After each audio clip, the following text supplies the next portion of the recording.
Well, talk about a video that I should have made years ago. As a diehard Resident Evil fan, I have obviously played a lot of games trying to piggyback off of Capcom's success in my years, but for whatever reason I've covered almost none of them here on the channel. Well, I'm happy to say that all ends now. If you guys would be so kind as to join me, I'd like to take you on a tour of every single RE clone that has ever graced a game console, but before we do that, there are some rules. First off, we'll be leaving out any recent indie releases. Now don't get me wrong, there are some killer survival horror games coming out of independent studios, but if I put each and every one in this video, we'd likely have a runtime of 17 hours. So for now, we'll just be focusing on mainstream console releases. But more importantly than that is my definition of the term RE clone. What I mean by that is any game that tried to mimic the original survival horror style Resident Evil games' design principles. And the reason why I'm sticking with the classic survival horror releases and not the more modern action horror entries in the series is simple. Thanks to RE4 serving as a blueprint for any third-person shooter made since 2005, our list would be nearly infinite if we included those. And to be honest, the survival horror titles have always been my favorites. And, well, I'm the one making the videos around here. So if it doesn't have tank controls, a fixed camera system, inventory management, backtracking, an emphasis on exploration, or some combination of those traits, well, it ain't showing up here. Oh, and I'll probably need to break this one into at least 2 different videos, so if you don't find the title you're looking for in this specific release, well, fear not, it's likely on the way. And with all that secondary stuff out of the way, I think it's about time we covered some Resident Evil clones.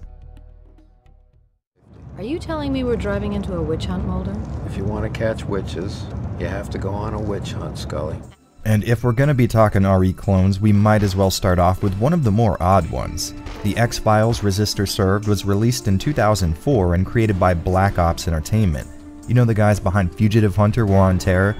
You know, that game where you get to fist fight Osama bin Laden. You kill me, 1,000 more will rise. So let's keep our expectations appropriately tempered for this one. And right from the start, I have something really cool to talk about. This game has an option for anamorphic widescreen, so we get actual 16:9 footage for this section, which is really nice for an old PS2 game. It may not be true widescreen, but hey, I'll take what I can get. The game starts off with Mulder and Scully driving into a small town in Colorado, which definitely gives me some hope. Usually if a game starts off with a very Twin Peaks feel, it's at least got something interesting to offer. So the two eventually come across a dead body, and while Scully tends to that little situation, Mulder tries to find a phone in a nearby old diner, and correct me if I'm wrong, but that's 2 checks on the RE2 intro event checklist. Not too bad a start if you ask me. So after Mulder finds the phones are dead, the diner's employees turn out to be in a very similar condition.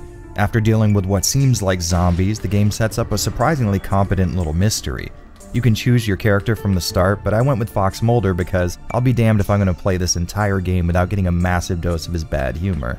Those fingers in my hair, that sly come hither stare. Do I have to recite the rest of the lyrics? I got the joke, Mulder. And as the plot progresses, we get this awesome little tale that starts off sounding like some kind of supernatural witch story, but then takes a hard left turn into your typical X-Files plot, having to do with crashed aliens, cover-ups, and some type of black substance that's infecting everyone.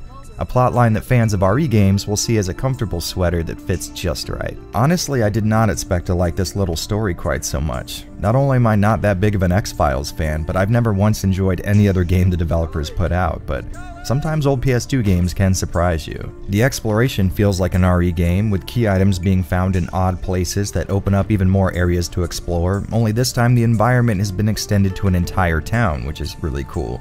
And thankfully these guys steer away from Capcom's go-to method for not designing and rendering an entire town in-game, which is dumb roadblocks that are about waist high. Sure, there are a few examples of this in the game, but for the most part we're dealing with some wide open areas dotted with smaller indoor spots. In fact, I really liked getting to know this town's layout, and the graphics are convincing enough that the environment around me was pretty familiar in a I think I've been to a town like this kind of way. The infected enemies are essentially zombie stand-ins, and you won't find any complaints from me about that. These guys clearly went into this with the goal of copying Resident Evil, and took it far enough to contrive a reason for including the exact same enemy types as RE. And for a zombie lover like me, that is not the worst direction to take a video game in. I also liked how these guys mapped all kinds of convenient actions to the PS2's face buttons.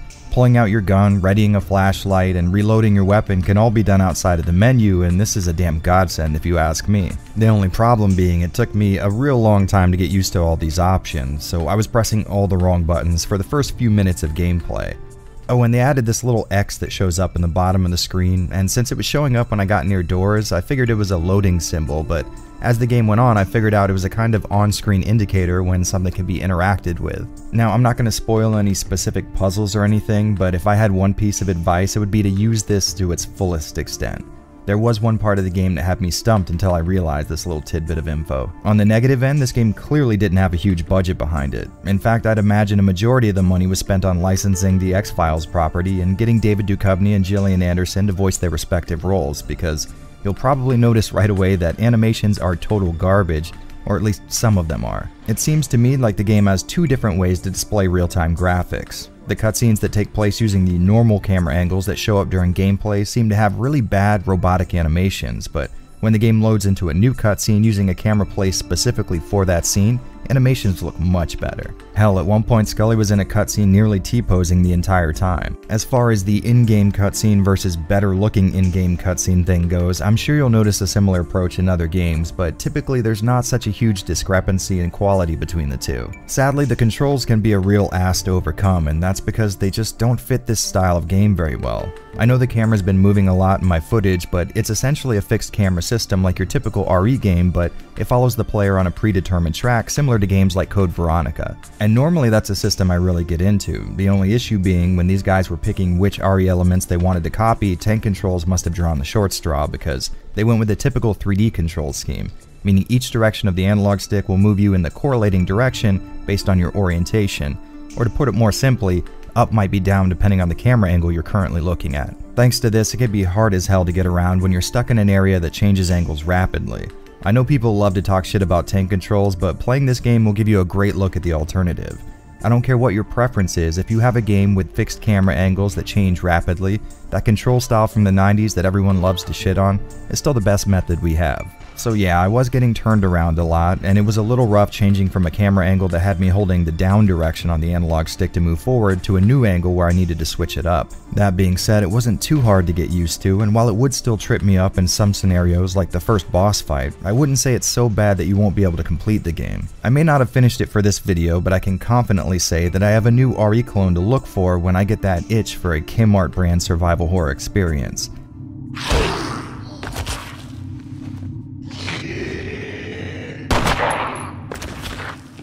It provides a nice little story, and as a plus, the supernatural elements in the X-Files universe definitely lends itself to this kind of a game. If you're able to look past some of the cornerstones of low-budget game development, I think you'll find a surprisingly competent little RE clone here. Sadly, the collector's market has gotten a hold of this one, so you aren't going to find a reasonable price for it out there on the used market, but I'm sure there are a few reputable sites that will, shall we say, solve that issue for you, which, if you ask me, is a hurdle well worth jumping through. Coming from a guy who only casually watched the TV show, I can assure you deep knowledge of the source material is not a requirement to enjoy this one, and as far as Resident Evil clones go, you can really do a lot worse, so this one gets a huge thumbs up from me, and remember, the truth is out there.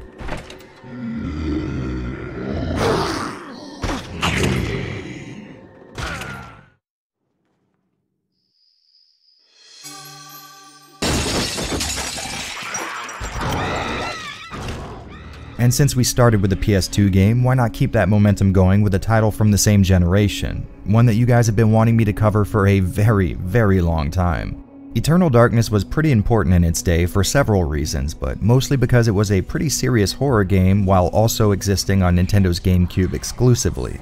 By this time, Nintendo was starting to ease up on their weird moral rules that decided what properties could and could not feature on their platform, but still, you didn't see this stuff very often back then. On top of that, it was made by Silicon Knights, a company that apparently knew how to make good video games at one point and yet still released Too Human. Interesting. ED has developed what you might call a cult following over the years, and like most things that have that rabid of a fan base, it does tend to get overhyped a bit.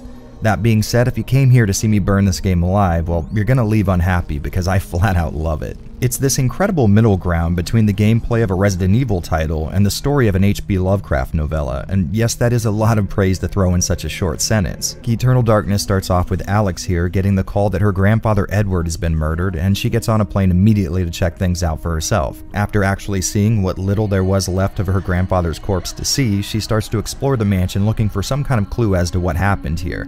As she does, Alex uncovers a long-lived series of events that all culminate in the most cosmic horror setup you've ever heard of. Once she gets her hands on the eponymous Tome of Eternal Darkness, she gets to witness hundreds of years worth of prep work, including people from all over the world and all over the timeline who have all come into contact with this book and who all play at least some role in this grand plot to bring a godlike being called an Ancient into our world. It seems like there are protections in place, including other Ancients that are keeping him from crossing over, and the entire plot of the game is essentially Alex finding pages of the tome that tell the tale of how he's been slowly over thousands of years and with help from other humans, setting up the circumstances for his arrival. Instead of giving you all this information in a linear fashion, ED has you uncovering the plot points by jumping back and forth between different locations and time periods.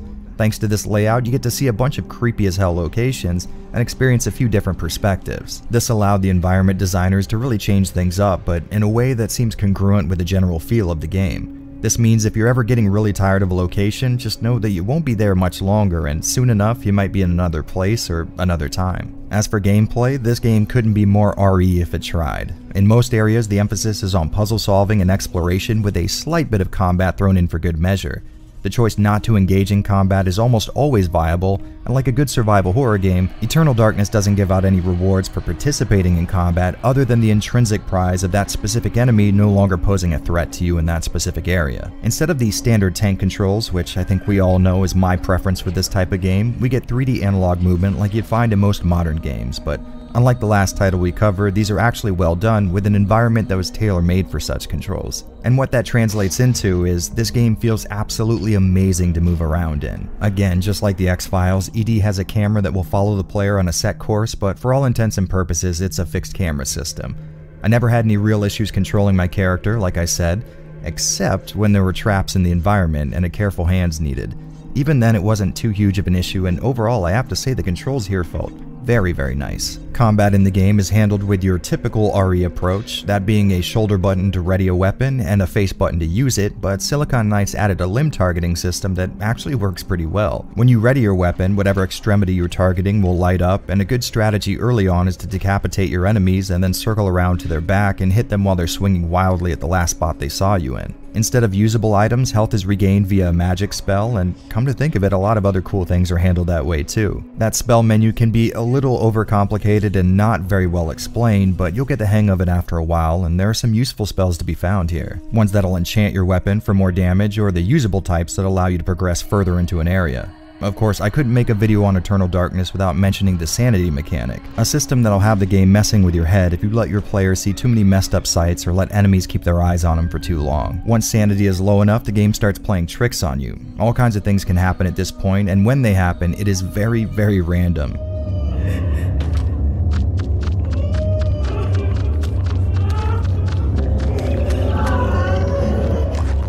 So you might walk into a room, get surrounded by enemies, die, and then get teleported back to the door you originally walked through, or the game might simulate someone sitting on a TV remote and changing inputs. A trick that genuinely made me yell at my brother who was in the room when I first played this. All in all, I think the sanity mechanic was a little overhyped if you ask me, as it really doesn't have any kind of effect on gameplay one way or the other.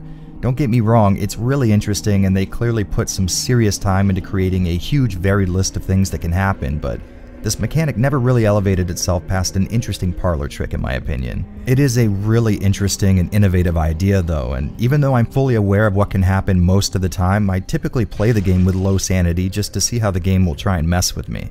To be totally honest, I'm not sure why no one else has picked up the mantle for this kind of a mechanic. Imagine what could be done with a modern game taking a similar approach, like a PC game that randomly quits to the desktop while displaying a fake Windows prompt about deleting your C drive or something like that. Eternal Darkness is one of those cult hits from the early 2000s, and in my opinion that is for a very good reason.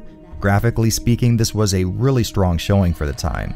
ED came out around the same time as the RE remake on GameCube, and while Remake's incredible pre-rendered graphics couldn't be touched by any console of the day, Silicon Knights really knew how to make a 3D environment work in an RE clone. The design and lighting of your surroundings are jaw-on-the-floor impressive for the time, and thanks to the benefit of a real-time rendered 3D world to explore, lighting effects from the character can show up on the background, like when a weapon has been enchanted or you get your hands on a torch, you can see that colored light casting on the environment. 3D models aren't the best looking in the world, but the textures used are pretty damn impressive, and if you ask me, this game stood as a better testament to what could be accomplished on the GameCube.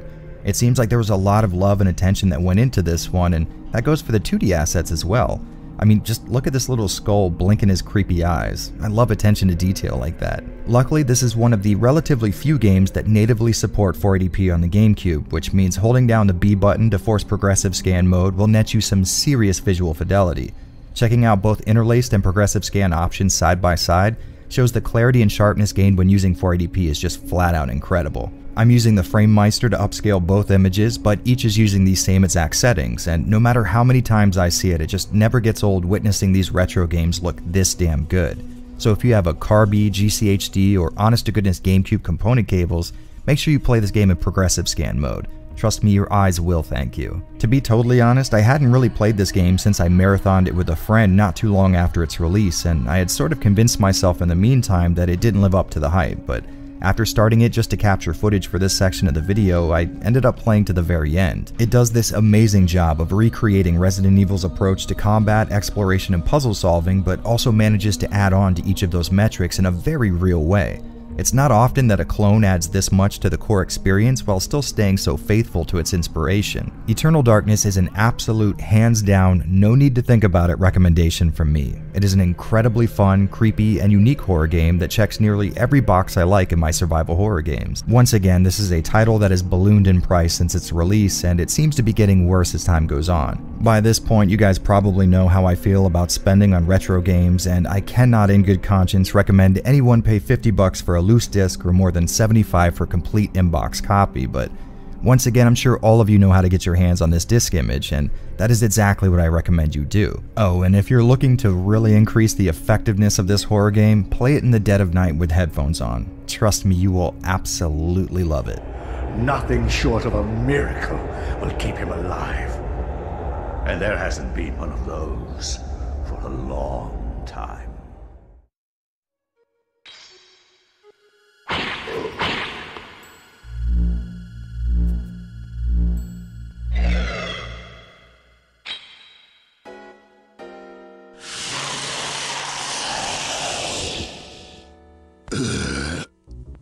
Ah, yummy. Feed me more.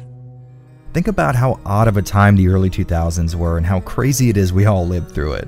When a property gains enough popularity, the video game tie-in is always an option, but in this list alone, we have 5 or 6 examples of these people saying to themselves, you know what would best represent this product? An RE clone. God, what a time to be alive it was. So, as you might expect, Vampire Hunter D was made to capitalize on the success of the animated VHD film Bloodlust, which is one of my all-time favorite anime, and I was planning on risking a Content ID strike to sort of summarize the movie for all of you, but as luck would have it, my wife recently started her own YouTube channel specifically to recommend her favorite anime to people, and this film just so happens to be her latest video. So if you're curious how great Bloodlust is, or how impossibly cute my wife can sound, maybe swing by her channel PB and Joe. I might be a bit biased here, but I think she's done an amazing job at figuring out how to edit video and put her thoughts into her work in an attractive but informative way. Plus, I kind of owe her a favor for that whole dedicating her entire life to me thing. Nepotism aside, VHD starts off with a very odd note. The game seems to be chronicling the events of the movie, but deviate almost immediately. First off, the Marcus brothers all make it to Carmilla's castle in one piece, and this seems to be the first spot where Dee and them end up meeting. Now, I've only ever read the first novel in the series, so this may actually be a more accurate retelling of the book for all I know, but either way it makes sense from a gameplay perspective. One thing an RE clone typically needs is a large but closed-in environment to take place in, and I can't think of a better location to set an RE-like game in than Carmilla's castle from Bloodlust. It's a genius setting, and the amount of supernatural shit going on here does make for an awesome little spot to explore. Just like any respectable Resident Evil title, you'll be making your way through this old spider's web of a layout and finding keys or items that'll further open up the environment. There are a scant few puzzles you'll need to solve, and while they aren't as omnipresent as they are in RE games, they really fit the game and its setting really well. In the movie, humanity was essentially sent back to medieval times thanks to a ruling class of vampires keeping them oppressed for ages, but the vampires were way ahead of the game, creating spaceships and moon bases, so it makes sense you would stumble across the odd security terminal or what have you. Taking full advantage of the source material, VHD has Dee primarily using his sword for offense, and it's, well, not that great.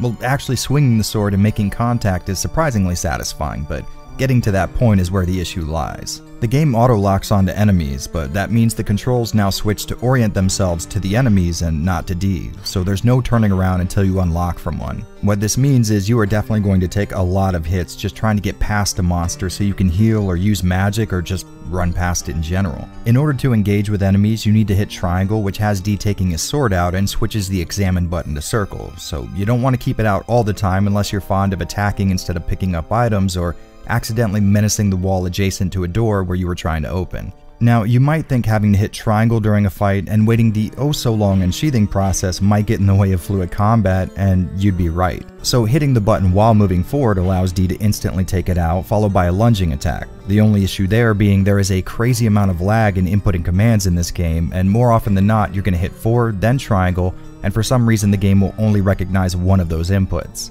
For mobility, D moves around using tank controls, which, like I've said a million times before, are very easy to get used to and can be incredibly responsive, but these tank controls specifically were not implemented very well. Like I mentioned before, there is a butt ton of lag in inputting commands, but on top of that, the movement scheme was made for fast-paced running around in larger areas, so you are going to overshoot where you're trying to go a lot.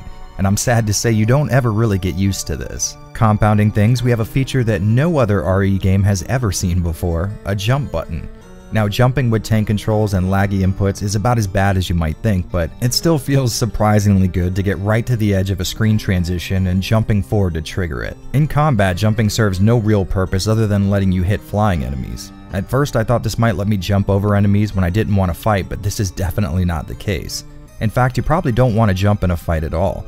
Not only will your jump arc stop the second you get near any enemy, but any damage you take while jumping will have D backflipping away, which not only loses whatever momentum you might have had, but also turns him in a random direction. So if you've been holding up when you got hit, D will start running, oftentimes right into another attack. And the shitty cherry sitting on top of this bad design sundae is that hit stun for D is way too long.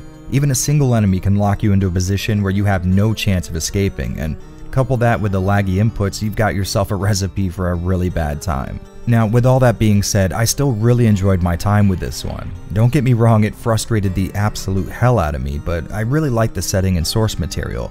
Plus the gameplay, had it been put together by a company who knew what they were doing, would have really made sense for the books and movies. I liked being able to use D's left hand to absorb enemies for MP, and there's this cool system by which D gains VP from the blood shooting from his victims. This gauge decides how strong he can hit and how much life he gets from certain enemies, but a full MP gauge not only lets you use really useful healing and attack spells, but also gives D an extra life when he fills it all the way. This was a genuinely cool system and had me questioning whether or not I wanted to absorb monsters or kill them with my sword. On top of that, I like seeing these familiar characters interacting with each other. I see you're here for the money. Shame on you. Die, traitor. To my knowledge, the only voice actor they could get to reprise their role was John Rafter Lee, who voiced Meyer Link, but everyone else sounds at least somewhat adjacent to how they sounded in the movie.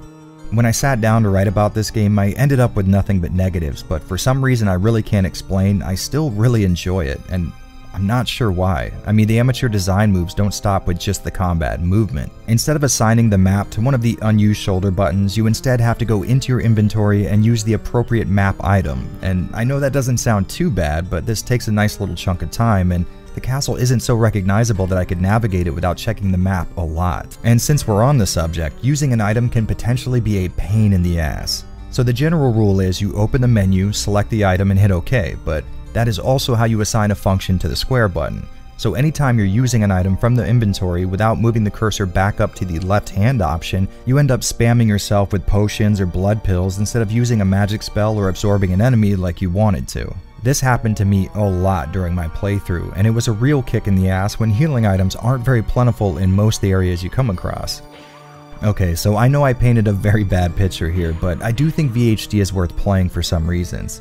It clearly had a small budget, and the people working on it definitely weren't the industry's elite, but at the same time, it's really interesting seeing a genre I'm so familiar with operate in such an odd way. I mean, think about it. How would you react if someone told you they were planning on a Resident Evil title taking place within a Metroidvania framework? you'd lose your mind, and for good reason. The setting and different approach to combat really helps it stand out as well. It may not be a game I can confidently call quote-unquote good, but it's one that I recommend Resident Evil fans play anyways. At the very least, it's worth seeing such a wild spin on the gameplay you're used to, and maybe you'll enjoy the setting and characters as much as I do.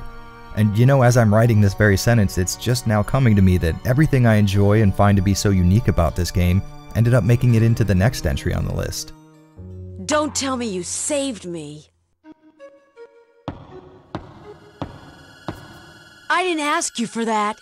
You think I should be grateful, don't you? I was just doing my job. We have taken Lord Suruga's head!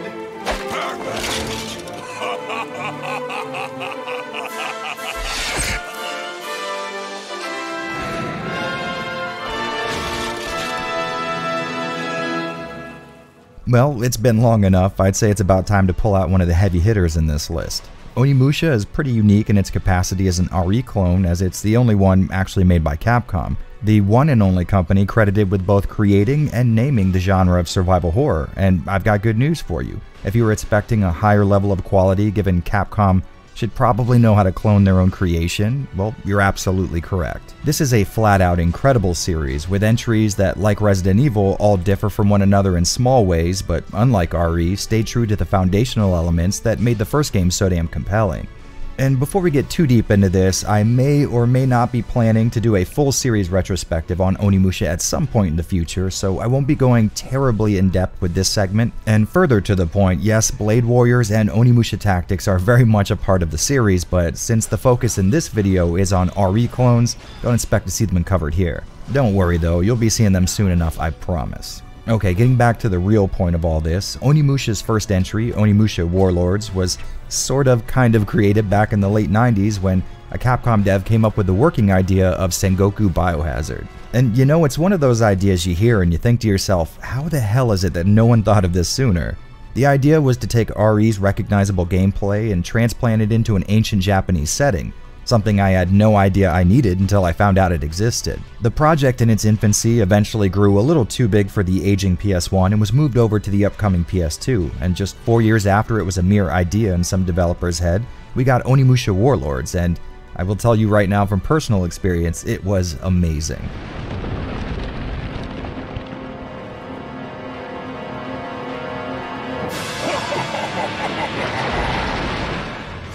This game really does perfectly represent its RE origins. It pulls off the amazing feat of simultaneously being perfectly recognizable in its survival horror roots, and unique enough that it never really feels like a clone. The story sees your main character, Samanosuke Akechi, as he travels to Inabayama Castle to make sure his cousin Yuki is alright. He doesn't do a great job of it though.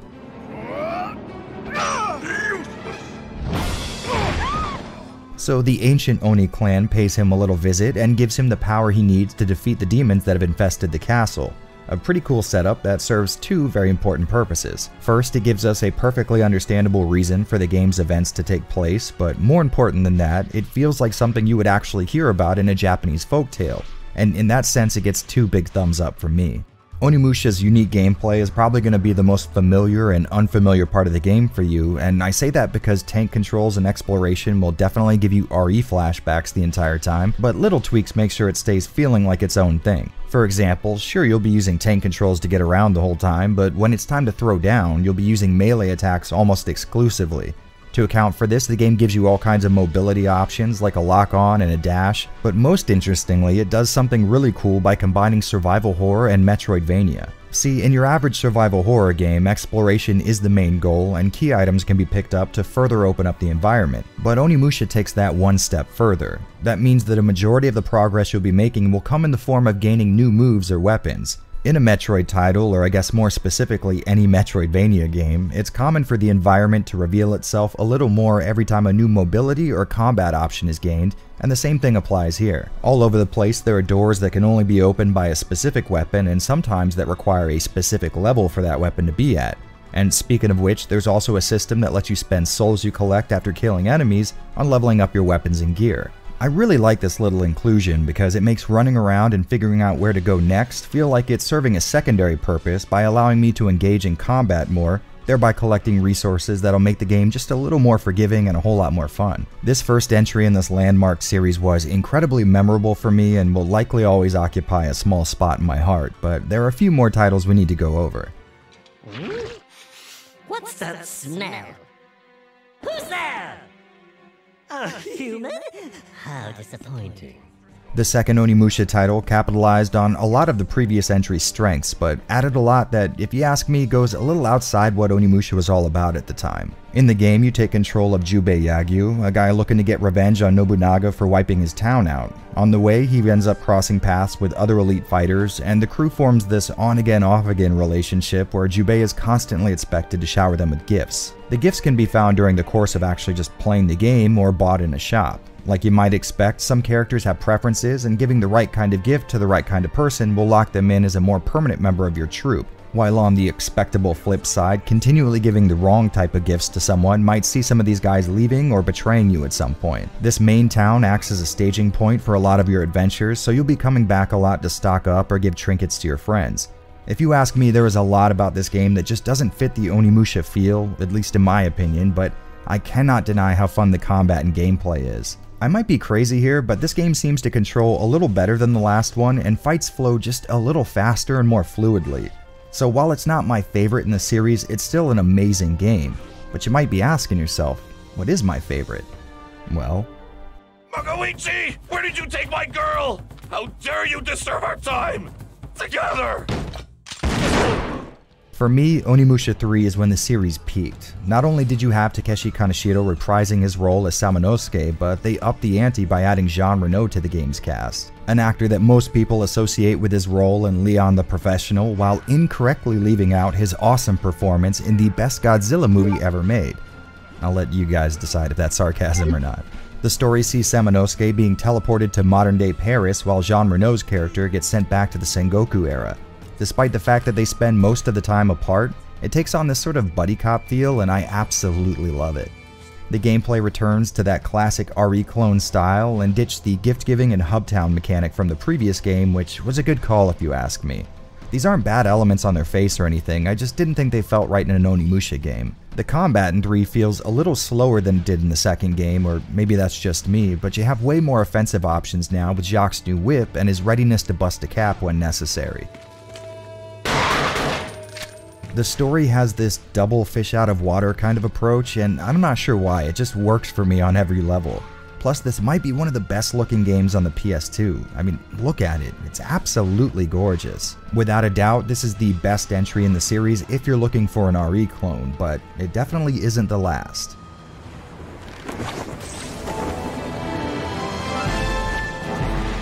I won't talk about Onimusha 4 Dawn of Dreams too much here, and that's not because it's bad, but because it's just not an RE clone. The camera's now locked behind the main character, and that means all the backgrounds are fully rendered in 3D now. Of course, that doesn't necessarily mean it negates any type of a survival horror bend to a game, but it seems clear action was the goal here. Its events proceed along a more linear, level-based sort of route, and combat is the main attraction with combo multipliers and the score/ranking system coming into play. If I had to describe it, I'd say this is what happens when Capcom's arcade roots start to show in a series. By no means would I say Onimusha 4 is bad, it's just not what I was looking for. That being said, to get this footage, I had to play this game a lot more than I ever have before, and I think I'll be picking it back up when I'm done. And now that I think about it, it seems like this series acts as a sort of microcosm of Capcom's RE approach, but only taking place across 4 main titles. You can see Capcom's trademark unwillingness to hold on to tradition, and their constant obsession with tinkering with core mechanics. All in all though, it's still one of the most fun, varied, and true to Resident Evil series you're likely to come across. If you're watching this and have never played one of these games, I suggest you stop what you're doing and track them down. All of these games are amazing in their own right, and if you're looking for a little bit of a deeper dive, well, let me know in the comment section if you'd be interested in an Onimusha retrospective, because I can promise you that is one request I'd be more than happy to grant. Get back. You're not gonna be of any help anyway. They're Genma. No human blade can kill them. Oh, is that... Huh? Nobody's seen him since last night. I'm really starting to get worried. I know. Aliens beamed him up to their ship, did some experiments on him, and finally killed him. You know, the best part about covering a series like Obscure is that the name could also describe its popularity. I really don't remember anyone being particularly wowed by this RE clone when it was released, which sort of blew me away because at the time we really didn't have many survival horror style games to choose from, if any at all. Then Obscure showed up at my local Blockbuster, and as a PS2 owner who loved RE, it was a done deal the second I saw the screenshots. What we have here is essentially what would happen if RE2 bred with the late 90s horror movie The Faculty. Guaranteed to jack you up. It takes place in a relatively contemporary high school and involves a group who stay after the last bell in order to find their friend, but end up getting involved in a secret experiment set up by the principal, who may or may not be a few hundred years old. The biggest upset Obscure delivers to the established RE norm would be the ability to switch partners. I mean, sure, RE0 did come out 2 years earlier, but since that's the last time we saw that mechanic, we'll give Obscure points for trying. Your entire crew is available from the start, and not only does that mean you can decide who you'll play as, but also who gets to come with you. And if one of your buds get murked, well, it doesn't necessarily mean an automatic game over. I believe the game can still be beaten as long as there is one single character left alive, but to be honest, I always just reset when someone dies anyways. And I'm able to do that because Obscure is kind enough to allow me to save literally anywhere. You save your game with these CD items, and as long as you have one in your inventory, you're good to go. This little attempt at aping RE's success ditches the tank controls and goes for that 3D style where up could literally be any direction depending on the camera angle,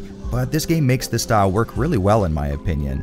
I think it has to do with the environments being mostly wide open, which allows for a little course correction, but for whatever reason, this was the most fun to control game on the list so far. The camera follows you on a set track, which makes for a great cinematic feel and matches the horror movie this game might as well have been based on. The combat is very, I guess, clunky, but works most of the time, and I like the added ability to knock out windows to damage your enemies who just so happen to be hurt by sunlight. The voice acting is, well, I don't know, I guess just about as bad as you might assume. Don't tell me you didn't see anything. You didn't notice anything bizarre? Yeah, everything I see up in this piece is whack. But the story has a very endearing feel to it. Plus it does a great job of creating a believable atmosphere. Anyone who went to a public high school probably sees a little bit of their own alma mater in this place, and I absolutely love it when developers create this specific genre of games in a believably current, more normal setting like this. Oh, and I forgot to mention, there's multiplayer, although, if I'm being honest, I have actually never tried it out myself. We're looking at the Steam version of the game here, a version that I am very happy to say has no issues installing on Windows 10 and supports both modern resolutions and controllers. So if you're a little worried about heading so far back into the gaming timeline, maybe a nice high-res image will help ease you in a bit. Although it did famously remove the Sum 41 song that normally plays during the intro, I guess it's up to you whether or not that's a plus or a minus. If you ask me, Obscure is well worth checking out today and might be one of the most faithful and fun RE clones we've covered so far, which makes me wish I could say the same for the sequel.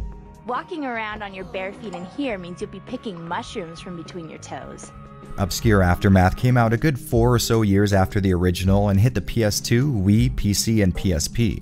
Now, me being the absolute dork that I am, I hit up the PSP version first and foremost. I recently soft-modded my PlayStation TV and installed an app called Sharpscale, which allows PSP games to be played at a much higher resolution than native PSP video output, so I figured this was a great time to show that off. The PSP version of the game actually looks really good, and the sharp integer scale used on my PS TV certainly helps. That being said, I can confirm this game looks great on a PSP's native screen as well. On the plus side, we still have a butt rock song over the intro, so it's nice to see some consistency there, but right off the bat, the camera and controls jump out as being far lower quality than its predecessor. First off, the environments you start in are much more closed off, often having you move around in one tiny hallway after another. And the fixed path moving camera has returned, but there's also moments when the player can move the camera around freely. The only issue there being you never really know which section is going to be a fixed camera section and which one will let you take control of your field of view, so you never really know what you can and can't do. See right here, I can fully control the camera anytime I want, but just 2 steps forward and I can't anymore. And keep in mind, this is on the same exact screen. This really sucks because the camera angles are much more close up than before, so it's not uncommon to see the camera get caught on a door or the odd corner. It looks to me like they were going for a closer to the player sort of over the shoulder look for a lot of it, and if you ask me, it makes the game a nightmare to actually control.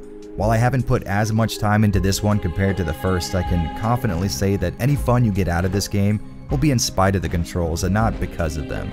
Other than that, it seems like the overall gameplay hook is roughly the same here. A bunch of young adults stuck in some kind of a school-type environment, solving puzzles and finding keys in order to survive an outbreak of a sentient plant creature. I really do want to spend a little more time with Obscure 2, if anything, because there aren't a lot of games in the genre, and at this point I'll take what I can get. But that being said, the first game gets my recommendation. It's this perfect little microcosm of RE-style gameplay with a few flourishes that come from a new team taking a crack at an established formula. The second game offers more or less much of the same, but the game switches to a sometimes free, sometimes fixed camera, and that leads to huge issues controlling your characters. But on the plus side, they streamlined a lot of mechanics and genuinely improved a lot of the go-to controller functions in the sequel. If you're looking to spend a Saturday night remembering that short window of time when RE clones like this had some kind of a market share, Obscure might as well be your go-to. Definitely give this series a try, and if possible, get one of the console releases so you can watch that original intro and be reminded how bad Sum 41 is. The organs are all still there. There are these purple marks all over it. This is mad. It may save your life. I think most people see Cold Fear as a kind of RE4 clone, and while I can see where that idea comes from for sure, it's important to keep in mind that Capcom's Resident Evil upset only beat Cold Fear to market by a month, which means they wouldn't have had the foresight of knowing that RE4 was going to revolutionize gaming as we knew it, so I think it's a safe bet that Darkwood wasn't copying much of anything. In fact, the only reason this game is on this list is because to me this feels like what I wanted RE Revelations to be. This perfect marrying of RE4's aiming and controls with RE1's general game design, and I think that makes a lot of sense seeing as how Darkworks' previous horror title was another game we'll be looking at in one of these RE clone videos, Alone in the Dark: The New Nightmare. But first things first, we have to cover all of my nerd stuff. What I really wanted to do was have all my captured footage be of the PS2 original because, well, you know how crazy I am about upscaling old analog consoles, plus Cold Fear offers an anamorphic widescreen option, and it's always fun playing old video games in true-ish 16:9. But sadly, there were a few issues with that approach. First off, my FrameMeister was losing sync every single time I went through a door, and I'm not really sure why. I'm almost positive the game runs at 480i the entire time, so that was a huge bummer. But more importantly, the frame rate was just awful most of the time. All of the extra effects like water cascading over the screen and realistic ship movements combined with the huge waves crashing on the ship made the gameplay experience less than ideal. So sadly we'll be using the Steam release for this playthrough. And to be totally honest, in its vanilla form, the PC release isn't exactly great looking either. It's stuck at 4x3, doesn't accept modern USB controllers, and scoffs at higher resolutions. On the plus side though, there are a few mods to get around this. First, there's a widescreen fix that'll let you run the game at 1080p and up, and then there's a .dll that'll allow for a modern USB controller, which is very, very useful and goes a long way in having a modern gamer play this game nowadays. But stuff only I care about aside, Cold Fear starts off with a Navy SEAL team infiltrating a Russian whaling ship. Sadly, these guys get torn apart nearly the first second their feet touch the deck, and in a bout of frustration, the CIA, who's running this little op, orders the nearest government vessel to pick up where the SEALs left off. And the aforementioned closest ship is a Coast Guard vessel led by Tom Hansen, our main character. As you explore the ship, you find the Russians were messing around with some kind of an ancient parasitic life form they call exocells. Help me! Holy! These little bastards like to hijack dead bodies, making the enemies in the game basically Las Plagas, but without a Spanish Napoleon stand-in. So I guess better. Voice acting in Cold Fear is actually relatively okay, with most of the talent coming from Tom here. Why should I believe you? Because I'm here and you're not dead. Ha, funny. The controls are, well, they're kind of terrible in a lot of ways. Movement is handled without tank controls despite the camera being mostly fixed, so that means you'll find yourself having to reorient after every camera change, and that kinda sucks. Now, this isn't anything new. I mean, we've already covered a few games in this list that use this method, but Cold Fear takes it a few steps further in the wrong direction. Hitting L1 readies your weapon and puts you in an almost over-the-shoulder type of perspective, but Like I said earlier, this game came out a mere month or two after RE4. So on the plus side, it does get a free pass in the, well, you're just copying RE4 category, but on the negative end of things, these developers didn't have a chance to see a working model of this kind of gameplay before making their own. I mean, let's be honest, I talk a lot of shit about Resident Evil 4 for ruining the formula of RE games going forward, but one thing I can criticize it for is it was a really good third-person shooter that figured out how to do over-the-shoulder better than anyone at the time. I'm pretty sure you guys know that me personally, I prefer the Max Payne 1 and 2 approach, but hey, what are you gonna do? The industry has spoken, and RE4 is the de facto way all third-person shooters were gonna be made after its release. And what I mean to say with this long rant is there are a lot of issues here in Cold Fear. One of the worst being the over-the-shoulder view sharing a game with a fixed camera system. So in order to aim at a target, you need to rotate Tom so that he's facing what you want him to shoot at. In RE4, this is a snap because the camera is always in the same position behind Leon, but here there are two viewing perspectives, making this a real chore. And normally that wouldn't be the worst problem, but enemies in Cold Fear hit hard as hell. Even the small exocell parasites can drain a quarter of your life in a single hit, and that effect continues until you kill them or run out of their little grabby range. Now, it's my opinion that the developers knew this was an issue because they also implemented a more traditional RE type of aiming that lets you draw your weapon and aim straight ahead without altering your perspective.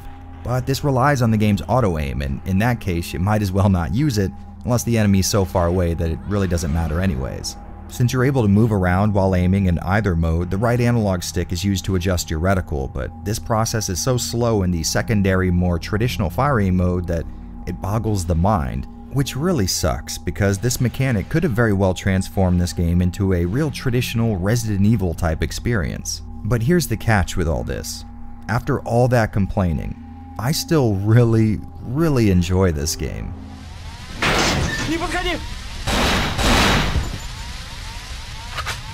There's a lot of really cool stuff going on here, but given the context of this specific video, what really impressed me was how well they did laying out a cool environment and using old RE tropes to dot the landscape with puzzles, keys, and weapons that could be incrementally discovered. In a lot of ways, they do everything right in my book. There's a cool little story that feels more like The Thing than some kind of zombie invasion, and some absolutely stunning graphics for the time.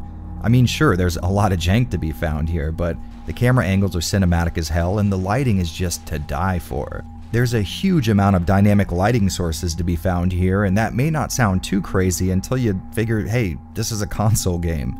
Now, I would have loved to see more accurate real-time shadow casting to go along with those dynamic light sources, but you really can't look a gift horse in the mouth. But I think if you're gonna have a long discussion about Cold Fear, the main point has got to be the unreal amount of time and effort that went into accurately mapping and animating both the ocean waves around the boat and the effect those waves have on the boat's position. Not only does the boat move in a really convincing way, but you'll also see Tom's position change along with it. This was a really interesting development at the time, and to be honest, you still don't see games doing anything close to this. Cold Fear definitely has some major issues, but without a doubt it is one of the more interesting and playable RE clones to date. If you ever wondered what would happen if Resident Evil Revelations was made by a team who actually revered the original RE trilogy, well, wonder no more. I don't care if it's on Steam or console or whatever, just give this one a try.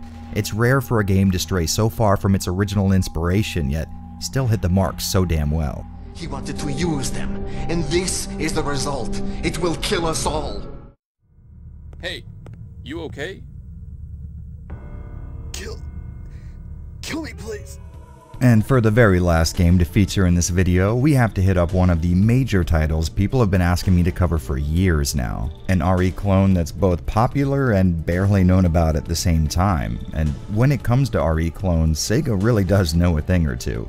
For me, the first real RE clone I ever played and was fully aware it was obviously trying to mimic Resident Evil was a Dreamcast title by the name of Carrier. But years before that, on Sega's ill-fated Saturn, some of us got to see a really cool attempt at capturing the lightning that was RE's success in a bottle. Deep Fear was a Sega-produced title and took the survival horror genre in a direction that you still don't see very often. The game takes place in probably the most claustrophobic environment humanly imaginable, that being the ocean floor. You play as John Mayer. No, not that one, although that would make for a wildly different game. And you had a civilian-run rescue service called ERS, and you and your crew operate out of a naval refueling operation called the Big Table. While you're going about your undersea business, a capsule lands in the ocean that just so happens to contain a chimpanzee that was sent into space 40 years ago. While that's going on, a submarine that was meant to refuel at the Big Table instead decides to crash into the top-secret research division on site. Being the only rescue operation available at the moment, the powers that be decide the risk of sending civilians into a top-secret facility is a small price to pay to save a few lives, so the ERS go into action. Along their way, the team runs into some kind of infection that turns people into grotesque insect-type creatures. And like you would assume, it eventually makes its way into the Big Table, and also, like you would assume, we are the only ones who can stop it. Gameplay in Deep Fear plays it pretty safe in my opinion. The Resident Evil formula exists in a pretty unmolested state here, with just about everything you would expect being present and accounted for. One of the additions that I was not expecting though was a system that lets you recharge your bullets at certain points on the map, something that may wreak hell with the whole survival horror classification in my opinion, but realistically speaking, I imagine the amount of firepower that a single person would have access to in a naval facility might be so plentiful that, well, it might as well be unlimited. Plus, it's nice seeing where RE Dead Aim was drawing its inspiration from. The other factor to keep in mind when playing a little Deep Fear is that each area of the map has varying levels of oxygen, which is represented by a meter and a few counters on screen. This wasn't only a really good move in my mind, but it also serves as a really cool way to gamify Deep Fear's underwater setting. Scattered all around the environment are panels that'll let you flood a room with oxygen, and when these can't be found, you can actually throw oxygen grenades, a phenomenon that just feels ridiculous to even describe out loud. Moving around in Deep Fear works pretty much exactly like you would expect, with tank controls and kind of clunky movement, but it doesn't feel as organic as a typical Resident Evil title thanks to the slow loading nature of each room or menu transition. Typically, you're only going to spend a second or maybe two in any one area, but moving to a new screen can often last longer than the amount of time spent in the previous one. And in a game chasing after a genre where exploration is the key point, this really kind of, I guess, tainted the experience for me by making it feel incredibly choppy. On top of that, if I'm being really picky, combat feels pretty clunky, something that might be a problem if this title weren't years ahead of its time by allowing the player to both fire their weapon and run at full speed, a concept that I would like to add still hasn't caught on in most modern RE games. One thing that I imagine would have blown me away back in its day was the sheer amount of CG animated cutscenes this game has in it. In the first few hours of gameplay, you've already watched minutes worth of animated cutscenes, which was a lot for the time. I mean, CDs weren't exactly known for their infinite amount of storage space, and the compression available to developers at the time wasn't amazing either, so it's nice to see a Saturn game that beats out your typical Squaresoft release in the density of pre-rendered cutscenes. Whoa, your boyfriend? Just kidding. To be totally honest, Deep Fear is a sort of sad story for me because it has a buttload going in its favor. It nails that Resident Evil combination of a fearful setting and a story that's just shy of purposeful satire. I just wish the game didn't always feel like it was about to give my Saturn a heart attack. If the amount of time spent looking at a blank screen with white text over it could be cut in half, I'd feel so much better investing my time in this one, but as it is, I always get to the same point in the story where I just stop being excited to see what's next and end up putting it down eventually. As a little interesting factoid, Deep Fear never got a US release officially speaking, but there are ISOs out there that have been converted from the PAL release of the game. Now I haven't burned one myself to see if it'll work with a pseudo Saturn card or mod chip, but I have tried it on the Fenrir ODE and it works perfectly. I would definitely recommend you guys who adore the genre like I do take a look at this one. It scratches nearly every itch you'll likely be looking to get scratched and does so in an interesting environment. And when you think about it, isn't that like 90% of what you're looking for in an RE game? I guess, as a warning, just don't go in expecting it to hold your attention for very long. That being said, try to tough it out and make it to the end of this one. There's a lot more here than poorly recorded English voice acting, although there is plenty of that to be found as well. What? I told you there's a monster down there. Didn't you say you just took care of it? Hey guys, real quick before we get into what I imagine will be one of the greatest YouTube videos ever produced, I wanted to let you guys know I finally have merch available.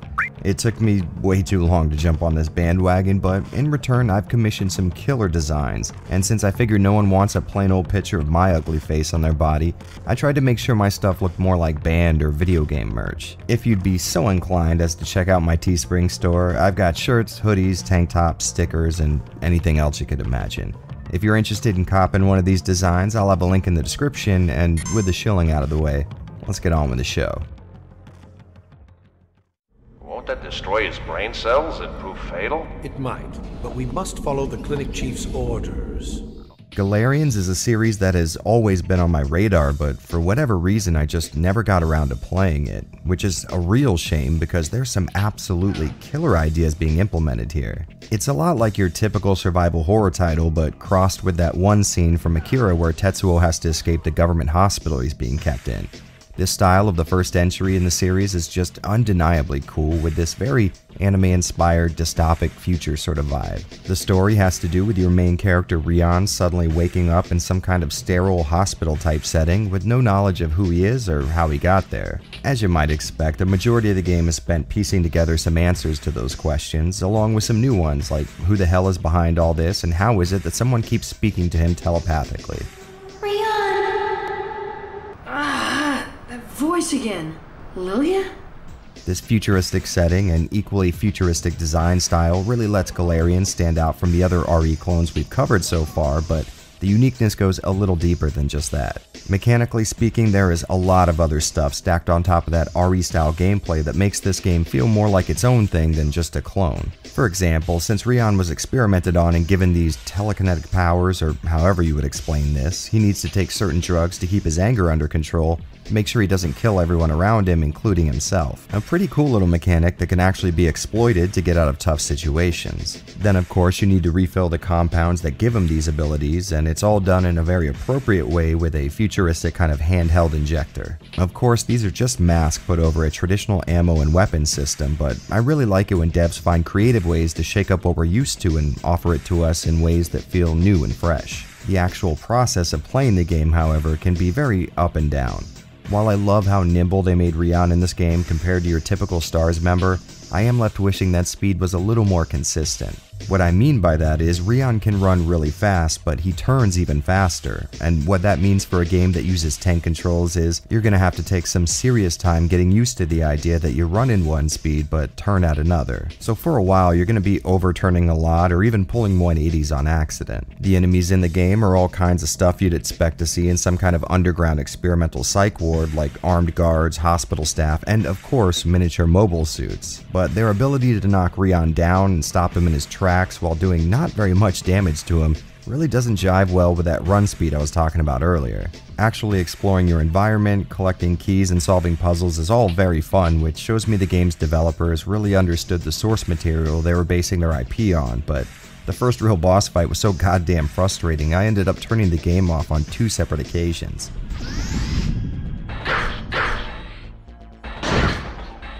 No joke, this guy here can kiss my ass. You can either outrun my character or use guaranteed damage dealing command grabs, but putting both traits in a single boss, well, that tells me maybe these guys weren't as talented as I first thought. Don't let that deter you though. He sucks an almost unbelievable amount, but the rest of the game I found to be incredibly refreshing. Not only is it nice seeing these RE clones start to step away from the whole modern day aesthetic, but the style this game brings just drips from every visible corner. Of course, you will remember I said this was a franchise earlier, so how does its PS2 sequel fare?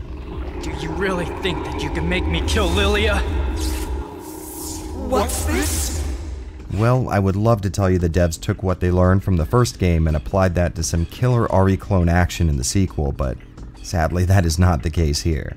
Galerians Ash resembles Resident Evil about as much as, well, I guess RE Village resembles Resident Evil. So no, we're not going to spend a lot of time on Galerians Ash because this is an RE clone video, which is a real shame because it's honestly really fun. It takes on a more fast-paced third-person shooter type of feel, and the story is pretty damn cool. I think it does lack the dark and depressing nature of the original, but there's some of that old DNA in Ash for sure. The beginning of the game has you taking part in this Groundhog's Day type of cycle that has you reliving the end of the first game over and over again, and I thought that was really cool.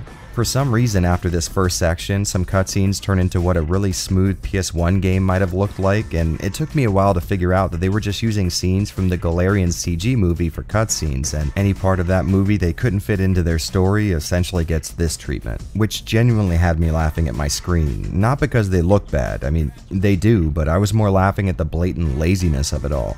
You really do have to appreciate this level of work avoidance. And in the end, I think while I would have certainly preferred a sequel that expanded on the RE clone gameplay of the first, a fun third-person shooter isn't the worst thing in the world by a long shot. So I guess my recommendation would be that you play the first game for its super awesome, dark cyberpunk take on Resident Evil, and play the second only if you really like the first game's world and characters. Or I guess if you really like the idea of doing this to your enemies, which you probably should.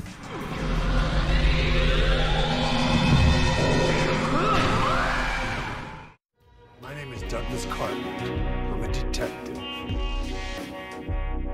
A detective? Really?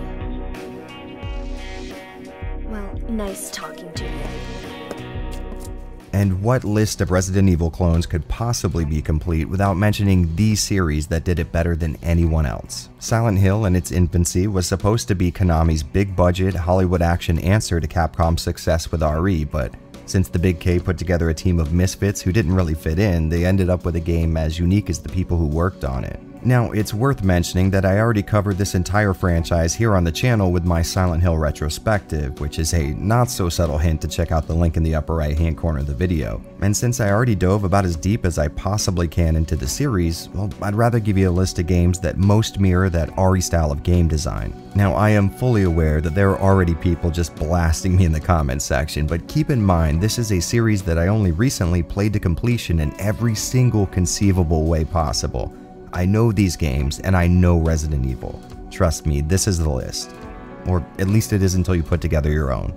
Herein lies the mother's womb, containing the power to create life. And of course we have to start with the first game, which was a landmark title. The goal was to mimic RE with this first attempt, but somehow along the way the team decided on a much more subtle approach to horror, dubbing their own spin on the survival horror genre psychological horror, and in my opinion you really couldn't ask for a better situation.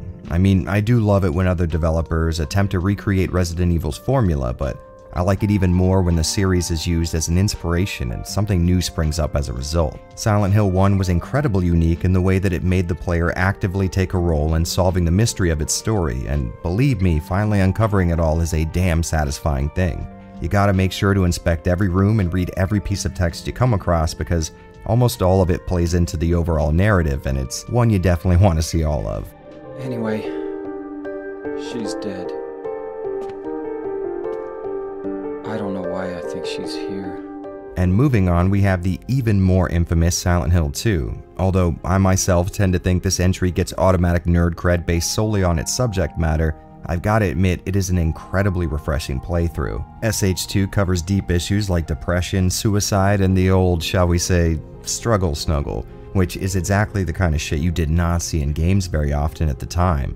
Thanks to this, I'm of two minds. On one hand, this was an amazingly detailed and refined experience that touched me in a deep and emotional way that not very many games have, but on the other, it drew in countless posers with active Tumblr accounts who would never play another entry in the series for as long as they live, but still won't refrain from letting you know that this is indeed the best entry, because I think we've all figured out by now that there is absolutely nothing more edgy than playing a game specifically and solely because it talks about a real-life mental issue that a majority of the fan base of this game has diagnosed themselves as having. All of that nonsense aside though, this really is one of the more sobering game stories you're likely to ever come across in your life, and I'm happy to say that even though I see the game as either being overrated or misunderstood a majority of the time, it still lives up to 99.9% of the hype.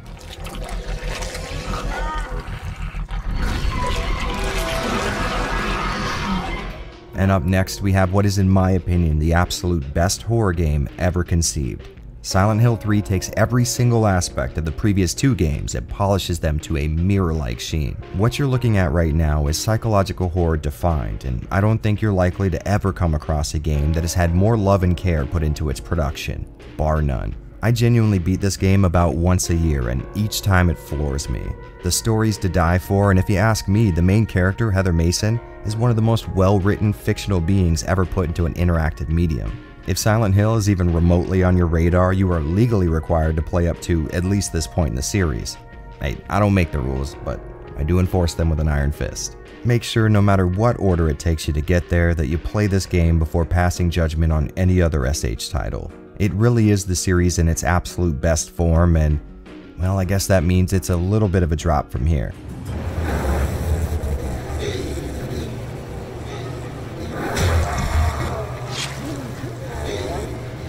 Silent Hill Origins had the bad luck of being released during Konami's famous "we'll let anyone with a condom and a motel key bed down our IPs" period. But even though nearly every SH title released post-4 can be described as being sort of terrible, Origins is most definitely the entry that most lives up to the original series, at least as far as gameplay is concerned. The layout will be familiar to fans of either RE or SH, and I'm happy to say that is the compliment it sounds like. As a matter of fact, if you're playing the PSP entry, you have in your hands right now the only game that even comes close to survival horror on the platform, minus obscure Aftermath. For its meager beginnings, this game manages to impress me every time I boot it up, and even though I don't like that the devs made transitioning to the other world something the player can opt into, I'd say it's the closest thing in the latter series to an actual SH game. Of course, there are plenty of Silent Hill titles to dive into, but these were the ones that most resemble the series' roots of cloning RE, and if you ask me, probably the highest quality games in the series anyways. So even though it doesn't really need to be said, Resident Evil fans looking to keep those survival horror flames burning have a wealth of content to find here in this foggy little town.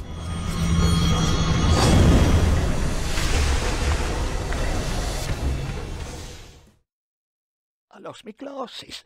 They was chasing me. I can't see nothing without my glasses. You know, the best part about working on a video covering RE clones is getting to play quite a few games I've never really tried out before. And even though Cursed: The Eye of Isis has been on my periphery for a while now, until today I've never actually played it for myself, which I will go ahead and say right now is a crying shame. Cursed starts out with our main character, Darien Dane, whose name sounds like a rough draft 70s porn star handle, showing up to the Museum of Natural History to meet a colleague. He gets stopped at the front door by the police, who tells him he can't enter because of an ongoing investigation, but then they immediately just walk away, allowing Darien to just stroll right through the front door anyways. Now, sir, please go home. My officers will deal with the situation. Once actually inside the building, we find some strange shit has most definitely been going down. The intro shows us that earlier in the night, a thief tried to steal the centerpiece to a brand new exhibit concerning Isis and Osiris. Doing so apparently unleashed some kind of malevolent energy, a curse perhaps, and it's wreaking havoc all over the place. Darien gets his first whiff of what Isis is cooking when he comes across a corpse only to watch a yellow gas or energy enter the dead body and reanimate it, turning the poor guy into a pretty cool looking monster.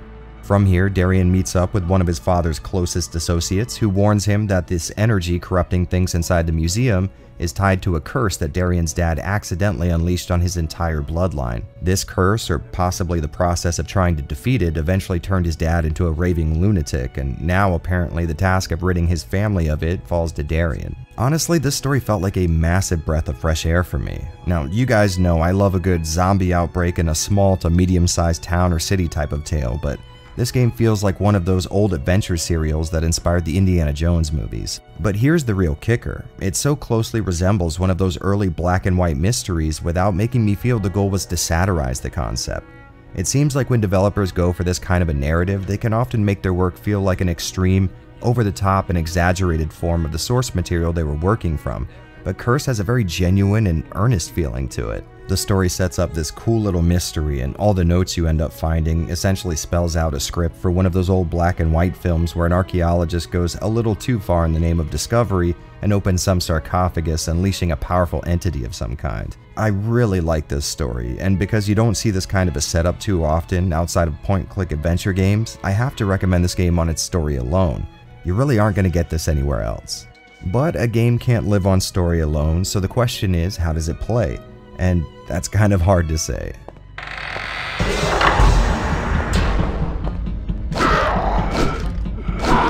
I won't lie, it's very clunky feeling, but it's a kind of clunkiness that genuinely works most of the time. Controlling your character feels relatively solid, but this is another one of those games that has rapidly switching fixed perspectives while opting for a 3D control style where the controls change along with Darien's orientation.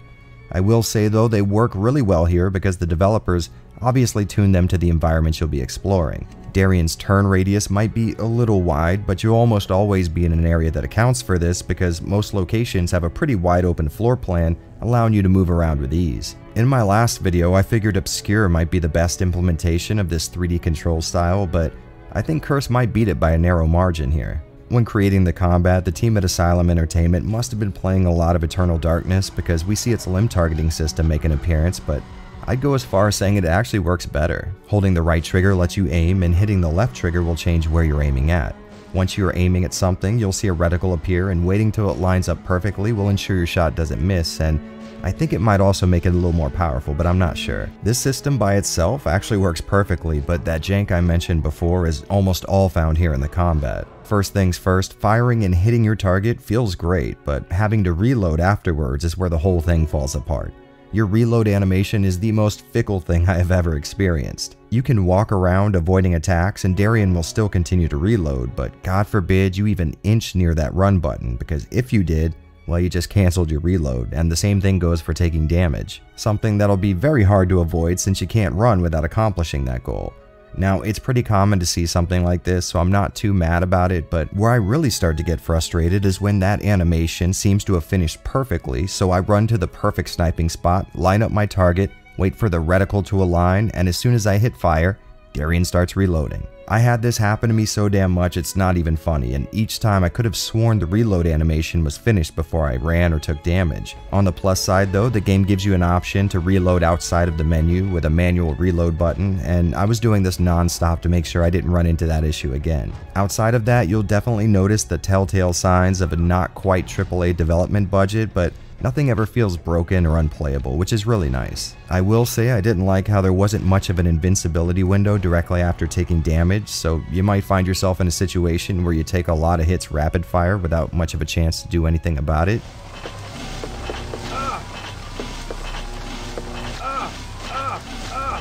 But that only happened to me once. The aforementioned jank does make its way into the visuals, but again, not in any kind of way that'll bother anyone.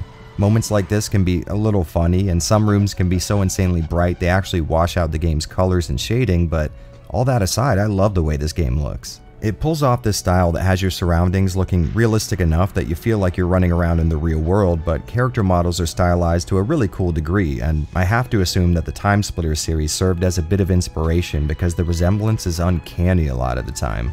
If you ask me, this was a perfect look to go for. It matches the feel of the game perfectly and keeps things in this limbo between serious and cartoony, which, again, feels very accurate to the old mystery serials the game is essentially based on. While we here in the US got Curse on Xbox and PC, the Xbox version commands a pretty steep price nowadays. I would have really liked to try out this console version, but I'm not made of money and I haven't modded my Xbox yet. But as luck would have it, it is available on Steam, and I just so happened to stumble across it for a cool 50 cents about 5 or 6 days ago. The good news is this game installs and runs fine on Windows 10 and even recognizes modern USB controllers. You'll have to go in and set your own key bindings, but that's not too big of a deal. For some reason though, not all of the game's functions can be set here, so you're still going to need to reach for your keyboard to get to the pause screen or change pages on text pickups. The console version of this game seems to support widescreen, but on PC I couldn't get it to go past 4:3 without stretching the image. If you're looking to go past the relatively meager resolution the game supports out of the box, you can mess with its .ini and input your own custom resolution. But keep in mind, you can't use the same 16:9 ones you're used to without making everything on screen really fat and distorted. Well, all of the technical stuff aside, I really can't recommend this game enough. It has a great look to it, an amazing atmosphere, and a uniqueness you really don't see a lot, especially in this genre. If you're looking for more of an in-depth type of coverage, I'd like to give this bad boy the full Avalanche Reviews treatment, but until I get around to it, my buddy the Dolly Popka has a review of the Xbox version up on his channel, and I'd really recommend you check it out. He goes into much more depth than I can here, plus he's an adorable little scamp, so give him some love, and more importantly, give Curse some love. Coming from a guy who's played nothing but Resident Evil clones for the last 2 months, this game really stands out as being uniquely fun and having a boatload of heart, which is exactly why I heavily recommend you guys give this one a try. When it comes to non-RE survival horror, this is easily one of the best titles you can get your hands on.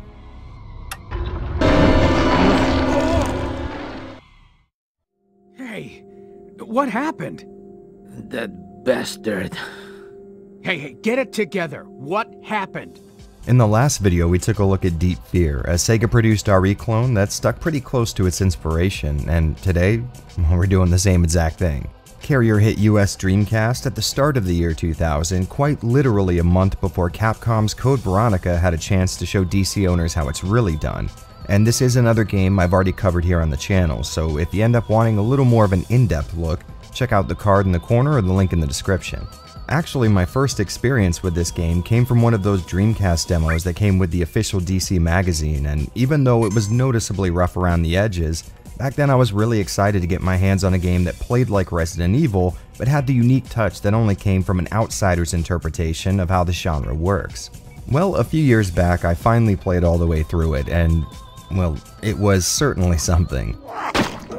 Hey, stop! Are you crazy? The game starts with a surprisingly interesting story concerning limited resources and the entire world essentially breaking up into two warring coalitions. You play as a member of the Spark team, which is like Jaleco's Walmart brand STARS, and you've been sent out to the US's biggest wartime weapon, the Heimdall, a nuclear-powered aircraft carrier that might as well be a mobile continent in itself. You were sent out because no one can get in touch with the damn thing, and the powers that be are understandably a little worried that it may have fallen into the wrong hands. Once your chopper gets near the Heimdall, it's immediately fired upon, forcing an emergency landing, and things only get worse from there. Just like the Obscure series, everything seems to have fallen prey to this weird plant-like infection that has both covered nearly every surface of the ship and turned its crew into these weird plant-monster hybrids. And after hearing that basic setup, if you've even walked past someone who knows about RE1, you're likely to finish the story in your head with a pretty good degree of accuracy. The gameplay is about what you would expect from an RE clone. Exploration tops the list, just above trying to survive a ship filled with monsters. Tank controls will be getting you from point A to point B, and in a straight line, these controls might feel a little more responsive and quick than most old school RE titles. But when it comes time to take a corner, Jack's crazy wide turn radius can make for a very difficult time. That complaint standing, honestly the game feels really good to control most of the time thanks to the environment consisting mostly of long straight corridors and hallways. Combat in Carrier works in the expected way, but with a cool little twist. In your standard survival horror game, a shoulder button needs to be pressed to aim your weapon, and the D-pad is used to move your aim up or down and turn your character left and right. The same thing applies here, but with a very slight difference. In Carrier, letting go of the up or down direction won't have your aim returning to center, which is usually straight ahead. Honestly, I'm not sure why that seems like so big of a deal to me, but for some reason this blew my mind when I first played it all those years ago. And to further compound this, to be totally honest, combat really isn't built around this mechanic, so you'll only ever notice it when you either fight some of the swimming enemies in the flooded sections of the ship, or you accidentally hit a diagonal when aiming. In my opinion, the game drags on a lot longer than it needs to, but it can be pretty fun some of the times. And of course, you're gonna have to understand a lot of that fun needs to be had in spite of the jankiness that obviously comes with any title from Jaleco. It's clear these guys knew enough about Resident Evil to copy some of its systems, but not so much about it that they could get them all to work together perfectly. So you'll find yourself in a lot of situations where you'll say get your ass kicked thanks to an obscuring camera angle, or spend way too much time trying to figure out exactly what the game wants you to do in order to drive the story forward. To save myself a little time, I'll just say it feels like a budget title. Jaleco also made the Vampire Hunter D game I covered on this series, and I would say it's a damn near mirror scenario here. Great setup and technically speaking a good foundation, but a lot of the connecting material just isn't up to snuff. The backgrounds are fully 3D rendered, which means it can switch between your more traditional fixed camera angles and the moving perspective you see a lot more in these early 2000s survival horror clones, which you guys know I always get a kick out of. Credit where credit's due though, Carrier does a little more than most with a scanner item that lets you get a first-person view of your surroundings, although you'll probably notice the game slows to a crawl anytime you use it. As far as the general look of the game goes, you could be fooled into thinking it looks great if all you see are far-off shots or stills, but when the game zooms in for cutscenes or conversations, the veil starts to slip a little bit. I'd say Carrier looks exactly like what it is. A Dreamcast game. That console had the most recognizable 3D graphics and color palette I've ever seen, to the point where you almost instinctively know you're looking at a Dreamcast game just from a single still image that's zoomed in a lot, which is kind of funny in this sense. And that's because Carrier goes for this dark sort of horror movie look, but you'll often see that clash with the Dreamcast's trademark bright and noticeable color palette. All that means nothing though. If there were one defining aspect that made Carrier stand out from the crowd, it would definitely be its legendarily bad English voice acting. And if you know survival horror, you know exactly how bad voice work needs to be for it to stand out in this genre. Honestly, think about it. Can you name a better, more emotional scene than Jack yelling "Colonel" a whopping 3 times in the same key and cadence, all in the same sentence? Don't make my death meaningless! Colonel! Colonel! We're dealing with pure magic here. Carrier isn't exactly what I would call a must-play for people interested in Resident Evil lookalikes, but if you enjoy that classic look and design that defined the Dreamcast, and you need your survival horror fix, well, I'd suggest you play Code Veronica, but in a pinch, I'd say Carrier can certainly entertain. And that goes double if you're a fan of laughably bad English voice acting, which, let's be fair, if you're listening to my videos fairly often, you probably are. This is bloody.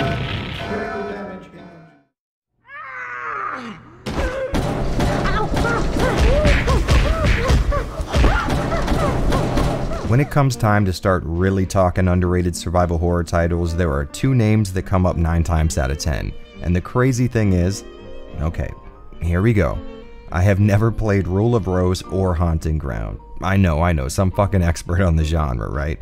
Well, the good news is I've officially taken steps to remedy that problem. I started with Rule of Rose because, well, I don't know about you guys, but I'm not letting alphabetical order make all my decisions for me, and instead of leading you guys on until the halfway point of this little piece, I'll let you know straight up, this is one unique, top-rate, world-class education on exactly how this genre's done. And if it sounds like I'm a little bit surprised, well, that's because I am. See, when a game starts getting all this cult-following type of love, I tend to default towards skepticism. Not sure why, but I've just always been that way. And luckily I was proven dead wrong here. But let's take care of some business before we get into that. In Rule of Rose, you play as Jennifer, a teen on her way to some orphanage.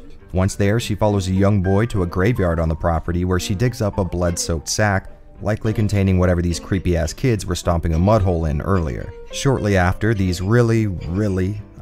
super creepy kids show up and just bully the hell out of Jennifer. They push her into the coffin, and next thing she knows, she's aboard this disheveled airship where some kind of cabal is formed between the aforementioned kids, called the Red Crayon Aristocrats. A name so damn good, I absolutely refuse to believe there's not some college jam band out there that hasn't already taken it. Jennifer finds out there are a few adults on board, but they're not exactly what I would call reliable.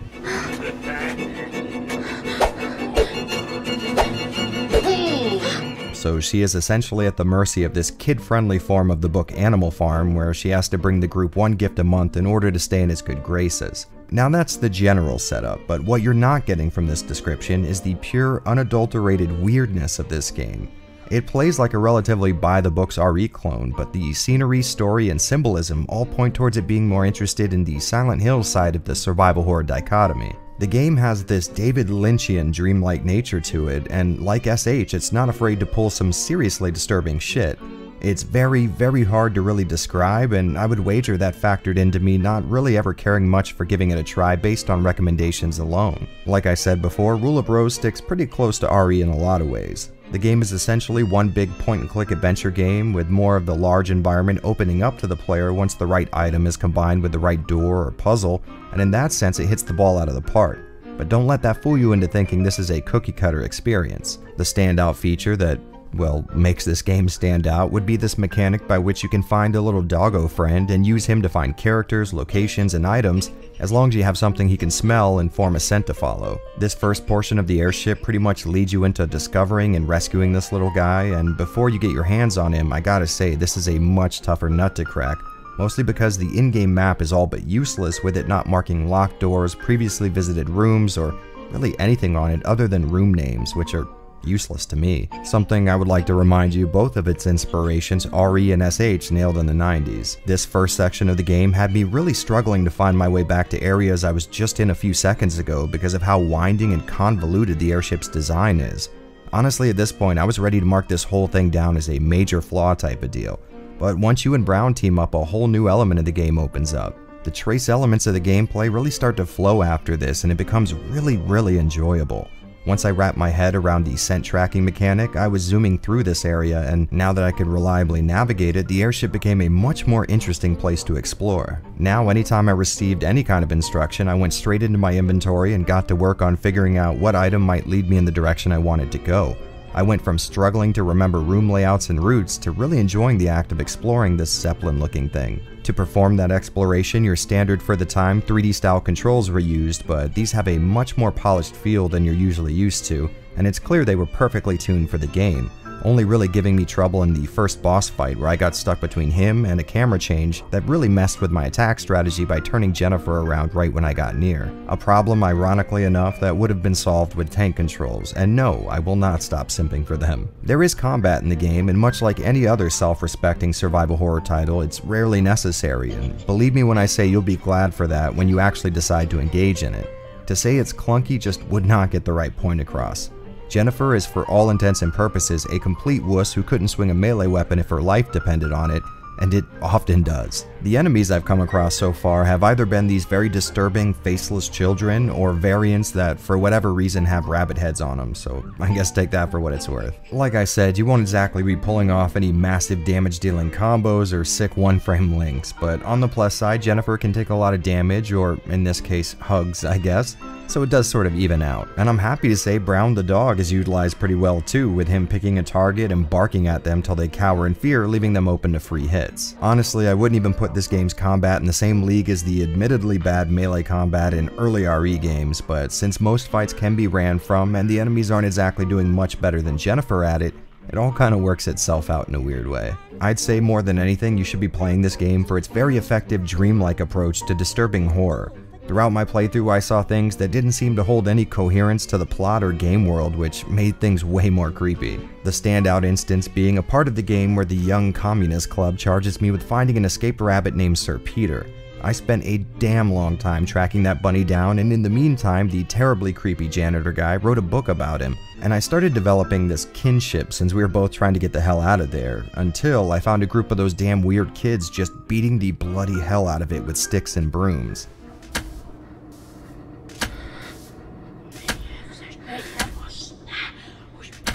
Like, how am I supposed to feel about this?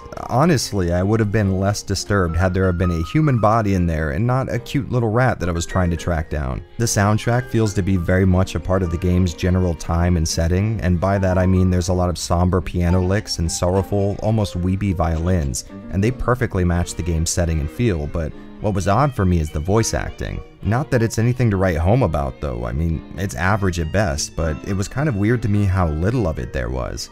Every one of the kids in the club have actual voices, but you only ever hear them during random interactions. The rest of the time you'll just hear a sound that relates to that kid's character trait. Talking to the sick girl only plays coughs while you read her dialogue, for example. This really wasn't an issue for me, but at this point in the PS2's life, this kind of cost-cutting measure just wasn't seen a lot. Especially since SCEA themselves were footing the bill for development, which kind of makes me feel like it was a purposeful inclusion. Now, why they would do that, I'm not really sure, but it seems odd that it would be left out in a game that had a pretty decent budget for the time that it came out. I was really pleased with the look of this game. It hits this really nice middle ground between realistic and stylized. I'm not sure why, it just really does the trick for me. My only real complaint being the constant static filter that plays over the screen. You guys know I've never liked this approach, and for some reason it was everywhere you looked back in the PS2 era. On the plus side, you can turn it down to 1, but a completely off option would have really improved what is an already great looking game. What really bothers me though is the fact that there are surely people out there who would crank this dial all the way to max and actually play the game that way. To be totally honest, that might be scarier than the premise of the game itself. Rule of Rose is an automatic recommendation for me. Being such a fan of psychological thrillers like Silent Hill, I thought I was nearly impervious to being disturbed by a video game, but The pure insanity of this game most definitely did just that. On the downside, I do get the feeling that this is all heading towards some kind of Silent Hill 2 tier, Jennifer is just reliving some terrible event that she tried to suppress for too long type of deal, but in full disclosure, I haven't finished the game yet, so I have no idea. To be totally honest with you though, the rest of the game could just be sliding block puzzles set to easy listening tracks, and I'd still love it. It may rely pretty hard on the inherent creepy nature and automatic repulsion that comes from seeing small British children in school uniforms occupying a dark room, but hey, that trope works for a reason, right? So long story short, you should have already tried finding a way to play Rule of Rose for yourself. I slept on this one hard for all these years, but you should definitely learn from my mistakes. Nowadays, you really don't come across a lot of games that put you in that Silent Hill state of mind anymore. Hell, you can't even find any in the modern Silent Hill series. So what I'm trying to say is Rule of Rose is incredibly effective as a horror game that wants more to make you feel uneasy than it wants you jumping at quick audio spikes, which I really appreciate. And as far as this little Resident Evil clone project goes, this one stands as one of the best playing, most atmospheric, and all-around most well-polished titles on the list. So in honor of this sleeper hit, I'll be putting a paper bag over my head and standing outside a neighbor's house while beating a bloody burlap sack. You know, just to see what they do.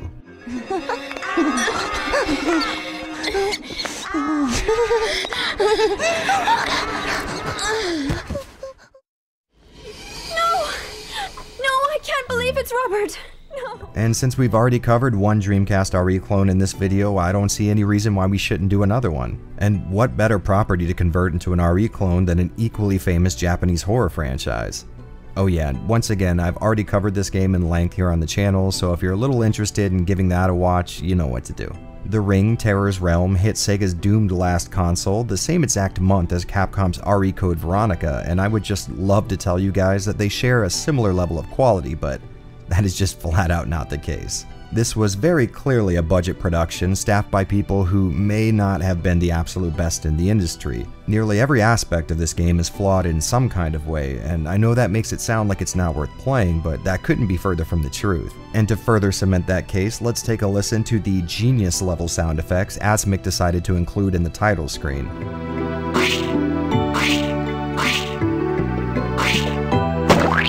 Ooh, that's that good jank. So you might be wondering to yourself, if I started this piece by telling you how flawed nearly every part of the game is, how the hell is this worth playing? Well, all of those flaws, or at least most of them, end up either being very interesting or just flat out laugh out loud funny.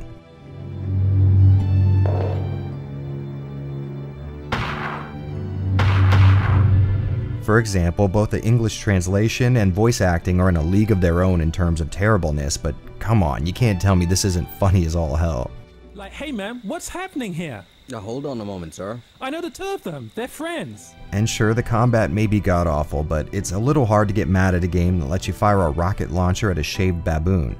Listen, the point is, the game is the stuff memes are made from, but it seems like the gaming public just hasn't got a hold of this one yet, or it would have already achieved legendary so bad it's good status. Alright, so we already know it's wacky as all hell. Let's dive a little deeper.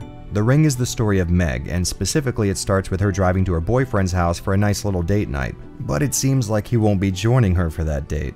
Kind of a slight case of death. Now, you'd assume an event like this would scar Meg for life, but you know what's even worse? Starting a new job at the CDC the next day and not only replacing your dead boyfriend, but also occupying his old office. Now, I'm not saying this was an obvious assassination for monetary gain, but this is exactly what it would look like if it were. So on her first day, Meg gets a call from her reporter friend, and he lets her know that the dearly departed was working on a Ring case, which is kind of interesting. This makes this game less of a tie-in and more of a continuation of the events in the movies. Apparently, the CDC got wind of the Sadako murders and got involved, leading to the discovery of this program simply named Ring. A few other CDC workers were looking into this killer app, and they died the same way Meg's boyfriend did. So to make sure there wasn't some sort of viral leak, the CDC fully locks down maybe 10 minutes after Meg settles into her new office. And the rest of the game is spent finding out what the hell this program is all about and who's behind the shady stuff going down in the CDC during the lockdown. Now, this is where things sort of split into two separate games. The first gameplay experience is sort of a detective game that has Meg exploring the CDC, talking to her new co-workers, and figuring out what the hell is going on around here. And the second sees Meg opening the Ring program, which transports her to this post-apocalyptic version of the CDC building filled with these skinned ape and lizard-looking creatures. The detective parts of the game have 0 fail states, and because of this you could say it's a little boring, but to be honest, they were my favorite parts to play through. I liked figuring out the story and interacting with the odd people Meg works with. Now that doesn't exactly mean these sections were amazing, but comparatively speaking they might as well be. The portions of the game that has Meg engaging in combat with monsters are some of the most frustrating experiences I've ever had in my life. When Meg runs around, it's insanely easy for her to get caught up on every little piece of the environment, and the enemies can be a nightmare to put down thanks to an inconsistent amount of hits done per shot, and the fact that the auto-aim can sometimes have issues figuring out which is the biggest threat, the reptile abomination right at Meg's feet or the square inch of wall directly behind it. And I know that's some damning criticism, but the more survival horror parts of the game's design, like opening new areas of the environment to explore and unlocking more pieces of the story through puzzle solving, can be really fun and satisfying. The only issue is you will need to engage in combat in order to engage with those parts.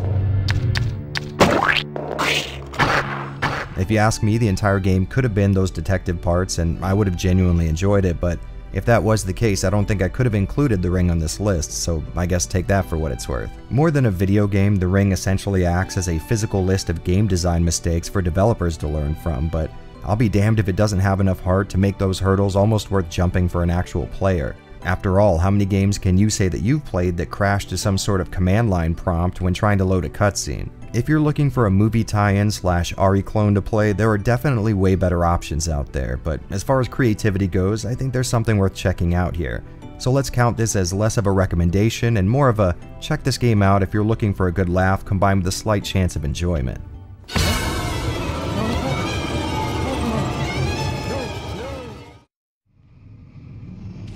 thing's not gonna die unless I shoot it 2 or 3 times.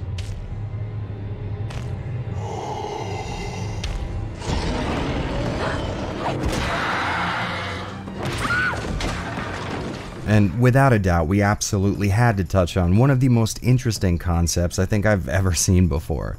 Sure, Parasite Eve gets a lot of praise for being equal parts survival horror and turn-based RPG, but, and this is a big question, is it? Really, what specific part of that game is survival horror to you? I'm genuinely asking the question, and no, I'm not talking about the story or the setting, they're both amazing.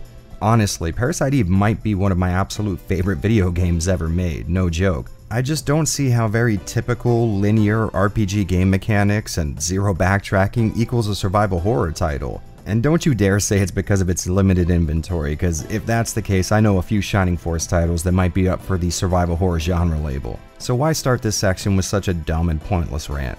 Well, there is a game that actually lives up to the survival horror RPG category, and for some reason it just never gets any praise. That doesn't sound very priestly.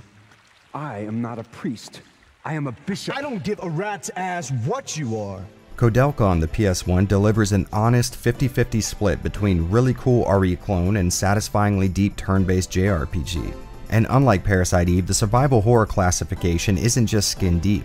The environment is a big creepy castle. You explore it incrementally while unlocking more areas with key items, puzzles, and story triggers, but when it comes time to get down, combat suddenly switches to a strategy RPG system, and honestly, it has no business being this functional. Battles are triggered randomly like any good RPG, and once you're engaged in combat, you'll get to move around the playfield one turn at a time, using items, casting spells, or attacking. You know, the typical assortment of options. The battlefield is certainly much smaller than your average SRPG, but I find with the limited amount of tiles, movement and positioning becomes much more important. In games like FFT or Tactics Ogre, positioning typically takes place over a much larger area, which means a bad move can be corrected by degrees, but in Koudelka, misjudging your enemy's movement range even for a single turn means an automatic hit. Characters not only level up by gaining EXP, but also from repeated uses of their weapons. This means you do best by picking a weapon and sticking with it from the beginning. Except the game knows that, and weapons break when they hit a certain threshold of uses, meaning Koudelka both rewards and disincentivizes grinding, and I don't know about you, but that sounds survival horror as hell in its own way. Outside of combat, you'll be doing all the familiar stuff you're used to, exploring beautifully rendered 2D backdrops, looking for a door that's locked, and hoping like hell you've already come across the key or item needed to unlock it. Controls surprisingly ditch the tank style the genre is known for, but in true Koudelka, I don't want to do what everyone else is doing form, it replaces it with something we've all seen before, but with a slight twist. Basically, it's just a 3D control style, but without an analog stick, so you'll be doing this all on the D-pad, which is not that strange, you just didn't see it in games with fixed perspectives like this. Outside of the downright impressive skill these guys showed by making such opposite mechanics exist in the same game organically, I'd say Koudelka deserves praise for its really good voice acting. Was there no poison in your food? What are you talking about? Are you out of your mind? Those caretakers tried to poison and kill us. That's not funny.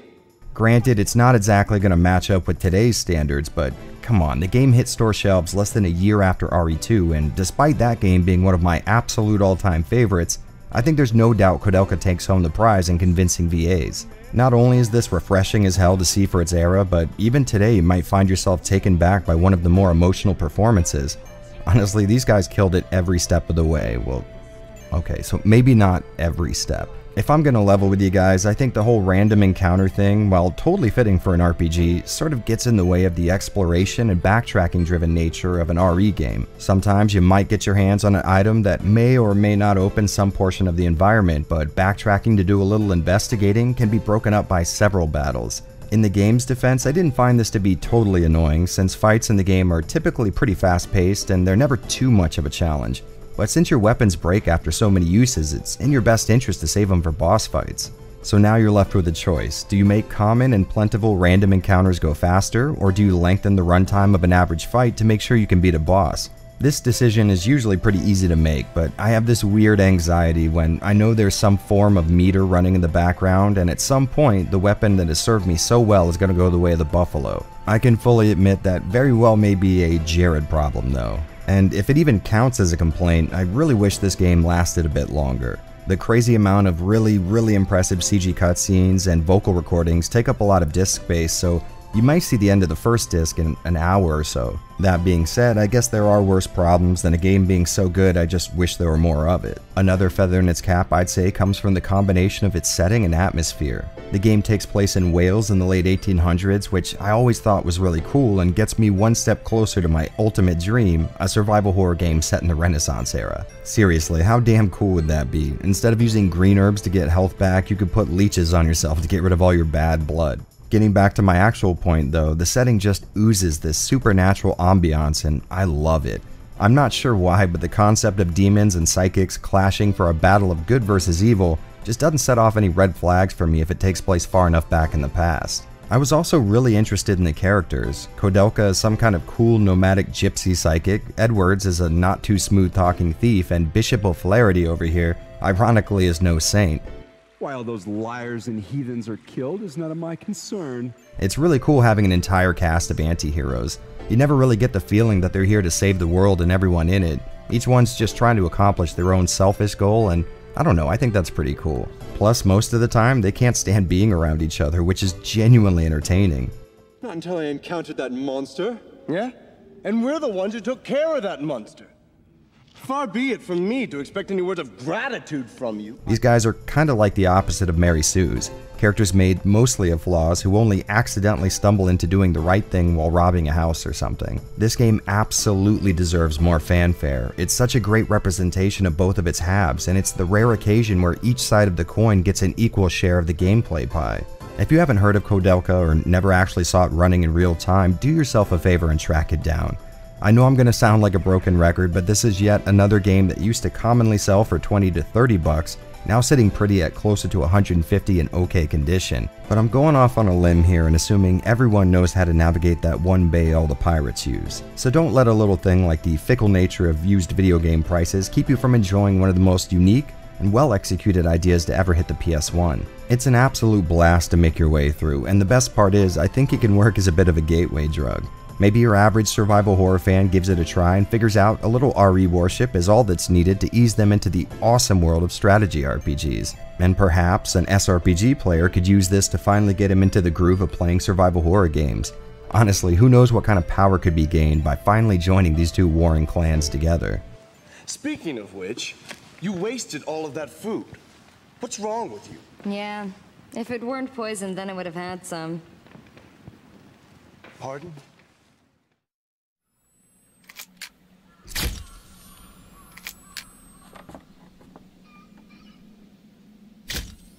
When it comes to games I've been asked to cover here on the channel, I would say the Fatal Frame series is by far one of the most common, and to level with you guys, I honestly haven't touched any of this series since I rented the first one a year after it launched. I remember really getting into it, but for whatever reason I never picked any of them up after that. Which in hindsight might be because I'm not much of a fan of Japanese horror, and yes, I know that sounds insane. I spend all of my time watching Japanese media and covering horror games on YouTube.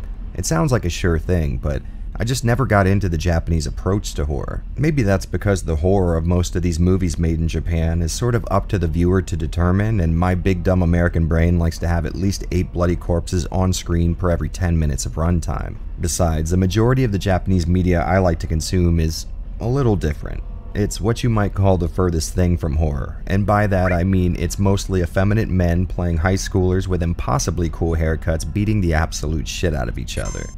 Except for that one time it was the same premise, but the entire cast was made up by members of the group AKB48. Don't judge me on that, I've admitted to way more embarrassing stuff on this channel. Well, either way, it's finally time to get back in the saddle and see what I've been missing out on. Now, I can't do a full rundown like you guys know I normally like to do, so you'll only be seeing the PS2 entries in this video. But let me know in the comments if you'd be interested in a full series retrospective, because that sounds fun as hell. Oh, and before we start, I gotta thank my buddy Galerians Games for being a sweetheart and lending me his copy of the first game so this video could get made.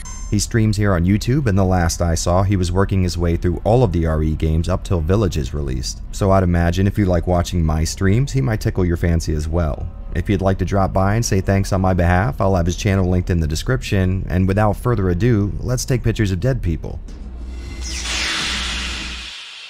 The first Fatal Frame is a wildly simple title when you really get down to it. These guys wanted to make a game that played like some early 2000s ghost movie, and that is exactly what they did. Like I mentioned before, I really didn't remember too much about this game because it's been so long, so when it came time to dive back in for this video, I was kind of excited to see if it stood up to my tarnished memory of its killer atmosphere, and I'm really happy to let you guys know it actually surpassed it. I sort of had my doubts going in because popularity tends to only increase how critical I am with the game, but Tecmo's RE Meets The Grudge project really left an impression on me. The basic setup is it's the 80s, and your brother, who like you has always been able to see supernatural stuff, goes missing when chasing after someone else who also went missing. The last place where both of these disappearances occurred is the rumored to be haunted Himuro Mansion, so completely unable to see patterns, you take your anime-looking self right over there.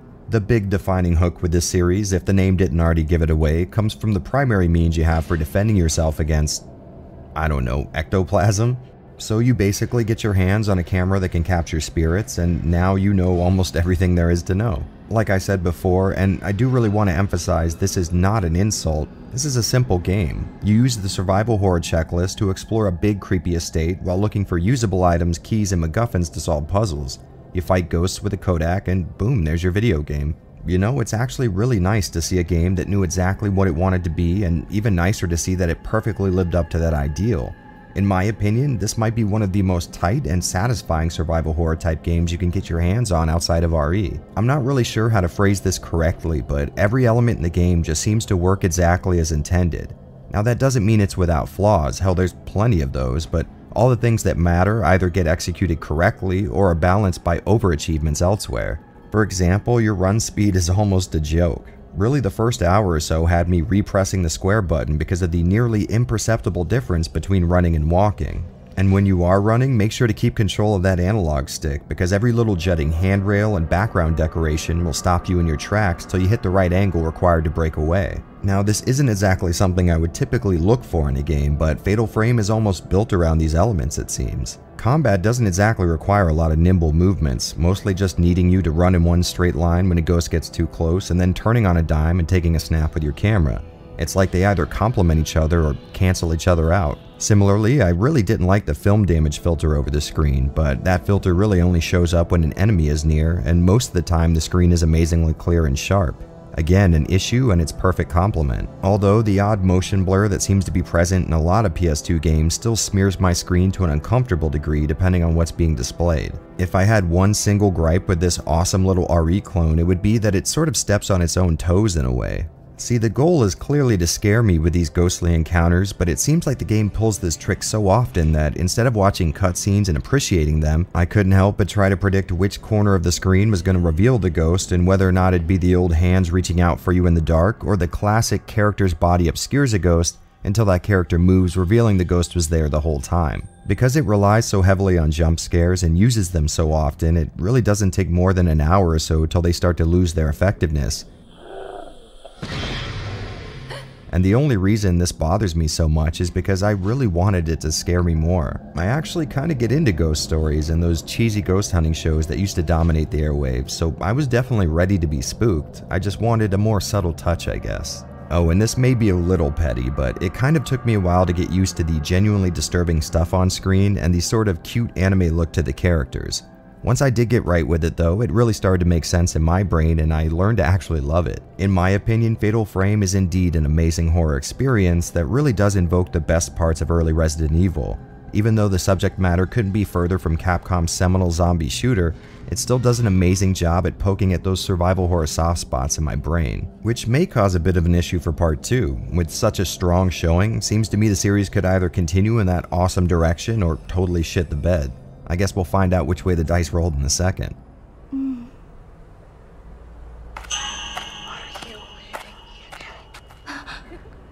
If there is one thing in this world I love, and I mean truly love, it is a sequel to a video game that actually does what a sequel's supposed to do. Carry over all of the elements that worked, and improve on the ones that didn't. Seems like an obvious concept, but I think we all have a franchise in mind that hasn't gotten this memo.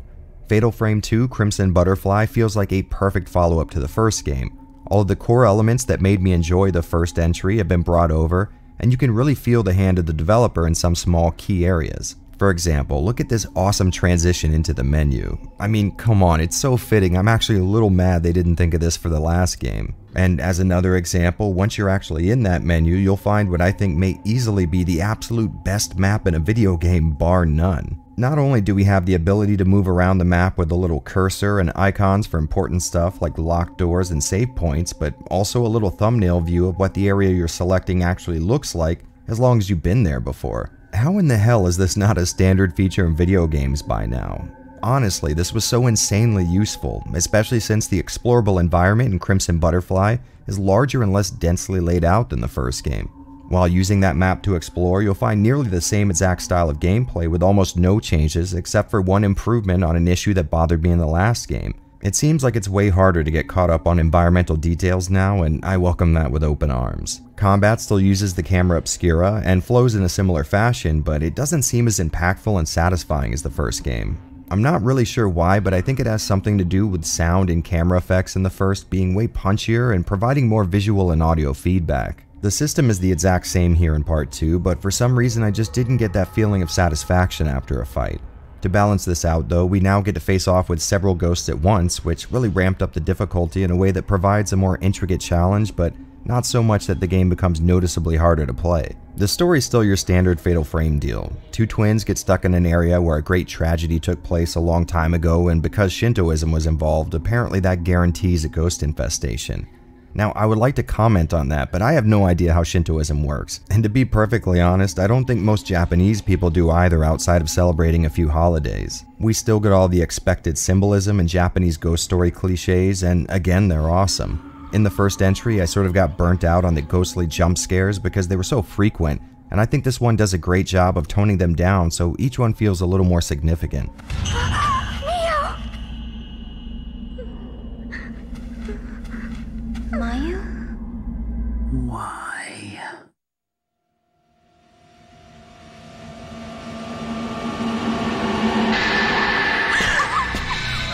The game still combines harsh, realistic-looking locations with bright-eyed anime-looking characters, and it still looks great to me, and no, I cannot for the life of me figure out why that is. I had an issue with the first game covering the screen with a staticky, messy-looking, obscuring filter while using the camera, and I'm happy to say they fixed that issue here. The only problem being they just moved that static filter over to your normal view. So now instead of a clean, sharp picture most of the time, we kinda have to rely on the camera to get brief glimpses of what this game would have looked like if it were made in a time when developers weren't so scared of 480i that they smeared their games with terrible-looking filters that made sure no one got to see the edge of a single pixel ever. because God forbid we ever got to see a sharp-looking picture on a CRT. On the plus side, the ghosts no longer distort your vision so badly that it gets hard to track them, something that didn't really bother me too much in the first game until I went back to compare the two. I was genuinely worried Tecmo was going to drop the ball here, and I'm absolutely thrilled that they didn't. Fatal Frame 2 is a wonderful follow-up that seems to have really understood what people liked about the first one. Without a doubt, get this game in your collection, and if possible, play it right after the first one so you can really appreciate all the work that went into subtly improving it over its predecessor.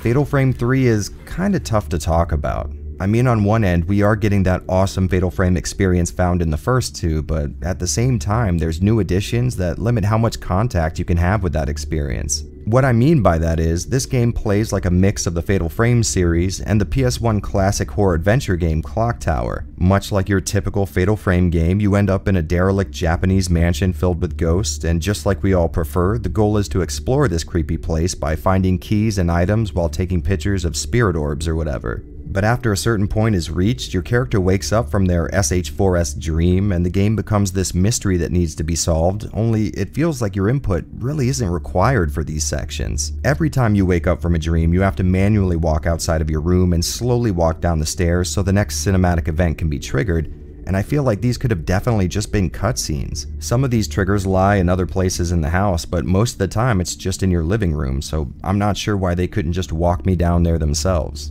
So the general loop goes like this. You get a little bit of time to explore this scary-ass Japanese castle, and things are good. It plays just like you'd want a survival horror game to play, and just as you progress into the next area, suddenly your character wakes up from a dream and things need to be done in the real world so you can get back to snapping selfies with poltergeists. And I want to be really clear, these real-world segments aren't bad or unfun. Like I said before, they really do remind me of playing Clock Tower on the PS1. But the only time you go to this section is when you have just achieved that high that comes from moving into a new area in a survival horror game, so it feels like this mystery solving stuff is just a hurdle I have to jump before getting into the survival horror I was really enjoying. If the two competing halves of this game were two separate titles, I would have likely loved them both, but as it is, they only serve to mess with each other's pace. Now, I front-loaded that big complaint because I actually recommend you play Fatal Frame 3. The survival horror gameplay is done very well and the story is interesting as hell. The whole experience was a hell of a time, but that one flaw, I think, kept me from enjoying it as much as I could have otherwise. And since we're 3 titles deep by this point, I assume you guys know what to expect by now. So let's talk about things that have been changed or improved on and skip all the easy stuff.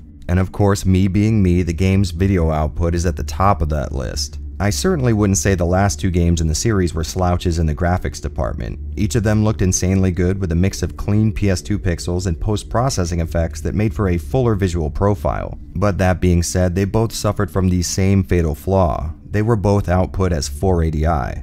Well, Fatal Frame won my heart right from the beginning when I checked out the settings screen and saw the option to enable progressive scan. I genuinely can't explain to you guys how much I would have given for a 480p option in the other titles. And just like it should be, the jump up in clarity and sharpness between 480i and 480p is flat out undeniable. On that same note, I really liked how they improved the flashlights effect on the environment. They're definitely still using a per vertex approach, but the vertices are so close together you might think it was per pixel. The inventory screen may have lost a little of that classic Japanese style it had in the previous games, but it still looks cool as all hell. Combat works just like it did before, and just like part 2, I still think the first game beats it in overall satisfaction and crunchiness, for lack of a better word. But they did add this really cool combo system where getting a 0 shot from waiting till the last second to attack will have you following up with a few extra hits if you hit the button at the right time. And this feels like the kind of steady and slow upwards evolution that I really like to see in a sequel. It makes the combat a little more fun and dynamic without fully changing the DNA that it got from its predecessor. The explorable environment is back to a tight and more enclosed design, and it feels great for it. They did, however, change the camera use button from circle to triangle, which really tripped me up for the first hour. I feel like they really slowed down the run speed this time around to a noticeable degree, and if that weren't enough, there's this really annoying lag that comes from long startup animations when moving. Hitting a direction on your controller will see you moving long after it feels like you should because your getting ready to move animation has way too many frames in it, and the same goes for stopping, so when you release a direction, you'll see your character take an uncomfortable amount of steps afterwards. This makes accurate movement very hard, and it's the only part of the game that I thought got worse from parts 2 to 3. Okay, so I know that was a lot of complaints, and I'll let you know right up front that this is definitely the weakest of the trilogy, but I still think you should give it a shot. Even with those issues in mind, Fatal Frame 3 still manages to deliver very satisfying survival horror gameplay, and it does it while telling a really cool story. You will notice a few things that'll sour the experience somewhat, but the good in here is still enough that I'd say it still comes up in the green. And as a personal little side note, I really enjoy taking the plunge into this series. I mean, it's not every day you discover a survival horror franchise that's not only good up to the third entry, but one you also haven't played before. So I guess keep your eyes open, because I'd love an excuse to grab all of these games, and I think we both know a full series retrospective is the best way to accomplish that goal.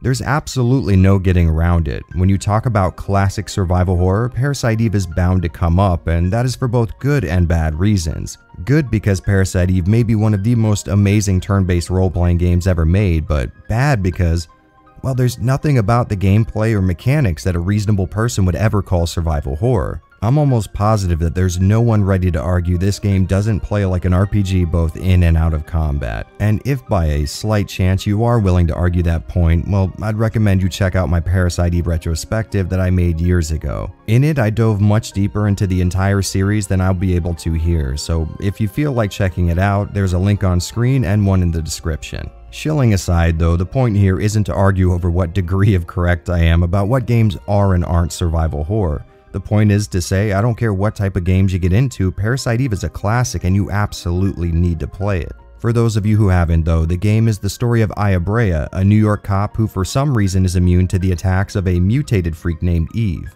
Eve's goal is to free mitochondria from human cells and create some kind of utopia for it, and Aya goes through the game both trying to save New York from her genetically manipulated monsters, while simultaneously trying to figure out what her and Eve share that allows her to resist Eve's control over her cells. The game pretty much plays out as your typical RPG with weapons and armor to be found and stats to be upgraded, only in this instance the weapons aren't swords and shields but good old-fashioned American firearms. Everything else in the game is basically a contemporary analog to your average RPG tropes, and lest that sound like an insult, I absolutely love it. Combat in the game is handled with a hybrid of both turn-based decision-making and real-time movement, so when you trigger random encounters, you're free to move Aya around the playfield, dodging attacks and whatnot. But when the AT bar fills up, it's time to start choosing commands from a menu just like you're used to.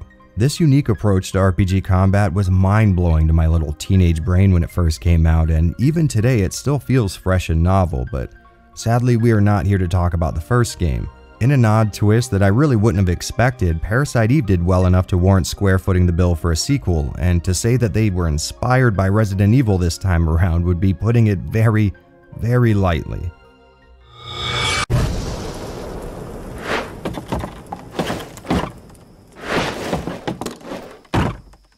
I remember getting my hands on Parasite Eve 2 close to the day it launched, and at that time I was expecting another turn-based RPG, but 2 does a great job of dashing those hopes right from the beginning with a tutorial on how your new survival horror style combat is going to work. This time around, Aya ditches the turn-based command issuing and decides to get straight to business. The exploration, puzzle solving, and resource collecting will certainly feel nice and familiar to any RE fan, and the story somehow manages to ape just a little bit of that Capcom magic as well. The first game certainly makes me wonder what could possibly be seen as mimicking Resident Evil in it, but Part 2 makes me wonder how little of it I could list off the top of my head that actually isn't.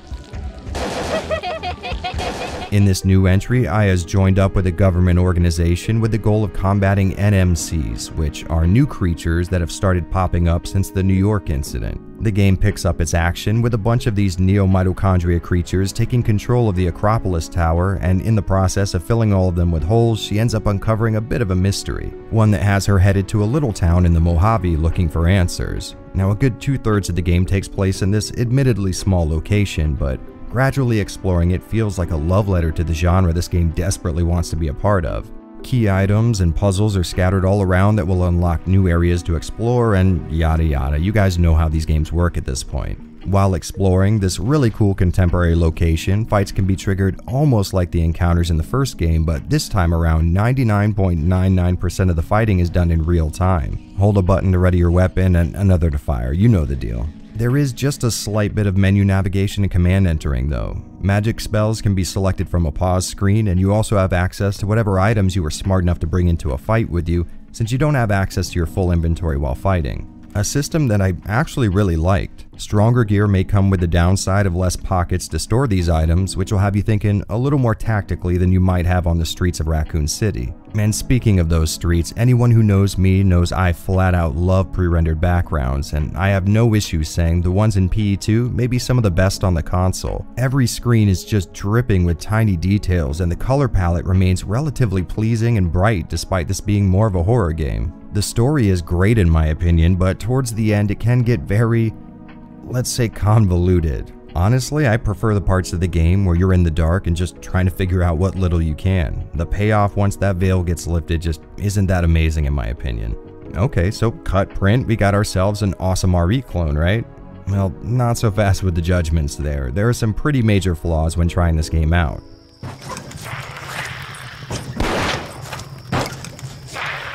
First on that list would definitely have to be the movement. In the first game, Aya handled like she was running through molasses. For some reason, every 2 or 3 steps of her run animation seemed like she was only gaining a single step's worth of ground, which is the best way that I can put it. Now, I can admit that was a little annoying, but definitely something that could be dealt with. This time around, Aya is controlled with the tank method that people hate so much for some reason, with the only real issue being, I get the feeling Squaresoft didn't really know how these mechanics worked.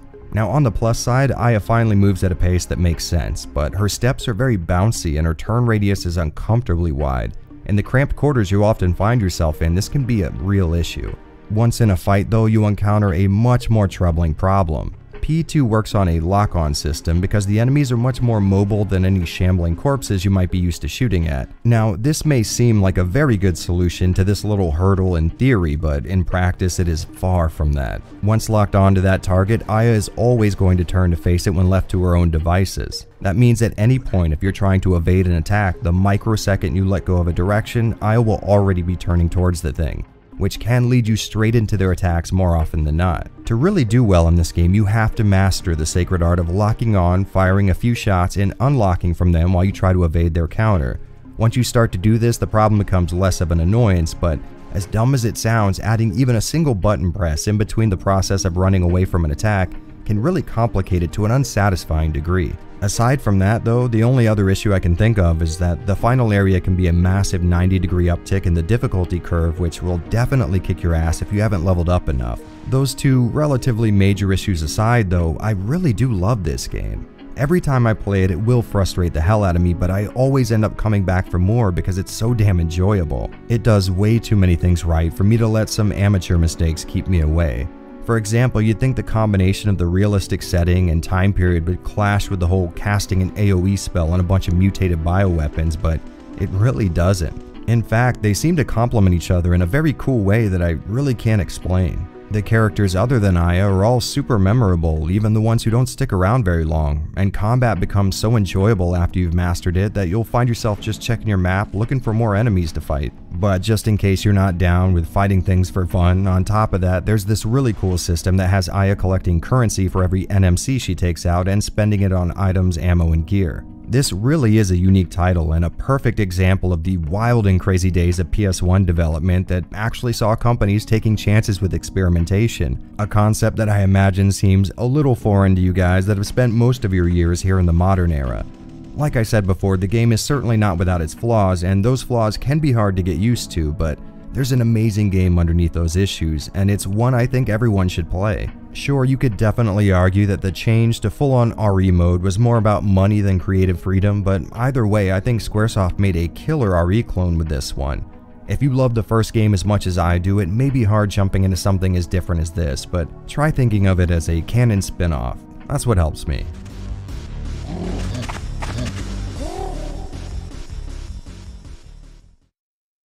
A partner. Who? Svetlana Lupescu, I know you really don't like us. I don't like anyone. I hate monsters. If you ask me, Nocturne may be one of the most obscure titles we've come across in this little RE clone project, and that is for very good reason. Not only was it developed by a company who seemed to be mostly interested in movie and TV tie-ins, but it was a PC title released before the Great Steam Revolution, a time when PC gamers were relatively insulated from the gaming public at large and vice versa. Back in those days, people often didn't hear about a PC game unless it hit superstar status or had a console port coming, which is a real shame because Nocturne has some really cool stuff to offer someone like myself who's looking for that familiar survival horror experience but with a slight twist. Watch out. Wait, this one's not a monster. Are you crazy? He just climbed out of a grave. In Nocturne, you play as the Stranger, a gravel-voiced hardass working for an arm of the federal government called Spook House. Think the TV show Fringe, but taking place during the Prohibition era. The world is a dark place. Who will protect the world from darkness? We will. As an agent of Spook House and a hardened monster slayer, you get to take part in solving a few different cases that act like their own self-contained stories, and I thought this was a really cool idea. Each case has its own unique feel and covers the wide gamut of traditional horror tropes: vampires, werewolves, zombies, you know the deal. More than anything though, I'm more enamored with the general setup. I absolutely love this idea of secret clandestine government agencies seeing to supernatural threats. They do this awesome job of giving you a very slight glimpse into this secretive cloak and dagger type scenario going on, and if you ask me, this premise alone is enough to keep me engaged. Thankfully, gameplay is handled mostly like your typical survival horror game, which has you running around with tank controls, exploring the environment in search of weapons, healing items, and keys, and hitting a shoulder button to ready your weapons for engaging in combat. As far as my tastes are concerned, it definitely checks all the boxes, but what I like is that it adds some of its own. As a PC game in the 90s, it was almost legally required to include terrible platforming, but you really gotta give the devs props for going that extra mile and making it all the more terrible. There's a bit of delay between the time you start running in a direction and the time you'll be able to hit the jump button, and if that weren't bad enough, and trust me it is, a running jump will send the Stranger flying forward a great deal, and sometimes that forward momentum carries him right off the edge of a platform, even if you landed on it just right. The amount of this forward momentum you'll get seems to vary at random, and keep this concept in mind because you'll see it repeated a lot here. Speaking of which, combat can be pretty damn satisfying with the Stranger pulling out a gun in each hand and laser sights used to give the player an idea of where they're aiming, although I'm not 100% sure these things existed in the 1920s. Really though, I'm not all that interested in accuracy, especially when I've got two hands full of firearm and a lot of supernatural monsters to shoot at. However, there is one small problem that does bother me. One of my only issues with the combat is the random nature of how many shots it'll take to put down any one enemy. In my playthrough, it wasn't uncommon for me to come across a certain type of enemy and take them out in, let's say, 1 to 3 hits, while that same exact enemy type might take more than 10 or 15 shots somewhere else. And this essentially goes for anything you're allowed to shoot at. Some of the vampires I came across went down with a single stake to the heart, while others took 8 or more.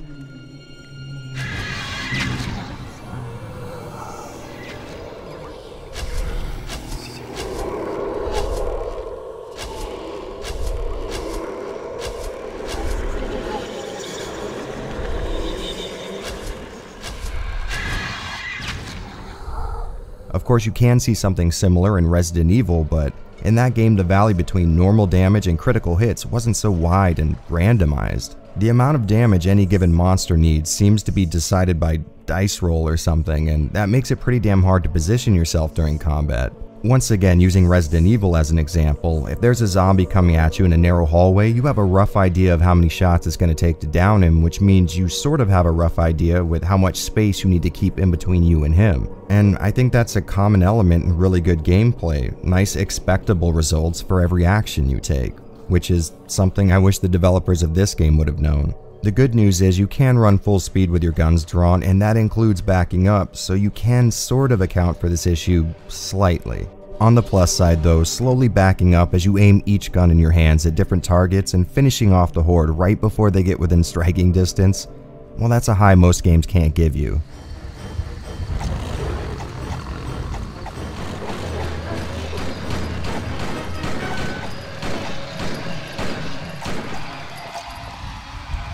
Heading back over to the bad side of things, the act of exploring and finding key items is a lot less structured than your average survival horror game, which has the potential to cause some serious annoyance. And I know that's sort of an odd concept to express verbally, so what I mean by that is, most games in the genre have a wide open area for the player to explore, but your initial options are pretty limited, so the developers can string you through the map, while constricting your movements just enough so that you always feel like you know the general direction you should be going in. Nocturne seems to have placed its key items all over the map, and in most places, each one is just as accessible as the last, so you may explore an area in the wrong order and have no idea where to go because, let's say you picked up the book item long after you came across this pedestal that can't be examined and at no point says anything about putting a book there. Yes, I'm a little salty about this one thing. On top of that, you have to be occupying the precise, exact square pixel required to examine stuff or pick up items, which I probably don't need to say, but that is very annoying. In fact, this little bungle of game design had me ready to uninstall the game and write up a 5-page list of insults to the developers instead of a review. I say this because early in the first mission, you can visit your science/weapons division and arm up for what's to come, and the items she wants me to pick up are clearly right here on the table. The only issue being I walked my happy ass up and down this table for minutes trying to find the perfect location required to pick up this ammo, to no avail. After an embarrassingly long amount of time, I got a single portion of the 3 different types of ammo on the table and just assumed if I couldn't pick it up after minutes of trying that I probably wasn't meant to. Now come 30 or so minutes of gameplay later, I'm coming across packs of werewolves in this forest and they're tearing me apart. Now I can technically kill them with regular bullets, but it takes so many shots they always end up damaging me. This forest section was about as close to impossible as you can get, and it's all because I didn't grab any silver bullets from the start, which the game tried its absolute hardest to make sure I did not grab. And to add insult to injury, you can't return to Spook House until this mission is over, so the game allows you to leave the starting area without vital tools that make the mission ahead actually playable. If there were a book on how to design a game poorly, this would be chapters 1 through 20. Occupying the rest of that theoretical book would be a situation that takes place in that same mission. At one part in the game, you come across scared villagers holed up in a church. Talking to one of them has Svetlana telling you to let her do the talking, so I talk to the guy again. With her being able to squeeze a little more info out of him, the dialogue ended. So I go on my way through the woods and miss out on a huge weapons cache that includes a crossbow, stakes, and bullets that specifically put vampires down for good. And of course the place I'm headed? Well, a vampire stronghold. And you might be asking yourself how these two seemingly unrelated events are involved. Well, that guy in the church, it turns out you have to talk to him 2 more times after he ends your conversation to find out about the weapons cache. And if that seems absolutely ridiculous to you, that's because it is. Look, I understand there's going to be mistakes during game development that aren't caught, but I genuinely get the feeling these guys went in and made certain elements of the game bad on purpose. But let's stop talking about the things I didn't like and head back to the stuff I really did like. For example, the graphics in this game are just divine in my opinion. I have always loved that 3D models on 2D backdrops sort of look, but this game really sells it.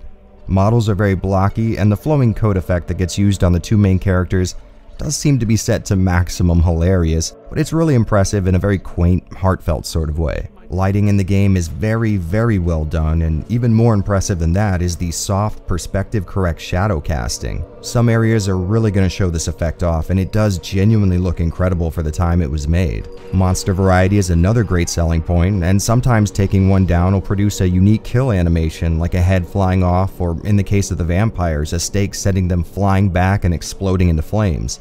Something I very much enjoyed. On a slight downside, the backgrounds can sometimes obscure items and switches, even though they should stand out as one of the only things in the room rendered in 3D. Continuing with that, these guys clearly had a very talented art department dreaming up and rendering all of these great looking 2D backgrounds, but the people applying boundaries to them must have been drunk during most of the production. In some areas, you're allowed to walk on spots that shouldn't be accessible, which not only ruins the perspective of the scene, but this can also have you dropping to your death when you try to walk through something that looks like an opening you're supposed to walk through. At the same time, there are plenty of areas where the boundaries are drawn at points that look like they should advance to another screen, which can be sort of hard to explain. So think of it this way, in your typical survival horror game, every screen transition takes place in a hallway or through a walkway where it's clear you can go, but each screen clearly shows those boundaries to you via visual representation. and each screen clearly shows those obstructions so you know where you can and can't move. Nocturne, on the other hand, is chock full of screens that have these wide open areas that can't be accessed, so you'll be running in place at the halfway point in a room where it looks like you could easily go forward. And even worse than that, you'll come across whole areas that have these confusing spots where screen transitions are seemingly placed at random. Compounding that issue, those transitions might sometimes send you to odd spots at odd angles, so you don't get the feeling you're progressing through a big connected map, but several disjointed screens that don't flow into each other organically. And this may have nothing to do with anything, but I just wanted to let RE0 know that Nocturne said to stop using its music for its leech zombie encounters.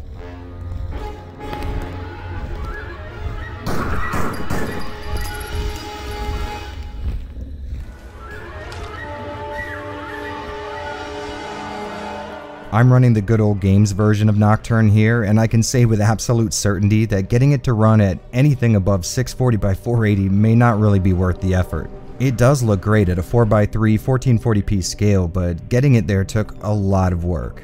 I'm using a utility called Piexoto Patch. I'm not really sure how to say it, but it lets you inject settings into a .exe when it runs, which let me get this nice crisp picture you see here. But at first the game refused to go further than the new game option.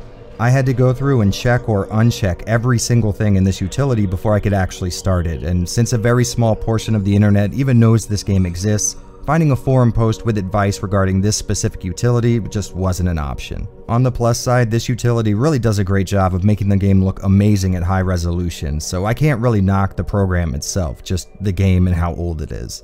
Other than the graphical issues, there were a lot of problems I encountered that made playing this game a much harder process, but I have to assume this is caused by running such an old game on such new hardware, because there is no way the devs intended for it to take this long to open the pause screen. Sometimes it's immediate, and sometimes you'll think the game's frozen. Sadly, this applies to nearly anything you're going to do in any menu, which really sucks. Nocturne is a very special case as far as my video game playing history goes, because like I mentioned above, this was one of, if not the most frustrating times I have ever had with a piece of interactive media.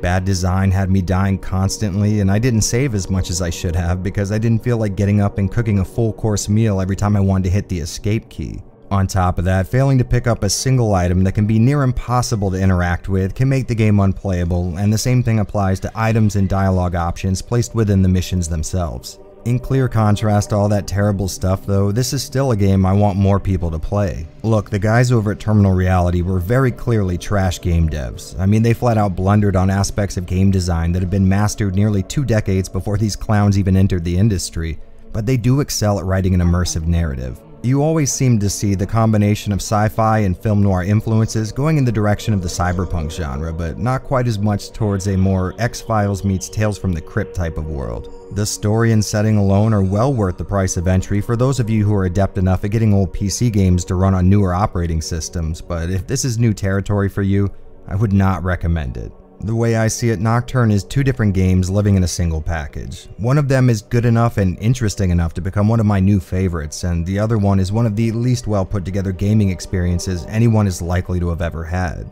So I would recommend going into this one well aware of the hurdles and expect a perfect game world that is sadly marred by incredibly flawed execution.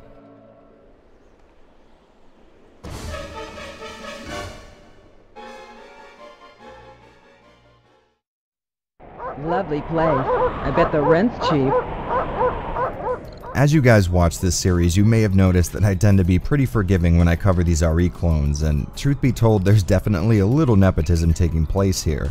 After all, you guys know I love this genre, the gameplay it typically uses, and on a surface level, I just get a kick out of seeing pre-rendered backdrops with 3D characters running around on them. But for the first time in the retrospective, I can confidently say that the game I'm covering right now is just flat out terrible with 0 redeeming qualities. Men in Black the game was only released in PAL territories, likely because bringing it over to the US may have violated some kind of non-aggression pact, and even though I was kind of excited at the idea of seeing the world of Men in Black represented in my favorite gaming genre, I have to say this game makes for one hell of a first experience. After watching what I think is supposed to be an intro, I was just dumped into Will Smith's role in the movie. I was given no instructions on what to do or even a hint as to the direction I was supposed to be heading. After finding a locked door and struggling with the god-awful controls, I just died.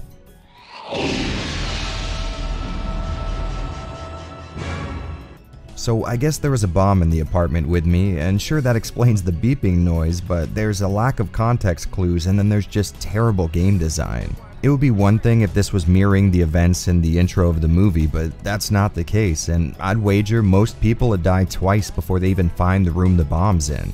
So on my next try, I figure, hey, maybe I'll look for this bomb. So I found it in one of the rooms and attempted to interact with the only part of the image that my cursor would animate for, which results in another game over. So this time I think to myself, well, we have a bomb that can't be defused and a timer on it, why don't I just get the hell out of the building? And then I tried to escape from a window, which worked, and by that I mean it resulted in the bomb blowing up again. This whole scenario was absolutely insane to me. I was only 3 screens into the game and it had already completely beaten me. Just to gain 5 minutes worth of progress into the very beginning of the game, I had to die 9 or 10 times before I said screw it, gave up, and just looked at a guide. So it turns out you can disarm the bomb, but it can only be done when the biggest section of this little meter is lit, and only after it's diffused can you get out of the window. It seems to me this game was looking to emulate that old DOS adventure game type of design where you can die on every single screen in the dumbest ways imaginable, which is probably why the game prompts you to save every 1 or 2 screens. It essentially becomes a giant exercise in trial and error, and at some point bad game design becomes less and less likely, making room for flat-out contempt for the player.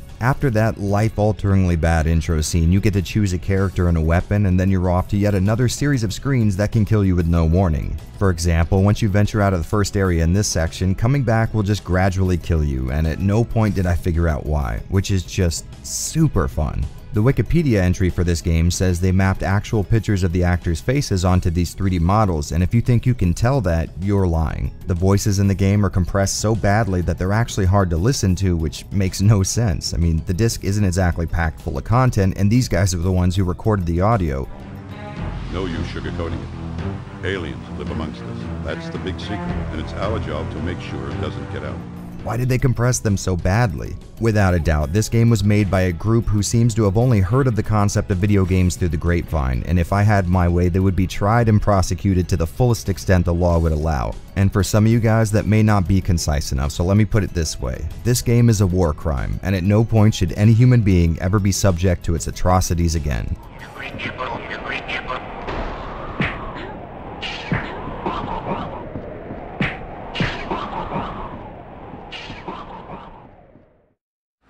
May 10th, 2010. I'm about to step through a gate into another time. Or maybe it's another world. Once again, we're left relying on Capcom to come in and clone their own successful franchise, and if there were a better argument for this being an RE clone than Shinji Mikami himself being its creator, well, I haven't heard it. No, that one doesn't count. The Dino Crisis series was born from Shinji Mikami enjoying the general ideas behind Resident Evil but growing disillusioned with the series itself. A pattern you'll see repeating itself over and over again as Mikami has proven absolutely unable or unwilling to work on his own creations for more than 1 or 2 entries. His goal going into Dino Crisis was to create a subgenre he coined panic horror, and without going too far in depth, that basically means integrating jump scares into the actual gameplay mechanics of the game. Sort of like Illbleed on the Dreamcast, but, you know, fun to play. As some of you guys may already know, I've gone about as in-depth as you could possibly imagine with the series in my Dino Crisis retrospective, and to keep from repeating myself too much, we're going to go with a nice surface-level overview for this section. If you're looking for a deeper dive with port comparisons and graphical analysis, I'll put a card in the upper right-hand corner leading you to that retrospective. I really like that one, you should check it out. What about Cooper? Forget him. Time's up. Starting with the first entry, you really get the feeling that Mikami wasn't so much bored with RE as much as he was bored with its world and characters, because Dino Crisis feels like some kind of fan-made difficulty hack for a classic RE game. Your reptile antagonists hit like a fistful of freight train, and since ammo conservation plays an even greater role in this game, you'll very rarely find yourself actually firing your weapon. In fact, when first playing it with a friend, we would joke around that Regina essentially fires 1 bullet throughout the entire game, she just keeps having to retrieve it every time it's shot. If you watch a lot of Resident Evil content here on YouTube, you'll often hear something approximating the idea that there isn't enough ammo to take down every enemy in an old RE game, which I maintain can be true for a first playthrough, but obviously once you've got survival horror down to a science, you can cap everything the game throws at you. In Dino Crisis, however, this isn't a rule as much as it is a commandment. You have to live and die die by the tenets of conserving ammo because the amount you'll find in the course of the game approaches sadistically low levels. Luckily, the game sort of makes up for this with a few environmental offensive options like traps and laser grids. These will either let you keep the dino menace at bay in one area of the map or give you an easy kill if something needs to be taken out. Like I said, the game essentially works jump scares into the gameplay by having events take place that require a swift getaway or some fast button mashing, and I guess this might have been sort of innovative at the time, but as the years go on, I find it harder and harder to actually appreciate this mechanic. Dino Crisis was pretty world famous for including an honest-to-goodness real-time 3D background instead of a static image, something that might not seem like a noteworthy feature nowadays, but back then this was a pretty big shake-up to the genre, especially since the environments look so damn good here. I think this was an impressive attempt at revolutionizing the general gameplay hook Mikami brought to the industry, but if you ask me, it doesn't feel quite as solid or well put together as its predecessors.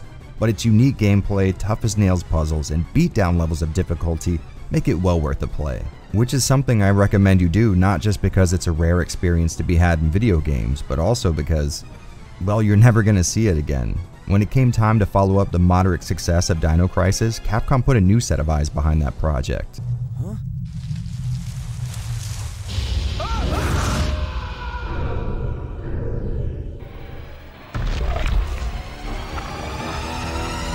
Dino Crisis 2 surprised the whole damn industry by turning nearly everything about survival horror on its head with a title that both followed the tenets of the genre and simultaneously spit in its face. You play as our favorite redhead again while she investigates an island that seems to have disappeared from the timeline or whatever. Listen, do you remember the time travel beats of the first game's story?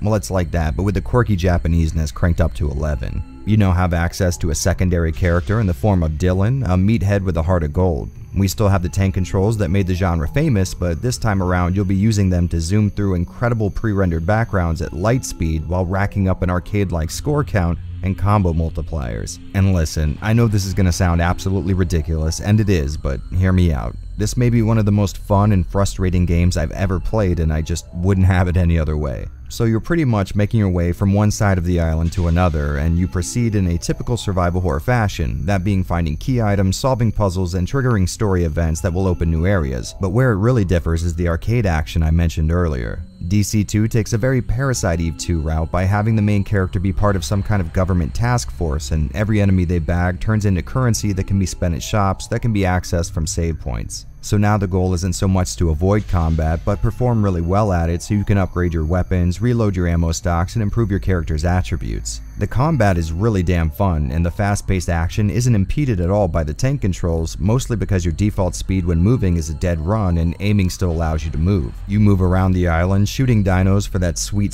score multiplier that comes from taking no damage, and your points get tallied at door transitions. And it seems like the game knows when you're on a roll, because as that no damage bonus gets bigger, it seems to throw more and more enemies at you, most of them conveniently spawning in the exact area you've got your back to. Listen guys, I know I'm not doing a great job of explaining this, but believe me when I say, despite the fact that it sounds like it can't possibly work, this is one of the most fun and satisfying games you could ever play through. Really, Dino Crisis 2 is required material in this RE clone sort of market space, and I might catch hell for this, but I'd even say it outclasses the first game in that sense.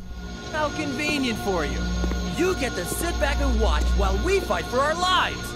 And before we move on to the black sheep of the DC family, we have to at least mention the entry in Capcom's Gun Survivor series that crossed over with Dino Crisis called Dino Stalker. Now, why did they use an already recognizable property like Dino Crisis in this game, despite the fact that they didn't include it in the title, almost negating any gains the brand could bring to the title? That's for future historians to figure out, because I doubt we'll ever get an answer. Until then, Dino Stalker is about as average as an on-rails light gun shooter can be. There isn't much value here other than the wacky story that ties into DC, but if we're being honest, it didn't do a whole lot for me. That being said, I've never played it on a CRT, so I've never seen how it handles with an actual light gun, so I guess take that for what it's worth.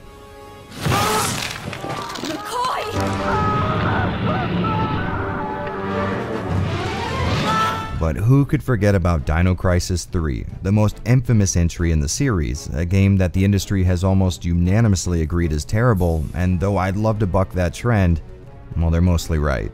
The controls are a nightmare, the camera will likely lead to more damage taken than any of the on-screen enemies, the story is absolute cheese in its purest form, and the environments are so damn samey looking that I doubt any human being could navigate them without checking the map twice. All that being said though, there are some elements that either work really well or could have worked really well if they were placed in a game that knew what the hell it was trying to do.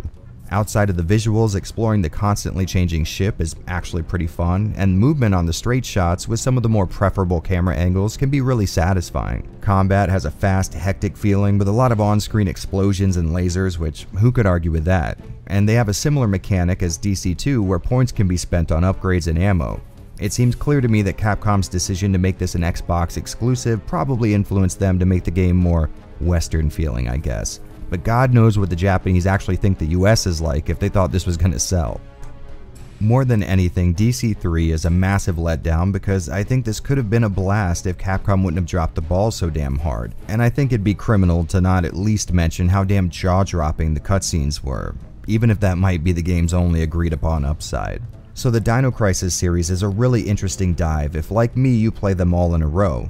When jumping into a game series, you kind of expect to have the same experience at least twice, and it's pretty surreal that you just flat out can't do this with these games. Every single entry is different enough from the last that you'll keep wondering if these were all separate ideas pitched that were later retrofitted to include dinosaurs. I would really recommend checking them all out, with Dino Stalker being a maybe if you can get your hands on it without too much trouble kind of deal. But nonetheless, Dino Crisis deserves to be remembered for being a very cool, long-running experiment. It may not have been a successful one for Capcom, but it's nice to remember a time when they actively engaged in experimentation instead of incrementally releasing slight variations of Resident Evil 4. Or I guess I'm gonna have to start updating that old moniker now, slight variations of Resident Evil 7. Well, this is for the captain. Enjoy!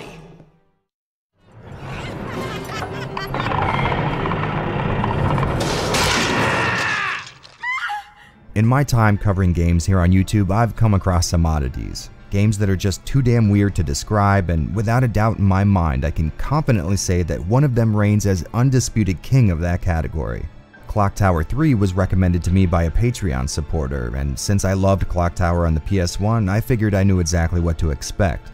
But holy hell was I wrong. CT3 ditched the point-and-click adventure gameplay that the series was known for up to that point and swapped it out for a more traditional survival horror type of system, and even though I do love the point-and-click adventure genre, I gotta say this was a huge improvement in a lot of ways. During that transition though, I think someone might have accidentally overcranked the batshit insanity knob because this game is so odd it boggles the mind. The game's developers seem to be very intent on including mocap cutscenes, but for some reason actively directed the motion cap actors to exaggerate every single move they made. And yes, looking at the finished product can be an absolute treat, but you really have to see the mocap sessions. They are genuinely a thing of beauty. But weirdness aside, what does this game have to offer and why is it on the list? This is the story of Alyssa and her bloodline, an ancestry of female demon hunters called Rooters. Alyssa's just now finding out about her lineage while trying to find her missing mother. She discovers that these things called entities can enter people and drive them to do terrible things. Once those people die, they essentially become eternal spirits who have been strengthened by how many people they killed while they were alive. Now it's important to mention this is nowhere near where the odd stuff starts. All things considered, this is pretty run-of-the-mill for a Japanese horror property. Where things really start to tip the scales of craziness is when Alyssa transforms into a Sailor Scout and banishes these things to the Shadow Realm with her magical bow and light arrows. Starting to see what I mean?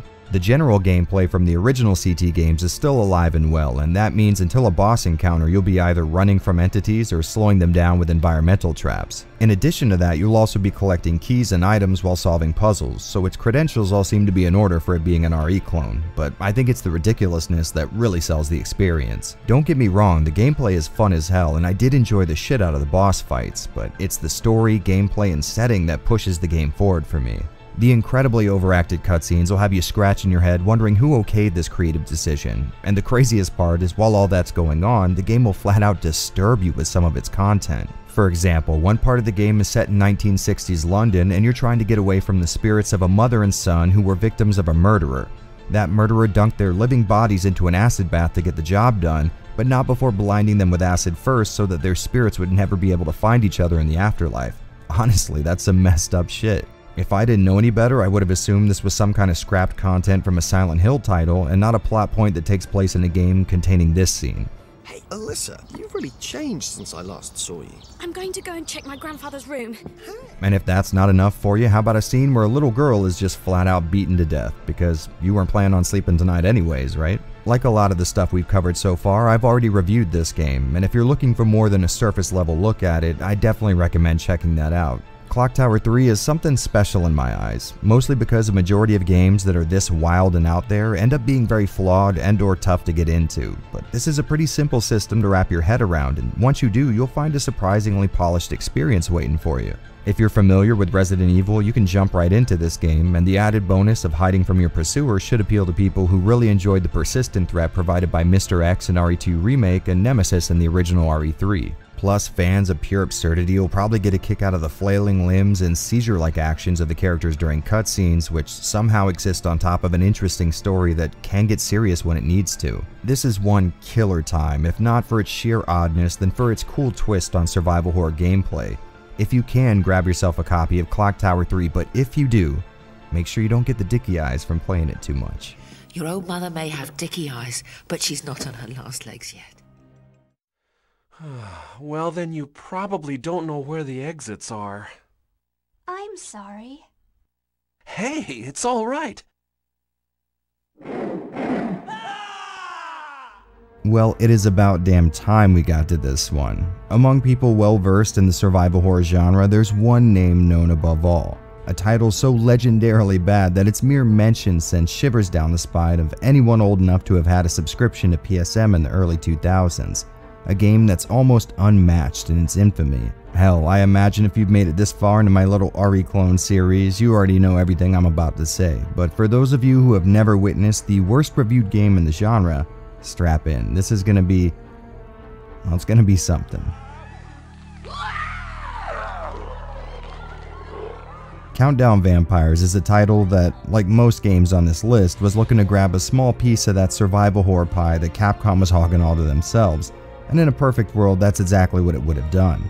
To level with you guys, I've always heard about how bad this game was, and I've had the Japanese release of it for years, but I've never really put much more than an hour into it. And now, having played it for a while, I can say there are some really cool ideas floating around in this game.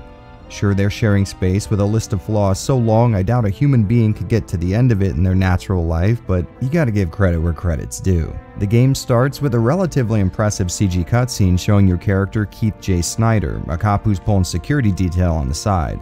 Apparently he's here to guard a few VIPs, but after being in the building for less than a full minute, a fire breaks out and the sprinklers kick on to handle it.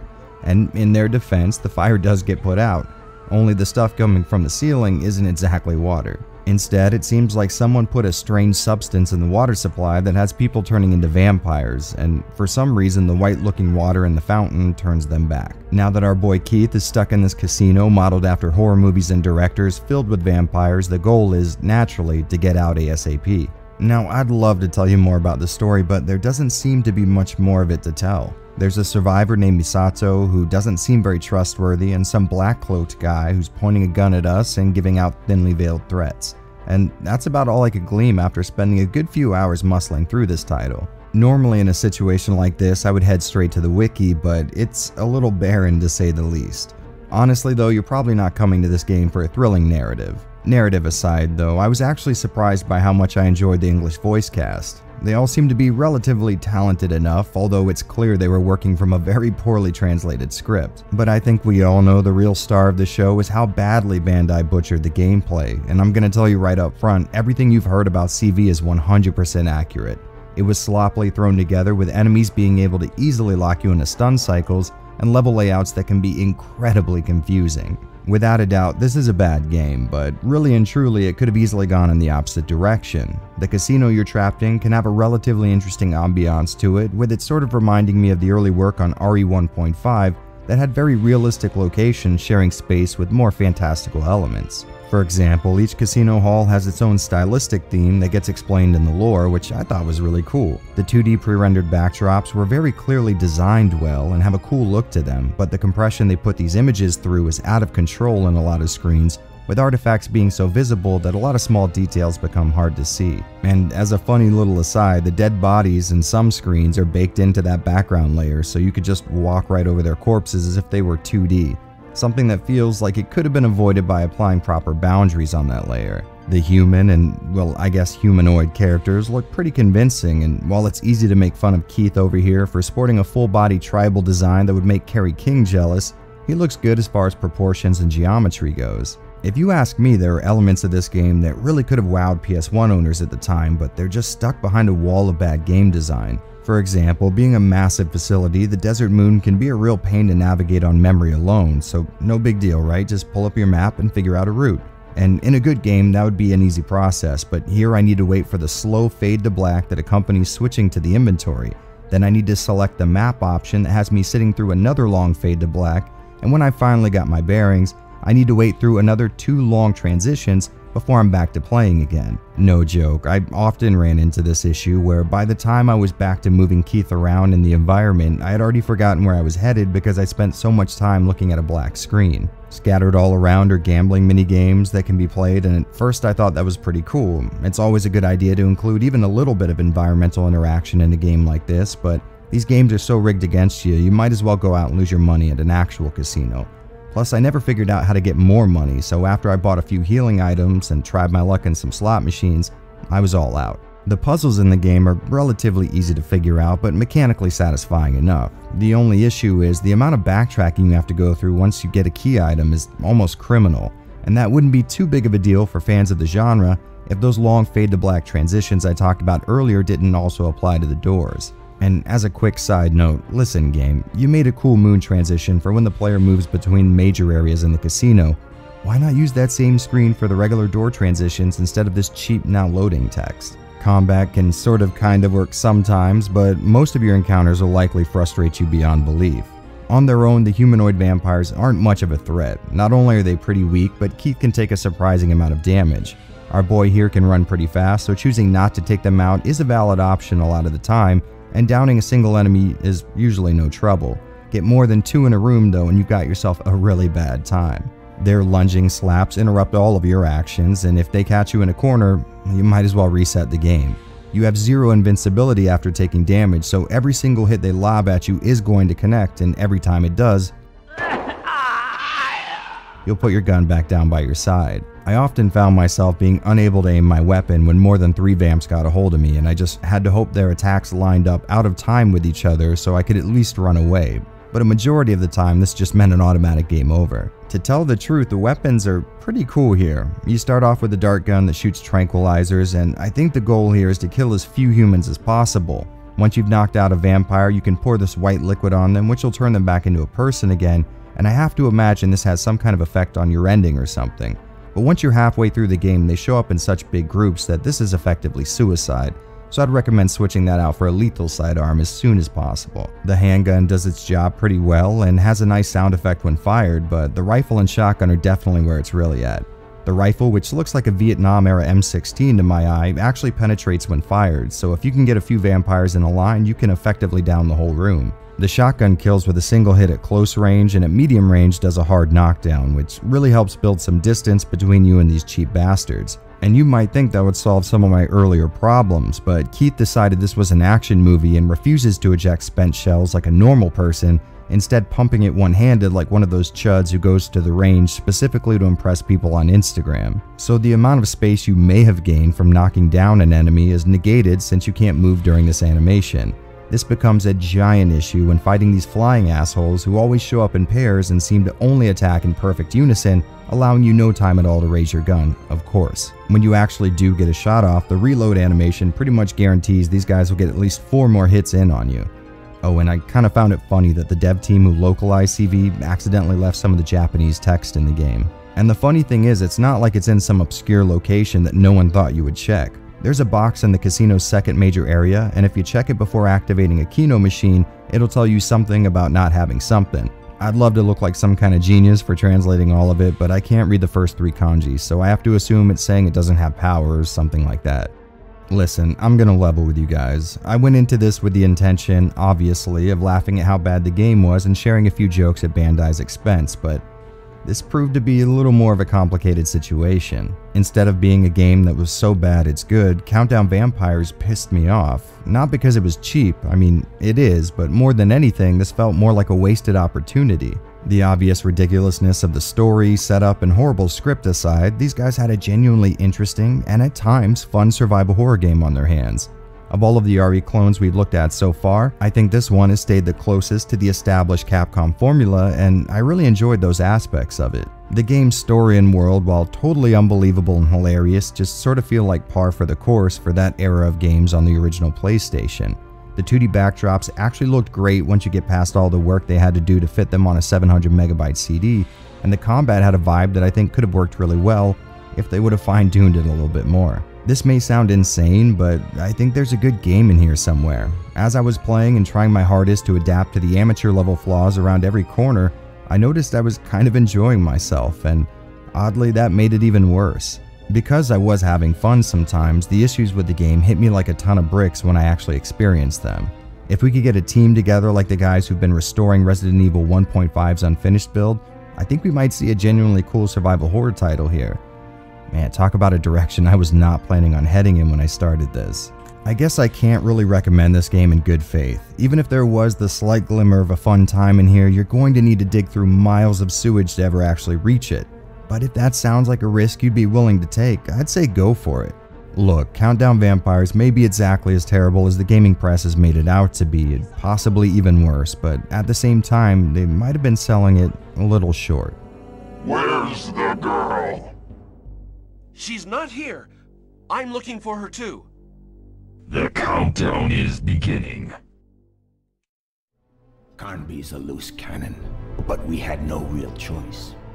Full disclosure, I've never really been a fan of the Alone in the Dark games. Now don't get me wrong, I appreciate that the series flat out laid the groundwork for what Resident Evil would accomplish in the future, but it's sort of like my relationship to the Star Wars franchise. There's no doubt Lucas paved the way for a near infinite amount of sci-fi media that would come to follow, but call me crazy, I prefer those properties that built from that foundation and improved on it in every conceivable way. So while I absolutely give the utmost respect for what the series would later lead to, well, it's not exactly the franchise I reach for when I'm looking for a survival horror fix. That being said, if there was one way to get me to put a disc in a console, well, it's flat out copying Resident Evil, which is exactly what Alone in the Dark: The New Nightmare does. From what I was able to gather, thanks to a few disparate internet sources and some friends that hung out with me during a recent live stream, this seems to be a hard reboot of the series. You can play as Edward Carnby, who serves just about the same role as his red-headed progenitor, but this incarnation exists as his own entity outside of the original. So this is essentially using the familiar elements of the series but placing them in a new world with sort of new characters. Now, like I said before, I'm not what you would call a fan of the earlier games, so excuse me if I miss a lot of what might be obvious references to past canon. So the general idea is Carnby, who's some kind of investigator, is looking to find out how his partner died, and that means boarding a train and heading for the last place the guy was seen, Shadow Island. Along for that ride is Aline, a smarty-pants college grad type, who's there because the guy bankrolling this little excursion is looking to recover 3 mysterious tablets that are supposed to hold some kind of supernatural power, and she knows her way around ancient artifacts. On the plane ride over, the crew is attacked by some unseen force and are forced to parachute down to the island, and here's where you get to decide who you'll be playing as. From what I can tell, Carnby is more focused on the traditional RE style gameplay, combat very much included, while Aline is more focused on puzzle solving. I naturally went with Edward for this playthrough because I was looking to see how well they captured that Resident Evil feel, but I was tempted to start up as Aline for some reason. I'm not quite sure why, but there was just something about her that appealed to me. Anyway, starting out with Carnby reveals the devs behind this game to be pretty knowledgeable on what makes RE work so damn well as a survival horror property.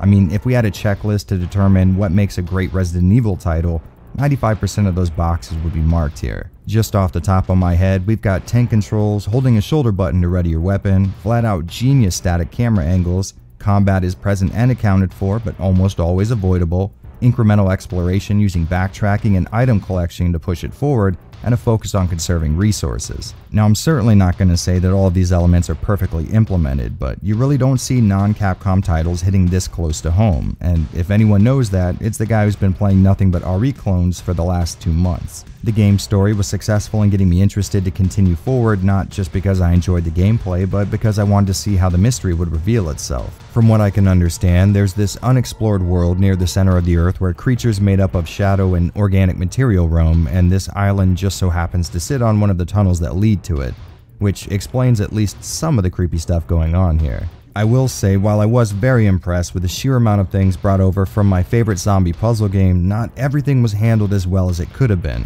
For example, I loved that I could move around with my weapon drawn, but because the D-pad couldn't control the height at which I aimed, the game often auto-aims for me.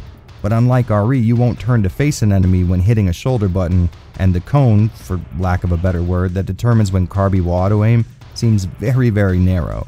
I don't know, it just seemed really odd that they would include this feature but then essentially force the player to manually aim anyways. Because of this and some far off or obscure camera angles, I had issues determining when Kirby had locked on, meaning not only did I waste more ammo than I would have liked, but I also took a few more hits than I felt like I should have. I will admit though, this can be compensated for by learning the game's quirks. After getting to a point where I was depressingly low on ammo, I restarted the game, and after getting used to the combat, I was able to hoard resources like a boss. One thing that did bother me though is something I can't quite confirm.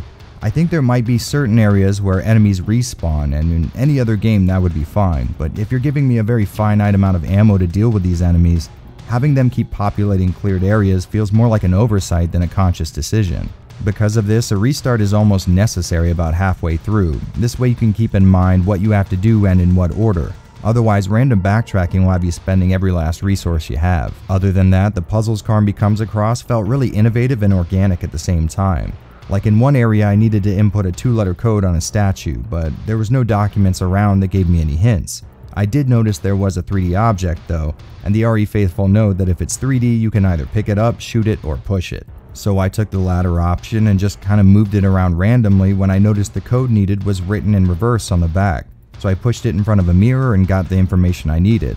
A lot of the head scratchers you'll come across has a similar feel, and I really like that. Alone in the Dark definitely isn't going to hold your hand, so if you're expecting it to drop a lot of hints, you'll find yourself lost pretty quick. But if you use real-world knowledge and some experimentation, I'm sure you'll figure most of this out on your own. Graphically speaking, there's a lot to gush about here. First off, you really have to give it up to the art team for these absolutely stunning camera angles. They made great use of odd placement and Dutch angles to give the feeling that things aren't quite right here on Shadow Island. On top of that, I noticed what I think is an homage to that one scene from the original Alone in the Dark's intro in a similar scenario in this game. Even though I'm not really into the older games, I still thought this was a really cool little nod. The pre-rendered backgrounds are flat out stunning, and believe me, I have really strict standards for this kind of art style. Each screen feels well detailed and populated, but also does a great job of giving you a sense of space and placement. What I mean by that is I can form a pretty good idea of where the next screen is going to take me before I even see it for the first time, just based on little environmental details on the current screen and a nice use of landmarks. But more than anything else, you really have to give this game credit for doing something I've never seen any other game using pre-rendered 2D backdrops do. As you might expect for an Alone in the Dark game, light plays a pretty big role in the gameplay, meaning your flashlight isn't just for show. This thing acts as a real-time dynamic light source that can actually light up the background. Now, let me say that again in a different way because I don't think you're as impressed as you should be. A 3D light source on a PS1 game is actively lighting what is essentially a 2D non-interactive JPEG on the screen. Is it just me, or is that genuinely sexually arousing? I struggled to figure out how this was even possible for the first 30 or 40 minutes of the game, but then I noticed most rooms had light switches that let you turn the lights on and off, and that's when it hit me. I think the devs rendered out two versions of background art, one light and one dark, and it seems to me the flashlight isn't so much lighting the background, but instead creating a transparency layer that allows the lit version of the background to be displayed within the vertices of the flashlight cone. And if that still, for some reason, isn't blowing your mind, keep in mind this was something not even the incredible RE remake was able to achieve on the GameCube. Man, talk about pushing this console to its limits. And since we're on that subject, I did opt for the PS1 release despite there being a PC, Dreamcast, PS2, and even Game Boy Color offering. Obviously, doubling the vertical resolution is attractive as hell to me, but come on. If I'm not upscaling 240p footage here on the channel, it just doesn't feel like me. No. That being said, I don't know if I'd recommend going the PS1 route for a playthrough. There seems to be a few issues with this version, but the most annoying is the long amount of time it takes to transition from one screen to the next. I assume this has something to do with the fact that the console is loading 2 pre-rendered images into memory simultaneously, but it can make the game feel like it's flowing less organically. If that's something that'll bother you, I would say maybe stick with the PS2, PC, or DC versions, especially since the game can be found on Steam for next to nothing and installs and runs perfectly in Windows 10. If you want it to run at a higher resolution than 640 by 480, you'll have to create a shortcut and append it with the desired resolution, but that's probably the least amount of work I've ever had to go through to get an old PC title running on this operating system. All in all, I was flat out floored with the new Nightmare. I knew going in that it was going for the RE crown, but I had no idea it would get so close to grabbing it. There are many flaws here, but I'd still say this is a no-brainer. It did almost everything I expected it to, but shot past those expectations and started really adding new life into the genre. And if that's not enough to get you interested, may I remind you, Aline comes into this experience all kinds of cheeked up, so, you know, it's a plus. No, don't move. Don't move. Leave me be. I'm gonna die.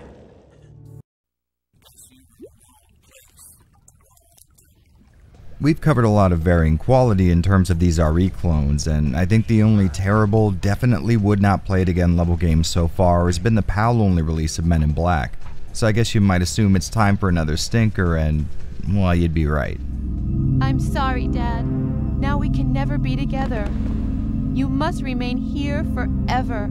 The Crow's been making the rounds on the internet for a while now, but I think the angry video game nerd is to blame for its more recent infamy, and having played it myself recently, I can say that a majority of that video was hammed up to fit the guy's character, which, in fairness, you probably should assume. Now, that doesn't mean this is some kind of unappreciated gem or anything. It's bad, but it's just not the kind of over-exaggerated bad the nerd portrays it as. But before we get into that, let's get into the story, and trust me, we won't be here very long. You ready for this? Okay, here we go. You're a guy who was murdered, along with your girlfriend, and then you come back for revenge. Alright, now that the story's been covered in a single sentence, let's talk about gameplay. And I hope you're ready for this long, detailed analysis. So here we go. You start the game at a bar, and continue forward beating people up until you beat up the people who killed you. Literally the easiest video game I've ever had to describe to anyone. And you'd think I might be pleased with controls being handled with my tried and true, favorite, very much loved tank control method, but there's some kind of delay baked in here. I'll press up on the D-pad, and a second later my guy on screen will begin his startup animation for walking, which is not a short process. And that delay makes it feel like you're playing in slow motion sometimes, although I probably should mention that other times you actually will be playing in slow motion thanks to the game not running well when more than 2 people are on screen along with a few 3D objects like, I don't know, weapons or environmental stuff. When a bad guy approaches you, you'll automatically put your set up, and from there you can do certain moves with button combinations like an uppercut with forward plus circle or a spin kick with left and square. On top of that, you have this neato backflip that serves no real purpose outside of looking cool, which, you know, isn't the worst thing in the world to put in a video game. That baked-in lag I mentioned earlier most definitely applies to the combat, so have fun with that, but in all honesty, this game's sort of hard to talk about. Sure, it's bad, but it's not the kind of bad you can make jokes about without exaggerating. It more sits on the territory of bland bad, where the mechanics aren't implemented well enough and the game really never gives you any reason to be interested in it. You only have a single life to finish the game, which means every run is a 1cc, and it can be incredibly difficult. After dying my first time, I dropped the difficulty slider down to easy and made it maybe 3 or 4 screens further than when it was on normal. So don't expect to see the ending of this one without spending a substantial amount of time on it, and I want to be very clear here, at no point would I recommend doing that. Okay, so brass tacks time. The Crow is a shitty cash-in meant to capitalize on a movie release. We've all seen this before, and this one is about as bad as you would expect. If you ask me, sitting there watching footage of this game being played is way more fun than actually playing it, so maybe skip this one unless you're really into badly compressed pre-rendered backgrounds, or I don't know, you have a fetish for guys in leather doing backflips, which, by the way, no judgments.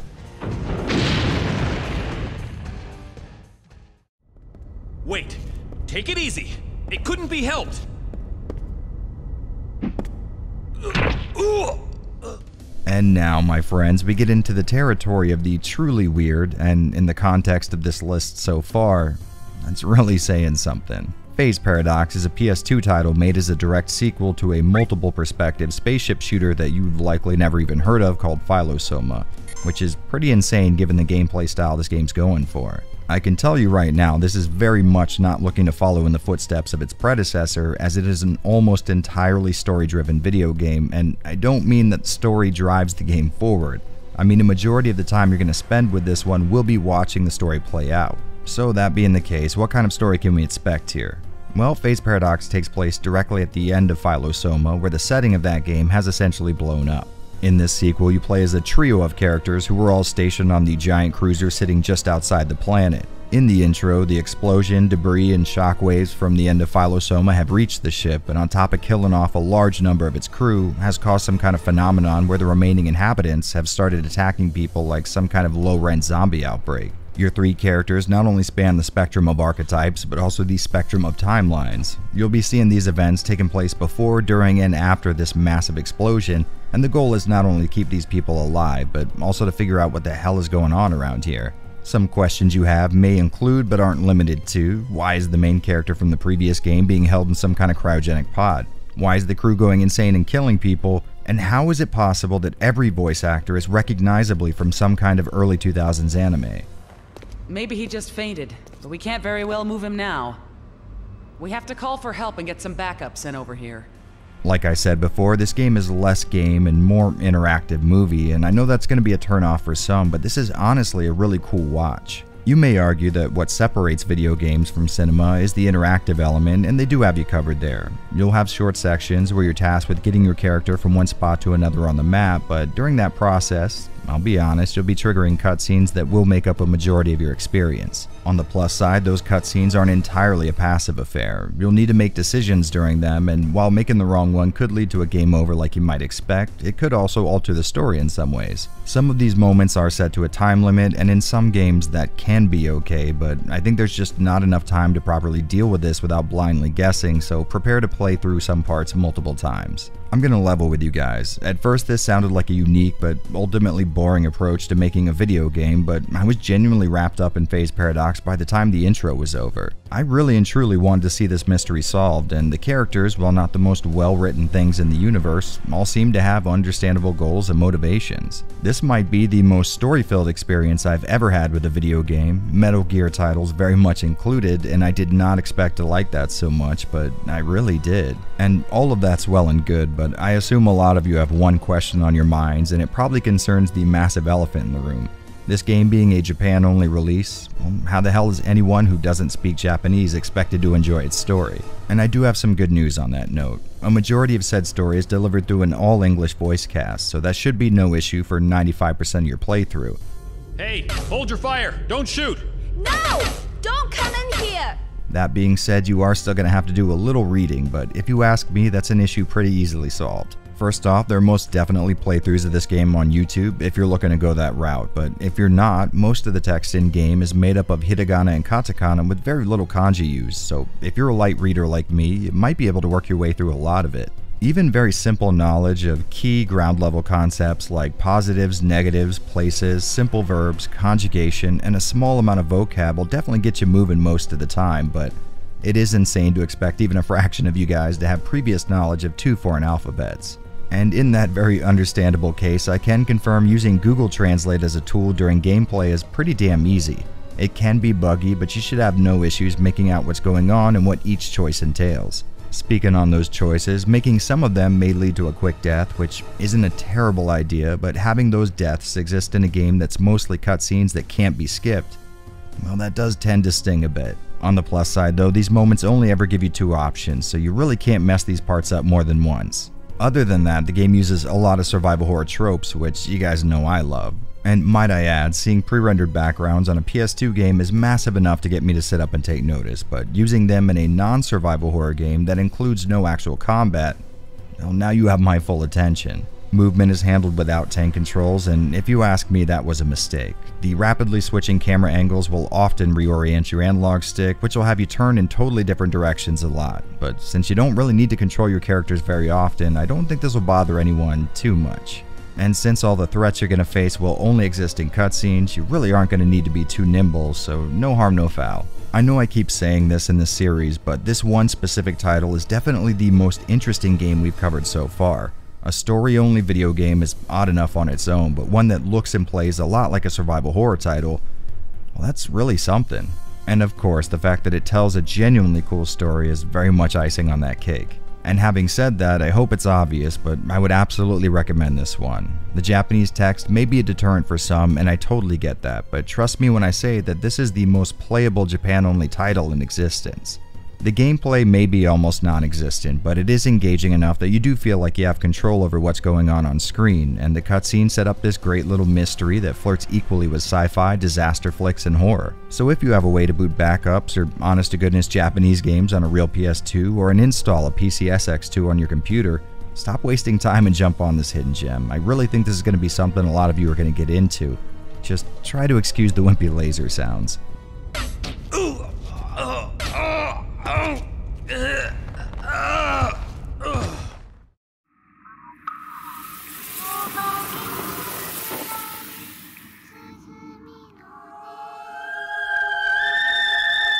Like I mentioned in my Fatal Frame coverage, I've never really been into the traditional Japanese approach to horror. For some reason, I just don't find old Japanese houses to be inherently creepy, and the Japanese take on ghosts just doesn't do it for me. And that being the case, you'd figure a game like Kuon would be a bust for me, but I ended up actually getting a kick out of it.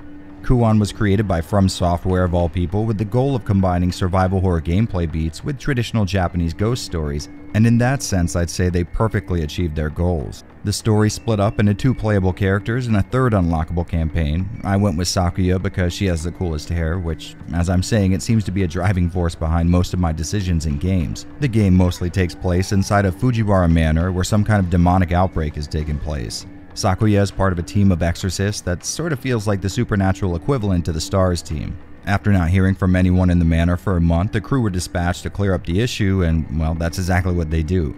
Exploring the manor feels reasonably like you'd want in a survival horror game, with multiple rooms to discover and all kinds of locks and puzzles halting your progress until you figure them out. Yeah, things are almost perfect here, except for one glaring flaw that I'm struggling with. The only issue being I'm not sure if it's a just me thing or if it's more of a universal problem. Because old Japanese architecture can be a little, shall we say, repetitive, I found it sort of hard to keep each area memorized enough that I knew exactly where to return to once I came across a key item or something. I would enter an area and assume, well, this is the place because, let's face it, you can only see so many wooden plank floors and open room layouts until they all start merging together in your head. Because of this, I had to check the map a little more than I would have liked to, and since individual rooms aren't included on it, that was a little more obtuse than it really had to be. The game uses a more traditional control scheme, meaning each direction on the analog stick will move your character in that same direction on screen, but since you'll often be running from an enemy to gain ground, then turn around and attack it, this control scheme can be a bit limiting. Turning around requires a buttload of time and a lot of room, so things don't feel as fluid in combat as they should. Speaking of which, you'll be using Yu-Gi-Oh! Spell cards to attack the demons infesting the manor, and it works relatively well. The game does a great job of dealing these spells out in a controlled enough interval that I always felt like I was close to running out, which definitely ties into the more enjoyable parts of survival horror in my opinion.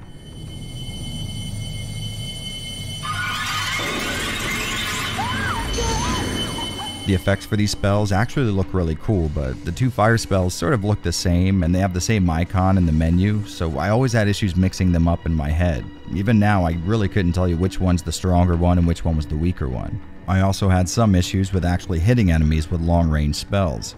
Once you're sort of facing the enemy, the game will guide your attack to it, but some camera angles make it hard to tell where you're facing, which isn't helped by the stance your character takes when launching projectiles. There are a few different enemy types, ranging from little demon things to ghosts and even possessed people, which complements that Japanese ghost story feel really well. You can handicap yourself by running near an area where a surprise is set, which will have you unable to use spells for a short time. So if you start to hear your heartbeat or things just feel a little creepier than usual, it's a good idea to slow down for a second. As far as gameplay is concerned, Kuon scratches all the itches that a fan of RE-style games are likely to have, but the presentation is a bit of a mixed bag. Right from the start, I thought the game looked pretty good. I mean, it's not the most impressive title on the system, but humans have proper proportions, and there aren't so many effects on screen that it ruins the realistic aesthetic the devs were going for. But the game is just too damn dark for me. It can be really hard to see where you're going until Sakuya gets close enough that her lantern lights things up, which can limit you a bit in the first hour when you're still trying to commit the layout of the manor to memory. I also noticed this game puts out a very thin picture, almost like it's not using the full horizontal space the PS2 is capable of. I've tried looking around and I can't find a reason for this, so if you know, clue me in because I'm intrigued. I'm running my PS2 through my OSSC to get the picture you're looking at, and using a utility called GSM to force what would normally be 480i into a progressive scan picture. And as far as upscaling goes, this game looks great at higher resolutions. The look of the game seems to tread slightly into the realm of a more anime type of presentation, where the faces are concerned at least, which is a look I've always enjoyed, but it is kind of funny seeing a game that has a lot of emphasis on dialogue-driven cutscenes, but doesn't animate any mouths moving. I'm not exactly ragging on From Software over this or anything, but for a game made in 2004, this does feel sort of low effort. Now, I'm sure this was a budget thing because I doubt anyone would do this on purpose, but it is kind of funny that they would do the same thing years later with the release of Bloodborne. Overall, I was impressed by Kuon. There's a lot here for a fan of survival horror, and the 3 playable campaigns certainly bring a lot of value to the table. Combat can be clunky, and the game may be a little too dark for its own good, but none of those flaws were enough to ruin it for me. What did, though, is my lack of interest in this kind of setting. Like I said, I have no idea why, but I just don't find these old Japanese locales very fun to look at.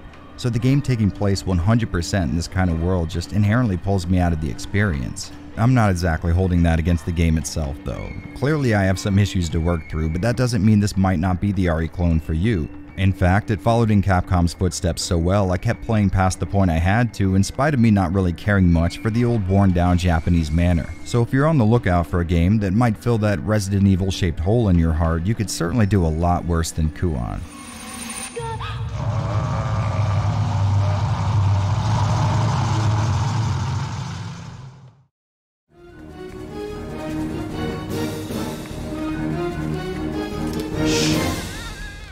If there are 2 things in this world that I love, it's survival horror style gameplay and a very 90s anime aesthetic. Luckily I get to talk about both of those things today. A lot of you have been asking me about this one specifically, and even though I've owned it for years, every time I pull it off the shelf I stop playing immediately, knowing full well this is a game I absolutely have to make a video on, and well, I guess there's no time like the present.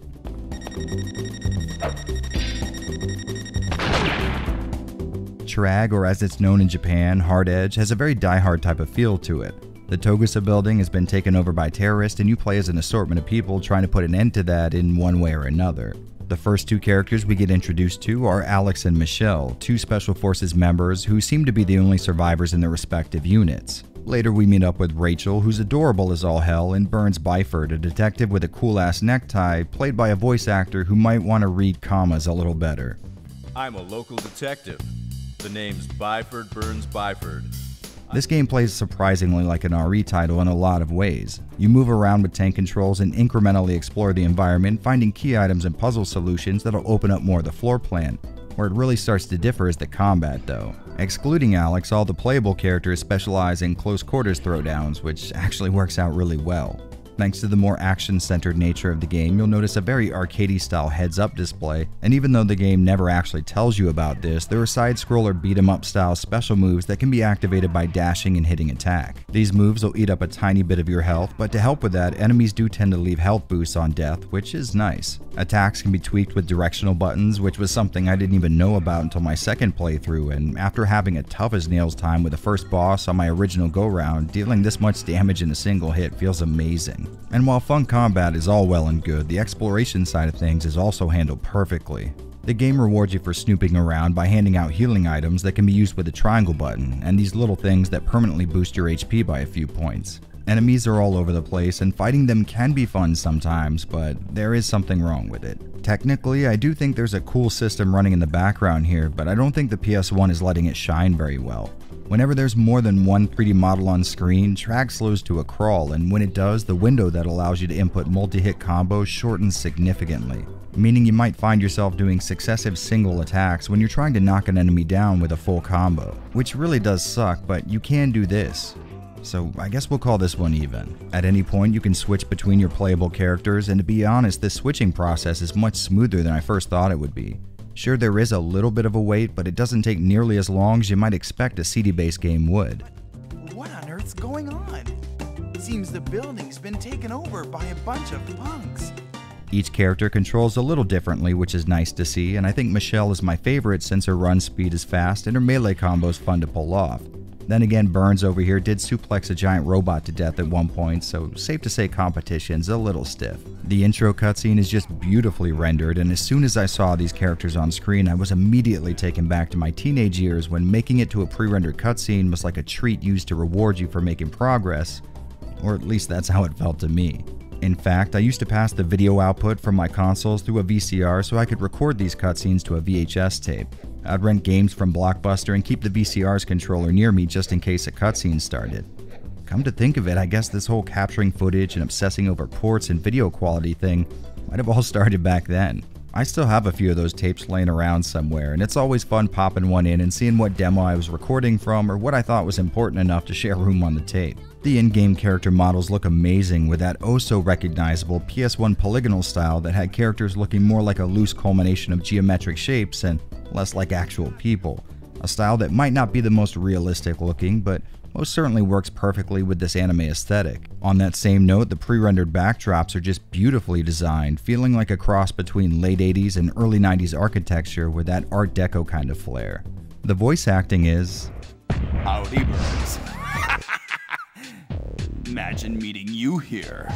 I mean, do I really need to finish that sentence? It's a PS1 game, how do you think it sounds? On that subject though, I was a little thrown off when Michelle sounded like this in the intro cutscene. I don't know. But like this in the rest of the game. I'll make them pay for what they did to our people. Not really sure what's going on there. Honestly, Trag was a really fun time. It did have some very clear flaws, but I didn't feel like they got in the way of the stuff that actually worked. The design and feel of the game world took me further back into my gaming past with each new room reached, and I genuinely had a blast coming across enemies and beating their asses. Movement can be a pain because it's so damn easy to get caught up on the environment or dead enemies before they disappear, but this never got to a frustrating point, just sort of annoyed me every once in a while. If I were you, I'd definitely give this one a shot. It brings over a lot of elements found in Resident Evil, but brings so much of its own personal charm that it doesn't feel as derivative as it may look on the outside. The graphics are a nostalgia trip all their own, and old PS1 era voice acting will always have a spot in my heart. Sadly, it has shot up in price in the last 4 or so years, but with a PS1 ODE like the X Station costing about as much as 2 of these games put together, I think going the optical disc drive emulation approach might be the best bet here. Damn, these used game prices really get up my nose.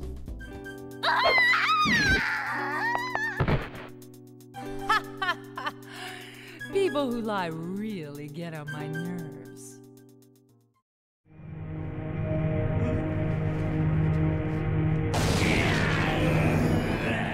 Here's another one of those titles that people have been asking me to cover for years, and despite being a fan of these sort of games, I've only just now played Haunting Ground for this video, and to be totally honest, it's a bit of a mixed bag in my opinion.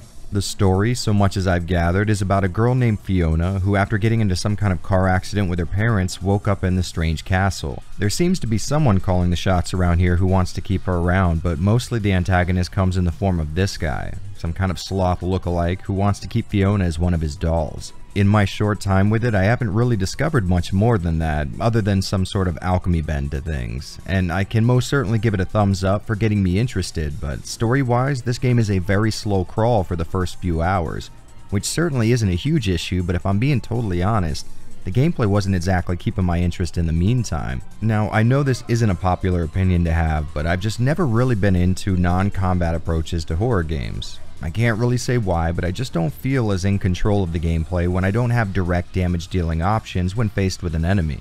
Which is probably a good time to mention the inclusion of a cute little dog named Huey, who plays into the game in a few different ways. When the weird groundskeeper guy is after you, Huey will latch onto him and keep him occupied, but I tried not to do this very much because sometimes the asshole will kick the dog, and that made me feel terrible. On that same note, you can order Huey around with the right analog stick, which will get him to do things like staying put, searching for hidden items, and interacting with the environment. A system I had a lot of fun experimenting with, but there is one option on the stick to scold Huey, and I swear I lived in constant fear of accidentally hitting that during gameplay. Trust me, the last thing I want to do is take part in some kind of dog abuse simulator. Getting Huey to crawl through small openings is kinda cool, but a lot of the necessary uses for the dog do seem a little like padding. You know, things that could have been done myself, but the game forces me to use a middleman anyways.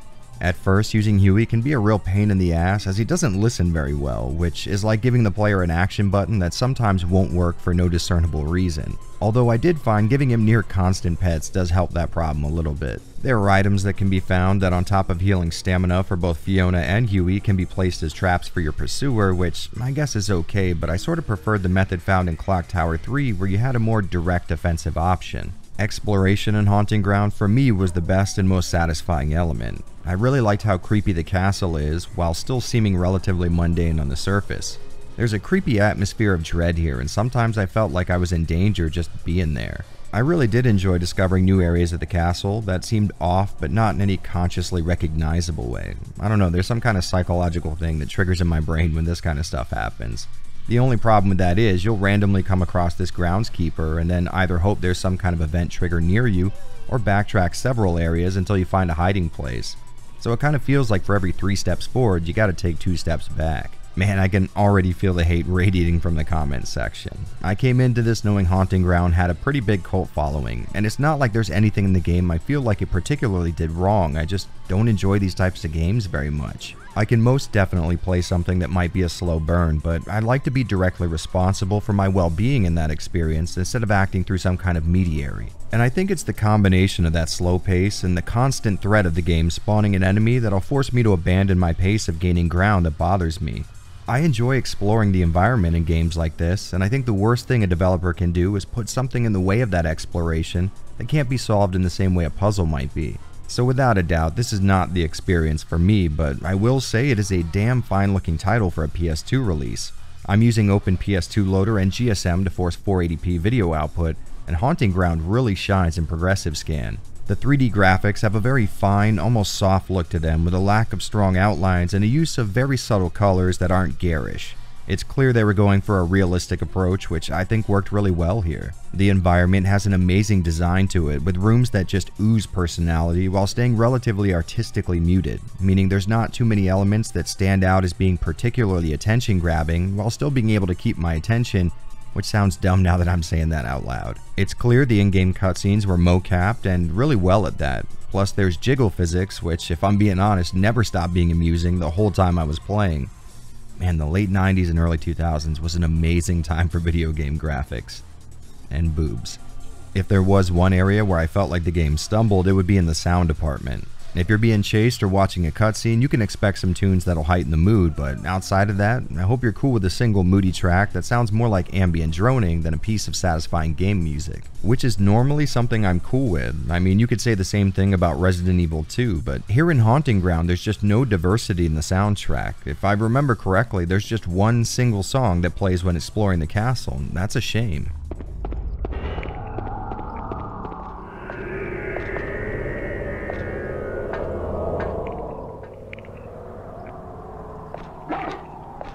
So I'm at an odd point here with this, where I actually didn't enjoy the game very much, but I would still recommend it. I mean, it's definitely not my cup of tea, but with so many people recommending it to me, it seems clear I'm the odd one out here. Plus, there were a few elements that I genuinely did enjoy. Now sadly, this is one of those limited releases that commands stupid high prices on the used market, so for this one instance, I would fully endorse emulation or some kind of backup loading as a first and last measure. You can get a lot for $300 to $400, and a single PS2 game just doesn't seem like a good return on investment to me, even if it does have great jiggle physics.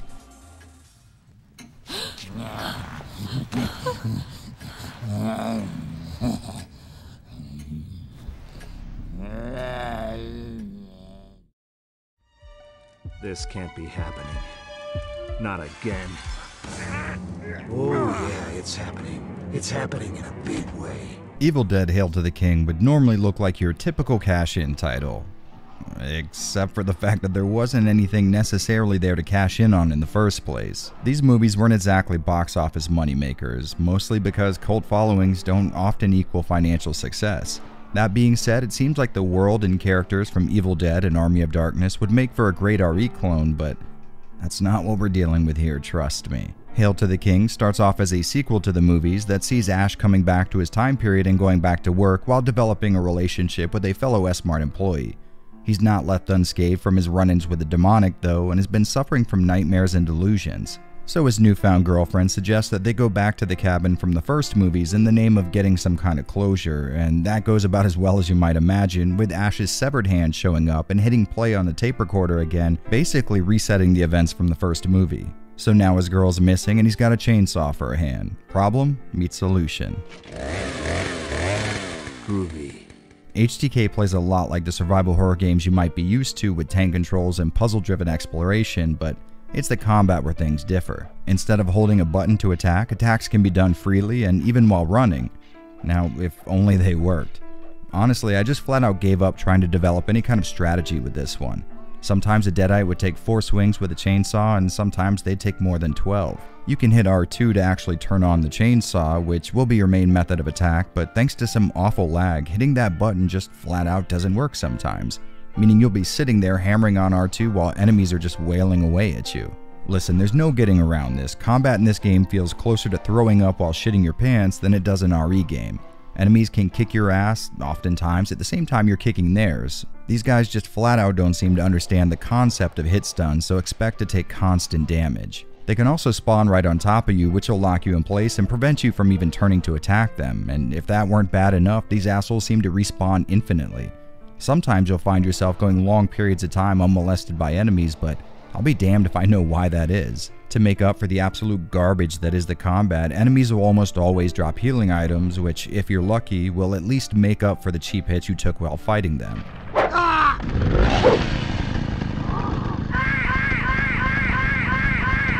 So you're probably getting the idea that the combat is whack as all hell, which is true, but we have one question: is there anything here worth praising?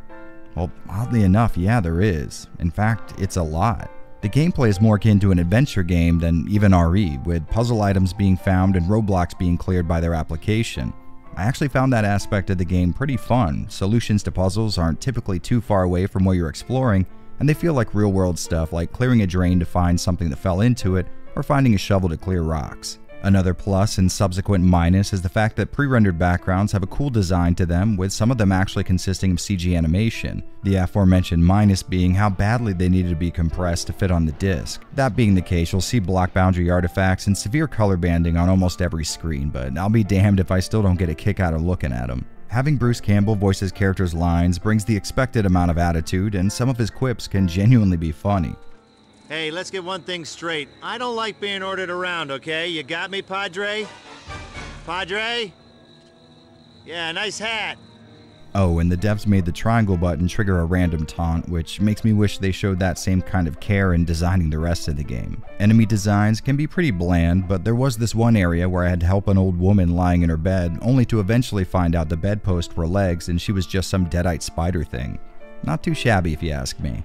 Boss fights are about as polished as the regular combat, read not at all, so expect to just sit there trading blows, with some of your attacks actually registering damage and some not for whatever reason. Having to constantly maintain fuel for your chainsaw was actually kind of fun to manage if only turning the damn thing on and off was reliable, and it seems odd they had a limited inventory when the game just doesn't play to that element very well. Items are dropped by enemies on death, so conservation isn't a factor here, which makes me wonder why they just haphazardly implement something like a limited amount of inventory slots if items and enemies respawn anyways. To be totally honest, I was looking forward to overreacting to this game's clear lack of developmental talent like some kind of YouTube hack, and it did piss me off to the point where I just stopped playing it one time, but there's also something going on here that actually works. With all the same elements but a team that knew what the hell they were doing, I could see this becoming a hidden gem, but as it is, it's far too flawed for me to even remotely recommend, despite the fact that I may hate-love it. Very not groovy if you ask me. Alright lady, you got yourself a deal. But I swear, any one of your boys gets near me, I'll turn them into furniture. Got it? I could be bounded in a nutshell, and count myself a king of infinite space, were it not that I have bad dreams. In covering these Resident Evil clones, a portion of my goal was to cover a few games that had been sitting in my collection unplayed because I knew I was interested in trying them out but wanted to wait till I was going to produce a video about them. And in that category, Martian Gothic was king. I mean, a game that has a group investigating a Martian outpost filled with zombies and other supernatural phenomenon. It sounds like a home run to me, and in a lot of ways it is, but I'm sad to say this might be one of, if not the most disappointing games on this list. Not so much because of how bad it is, but more so because of how much better it could have been. Martian Gothic is a relic of an older school of retro PC game design where the main goal is centered around solving puzzles and not so much about mechanically engaging with a video game.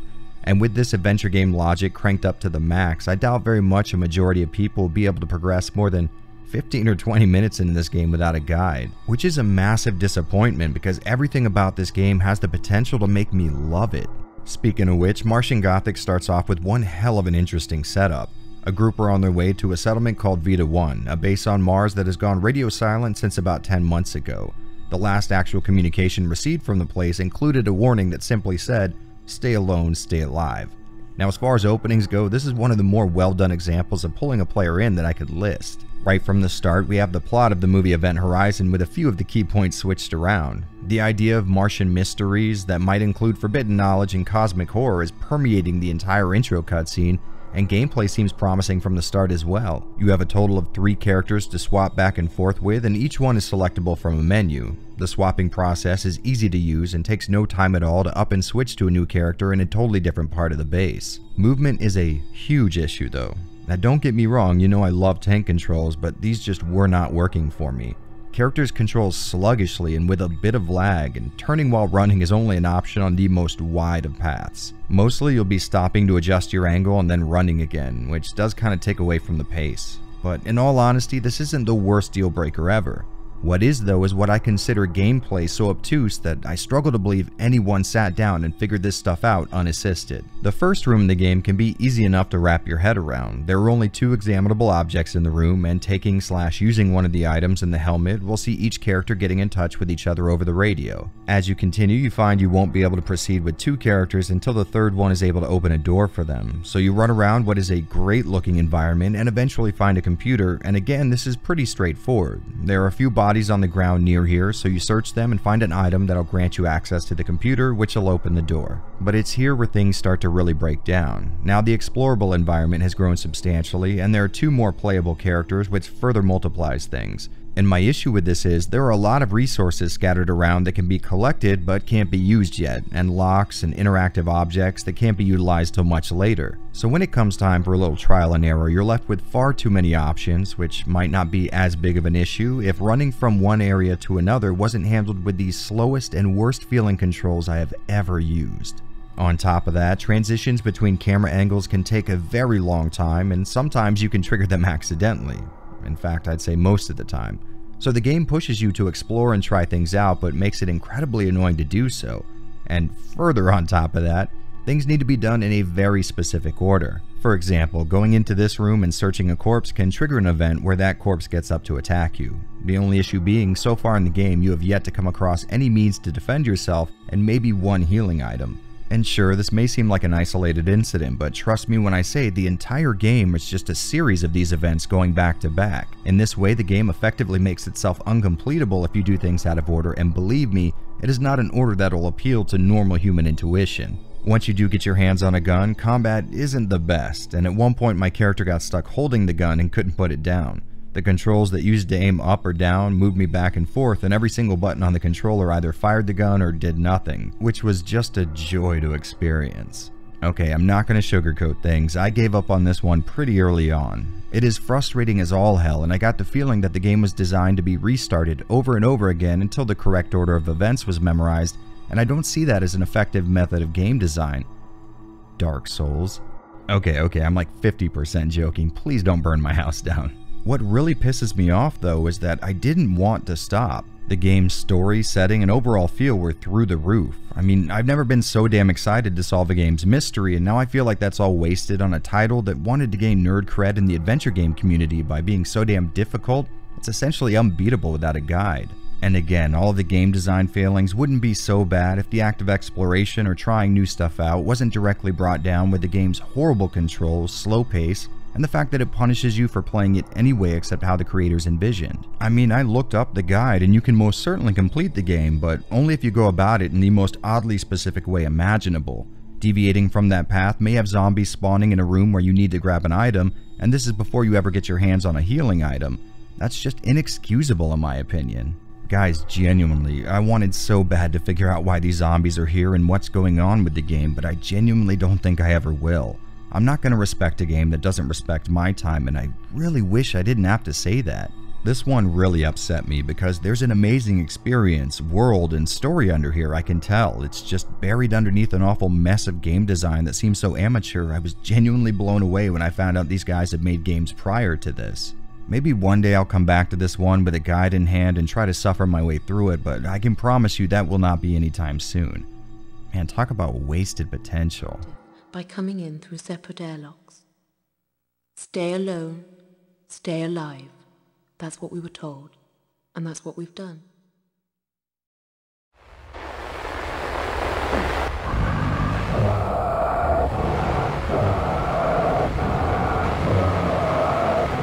Now this one is a title I wasn't even sure belonged here. I mean, when the creator of the original Silent Hill works on a project, it's easy to assume it's going to be in the same genre, and broadly speaking that may be true, sort of. But if we're being real here, this shares almost none of the characteristics that I would expect from either Resident Evil or Silent Hill. My insanely stringent standards aside, I don't think letting Keiichiro Toyama get grandfathered into this list is going to hurt anyone, in fact it may help. And on that note, Siren is something truly unique.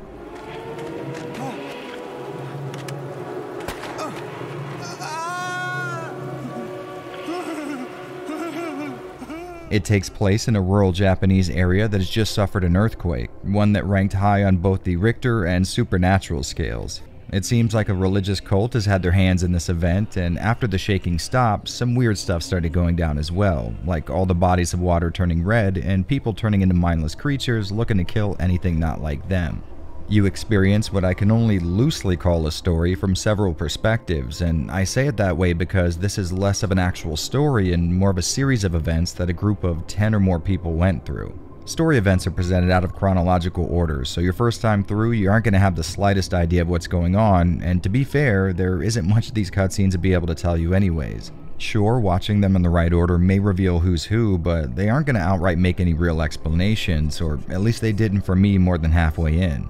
And with the game's creator being who he is, I don't think it's going to surprise anyone that gameplay is just about as odd as the approach to the story is. Technically, we're playing a horror stealth game here. Actual means to defend yourself are few and far between, and even when you get your hands on some kind of weaponry, well, you're not exactly a force to be reckoned with.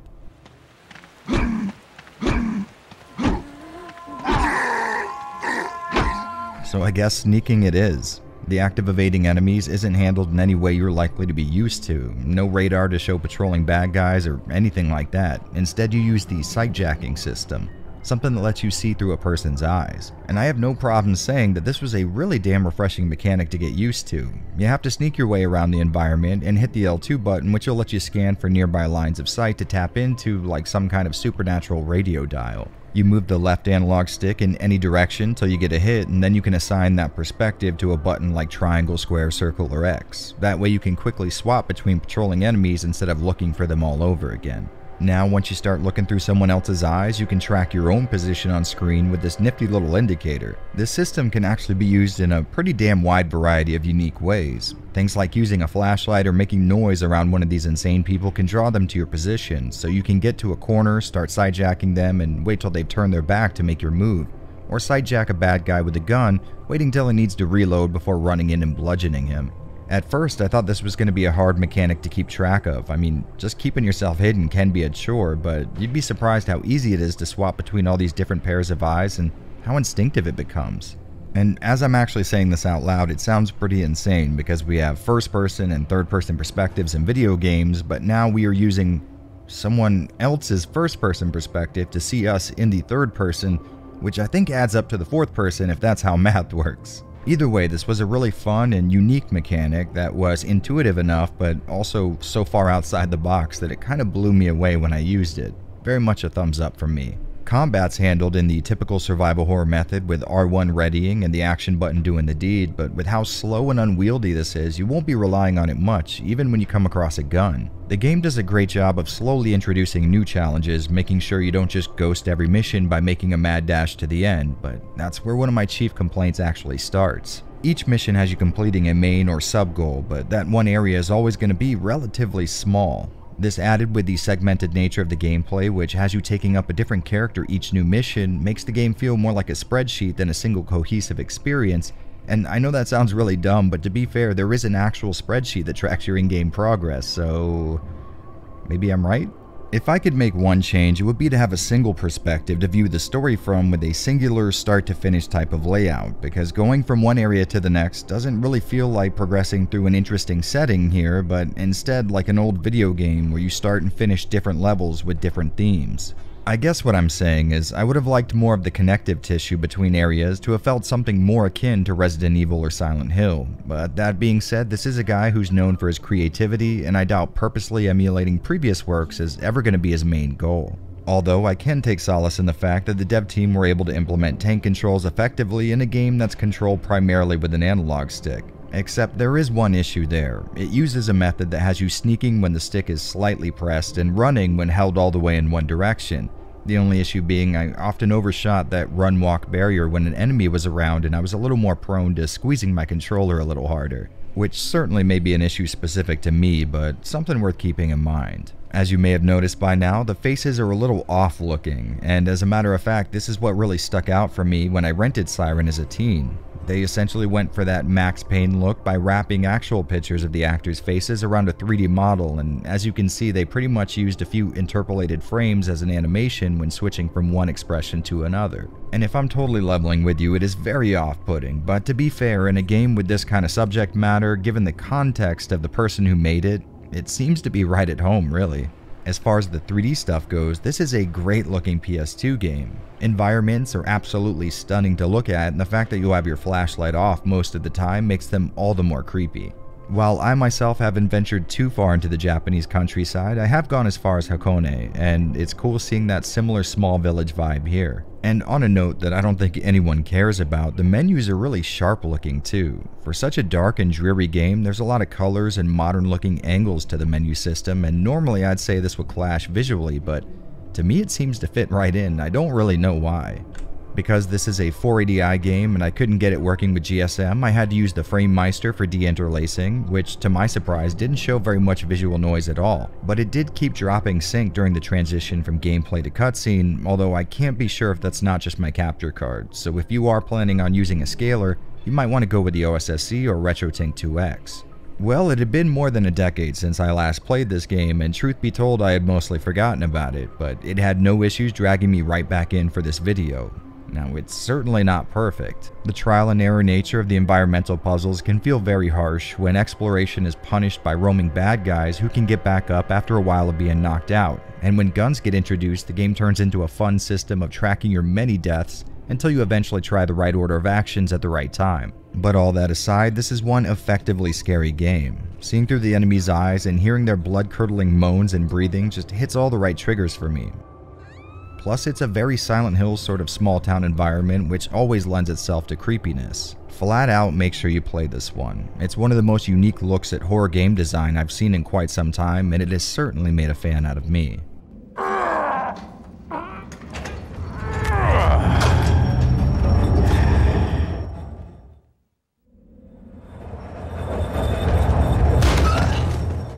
A perfect shot of our hero who destroyed the monster.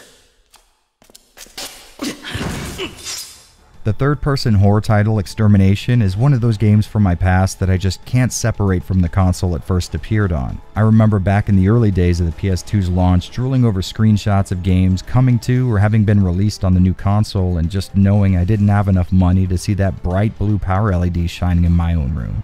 Extermination was one of the first horror games I remember seeing in those screenshots, and even though it didn't exactly take full advantage of the hardware it was released on, it still holds an awesome little spot in my heart. This is essentially a third-person shooter that takes a lot of inspiration from Resident Evil in a lot of very obvious ways, the first of which being the story. You play as a member of an elite Marine squad sent to a top-secret military research base that has fallen into some kind of accident. After touching down, it's not too long till you encounter an odd race of alien-looking bugs, which, if I'm being honest, is always a red flag in my book. The goal here is to infiltrate the base, regroup with your team, and destroy the facility to keep from any further outbreak taking place. Along the way, you'll meet up with a person from the main character's past and researchers from the base. Interacting with them, we'll see some of the most hilarious video game voice acting you're likely to come across, possibly another element stolen from RE. I've been worried about you. I haven't been able to contact you ever since that day. Dennis, Is it really just a coincidence that you're here? In all honesty though, I think Extermination doesn't resemble Capcom's seminal spooky environment exploration simulator as much as a lot of people tend to think. I mean, sure, we do have a specially trained team dropping into the scene via a failed helicopter ride, and yeah, we are dealing with science-type guys covering up a deadly bacteria in a laboratory facility no one's supposed to know about, but I'd argue those are pretty broad themes that have mostly existed in popular media since long before Resident Evil. That being said, there are some similarities there if you're looking hard enough, which is something you really can't say about the gameplay for the most part. Extermination controls exactly like a third-person shooter made before the great RE4 revolution, and combat is handled in much the same way. And me saying it that way may give you the impression that it's pretty simplistic, but it's actually kind of the opposite. In my opinion, Extermination doesn't get near enough credit for the wide variety of options baked into its overall gameplay. First off, exploration is aided by a lot of different movement options, from climbing through a vent, shimmying across a small ledge, or hanging from the ceiling, and combat takes a similar approach to variety. You can aim with R1, which will bring up a laser sight, but R2 will get you a pretty cool first-person mode that can change based on the scope you have equipped, and on that note, the game's one and only weapon can be tweaked to a crazy degree. Underbarrel mounts, scopes, forward grips, and other gadgets make this one customizable firearm, and you'll often need to switch up your loadout based on stuff like the environment you're in or the enemies you're fighting. Overall, I'd say both combat and traversing the game's world can be amazingly fun. Hitting R1 will activate a soft lock-on if you're within a certain distance from an enemy, and this can help out a lot. You move at a satisfying speed while running, so you could definitely get away from a threat if you need to. Plus, there's a secret dodge roll that I don't think the game ever actually tells you about that can be activated by hitting X just before an enemy attack lands. So on the plus side, you do have a lot of tools at your disposal, but I will say things can still devolve into taking hits the entire time you're attacking and just hoping your life holds out till the monster in front of you is dead. And this can be especially annoying when the game throws mutants at you that have firearms. Movement has a similar issue. Overall, there's lots to do, and the game does a great job at varying the challenge, so you're never just responding to the environment with apathetic boredom. That being said, I never felt like I had full control over my guy. It's kinda hard to explain, but control seems just a bit sloppy with a single flick of the analog stick, resulting in an animation that lasts a pretty decent time longer than the actual act of moving the stick. So if you're like me, you'll probably find you overshoot a lot of stuff. Now, this is definitely something that can be accounted for once you get used to it, but I think you'll find it'll still get in your way from time to time. Now, the point of keeping all the complaints right up front is because I absolutely love this game and I really do want to give it a glowing recommendation, but I also want you guys to know what to expect. Extermination has often clunky controls, combat that can be less than stellar, and voice acting that most definitely deserves to be mocked for how dumb it sounds. Damn. But all that being said, I really do love it. The exploration is laid out exactly like an RE title, with more of the base becoming accessible, with key items being found and story flags being met, but it's all taking place in a more traditional 3D action game type of environment. Meaning you can jump on a ledge far away from an enemy and take pot shots while they can't reach you, or you can run away from a charging asshole and turn just in time to deliver a shotgun blast that'll stop him right in his tracks, hoping it's going to leave him open for another shot to his weak spot. Essentially, it's a lot of stuff that might have interested you about an RE title, but with less of the purposefully laid out limitations. The combat, while frustrating as hell sometimes, can really be exciting and requires just the right amount of input from you that you end up feeling like a supreme hard-ass when you pull off a cool-looking kill or a smart strategy.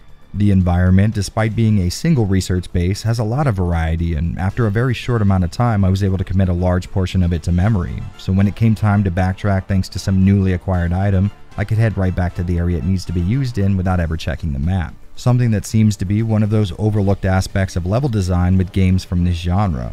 Playing a lot of these RE clones for this series has really opened my eyes to the subtle art of making a game setting something that players will remember while making sure it's complex enough that it won't feel too simplistic. Honestly, stuff like this just tends to be comfort food for me. I mean, sure, there are very real issues within these games, but that doesn't stop them from being fun as all hell. If I were you, I'd grab myself Extermination right now. It typically stays within the $10 to $20 range, and it is most definitely worth that kind of scratch. Certain parts of the game may turn to so bad it's good territory, but far more of it is so good it's good. So I can say without a doubt that I think a majority of you guys would get a kick out of this one.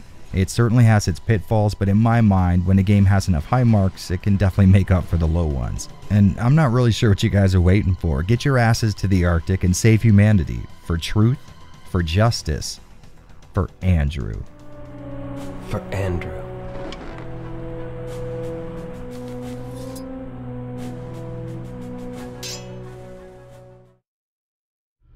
Oh, for gosh sake, what is it?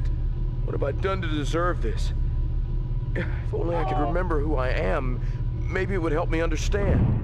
Every once in a while, a game comes around that may not have the highest production values or the most enthralling gameplay, but for whatever reason becomes a cult hit, and I really don't think you can talk about Overblood without at least broaching the fact that it has developed its own cult following. Personally, I had previously only played this maybe once or twice as a 13-year-old when a buddy brought over some of his PS1 games. I remember liking the atmosphere, and a game being fully 3D but running relatively well was a welcome change from the typical PS1 status quo. That being said, I had an experience I would imagine mirrored most of your guys' first few minutes with the game. I never made it out of the first room on my own, because almost no games require you to crouch down to examine something not even below waist height, and if they do, they'll at least prompt you to do so before locking you in a room that slowly kills you. But before we start getting into all that, what's Overblood all about? Well, if you ask me, one of Overblood's best handled features is its story. You start off knowing absolutely nothing. You wake up from some kind of cryosleep lacking any and all knowledge of who you are and where you are.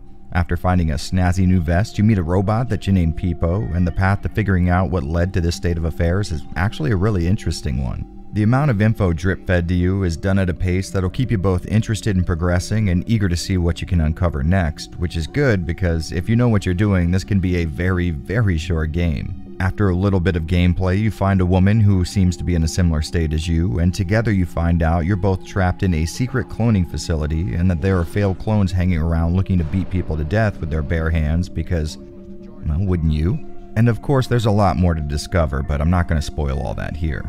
Now, this may not be the best sci-fi narrative anyone's ever put together, and at this point, even pointing out how cliché the amnesia angle is becoming cliché in and of itself, but there's something I respect about a story that can give out very small servings of information with just the right combination of pace and interest levels that I keep playing a game that is objectively poorly made. Oh, my bad, did I forget to mention that? Yeah, this is a pretty dogshit game, at least in the traditional sense. Movements handled with tank controls, which can be jarring in a fully 3D environment, but more than that, the issue is that they really aren't very good tank controls. Running anywhere near anything will put you into a pushing animation, which can be annoying to get in and out of, but your character will also change his position when turning or running forward, which also makes you think you're about to start pushing something. So the game spends most of its time either tripping you up or making you think it's tripping you up. Like I mentioned before, you have to learn that examining things needs to happen on two separate planes, which can be hell to get used to and means you're going to leave a lot of items behind on a first playthrough. The general layout feels almost exactly like a late 90s adventure game, with items being the key to furthering game progression and things needing to be done in a very specific order, something I criticized Martian Gothic for, and in the name of consistency, I have to be equally as hard on here. The only plus side being, Overblood doesn't feel quite so unfair. I mean, sure, I might be able to die just from walking off of a ledge, but at least that's on me and not the devs. I think most of the difference between these two titles for me comes from Overblood being a very linear game. A word that the industry has turned into a pejorative because, I don't know, every 4 years or so we all take something that used to be commonplace in video games that we all enjoyed and then shame it out of existence for reasons I don't think anyone's ever going to understand. If I was going to be pissed enough to rant and rave about a single gameplay failing, it would definitely be that I kept bypassing the open box in the first area of the game, so I never got the item that would allow me to save, meaning that I went through the first 30 or 40 minutes of gameplay at least 4 times till I figured out that open box actually had something in it, which begs the question, why would the devs put something so valuable in the one and only non-closed box in this game? An issue that is made orders of magnitude worse when jumping works like this. So gameplay does kind of work on a technical level, but it just doesn't feel great moving around or engaging in combat. That being said, the general act of progressing via puzzle solving is perfectly fine and is even really engaging sometimes. It's easy to assume that the majority of this game's cult following might be here for the less than stellar voice acting or hammy nature of early PS1 era 3D graphics, but I imagine a lot of these people just really enjoy adventure games of this ilk. Speaking of which, the game looks okay enough for the time it was released. Objects are made up of pretty simple shapes, making the environment a little more bland and lifeless than it had to be, but on the plus side, you really don't notice a whole lot of affine texture warping, which is pretty damn cool to see in a fully 3D PS1 title. The camera can be crappy sometimes, and hitting the L1 button will change between a far-off, more RE style of camera that follows you, or a more traditional over-the-shoulder type view, and even a first-person mode, but sadly it feels like none of these camera modes fit the game world or gameplay very well. I found that switching to an alternate camera mode might have me missing objects or routes that the more fixed camera would have drawn my attention to, which made my ability to switch camera modes a little more of a gimmick and a little bit less of an actual feature. Most of the music in Overblood sounds like cheap horror movie tracks from the 70s, with weird synthy wind chimes and other equally odd sound effects thrown in haphazardly, and I'm about to blow your mind when I say it doesn't exactly work against the game. Maybe it's because of Overblood's campy nature from the start, or my own weird taste talking, but these odd sounds sort of fit the cold, isolating environment we see here. And since we're talking about graphics, we have to at least mention the CG cutscenes, which don't exactly look great, but are fun to watch anyways because early PS1 CG is just so damn cool. Overall, I actually had a lot of fun with this one. It feels like the kind of game that you can beat a few times, remember the general order of everything, and then jump back in every once in a while when you want a familiar and cozy experience.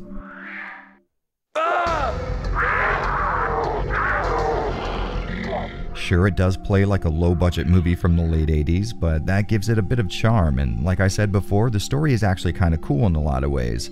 It's a pretty simple affair that won't exactly surprise you with any kind of world-shattering innovation, but it's fun, hokey, endearing, and only a little bit annoying. I can certainly see why so many of you recommended this game to me, but to be honest, I have no idea how it's supposed to be an RE clone. With all the messages, comments, and tweets I've been getting, I assumed I was remembering the game incorrectly, but turns out I wasn't. When it comes down to it, Overblood is just a straight-up adventure game. And yeah, survival horror does take a lot from the adventure game genre, but that doesn't retroactively make every adventure game now survival horror. Plus, RE and Overblood were released within a few months of each other, so I think, at least with this one, it's safe to declare it as its own thing and not so much an RE clone. But RE clone or not, I'm glad you guys pushed me into giving it a second chance, and if your first experience was like mine, hopefully this video serves as a similar push for you. Trust me when I say that giving Overblood a second chance is exactly what people would have wanted. Don't leave me, people!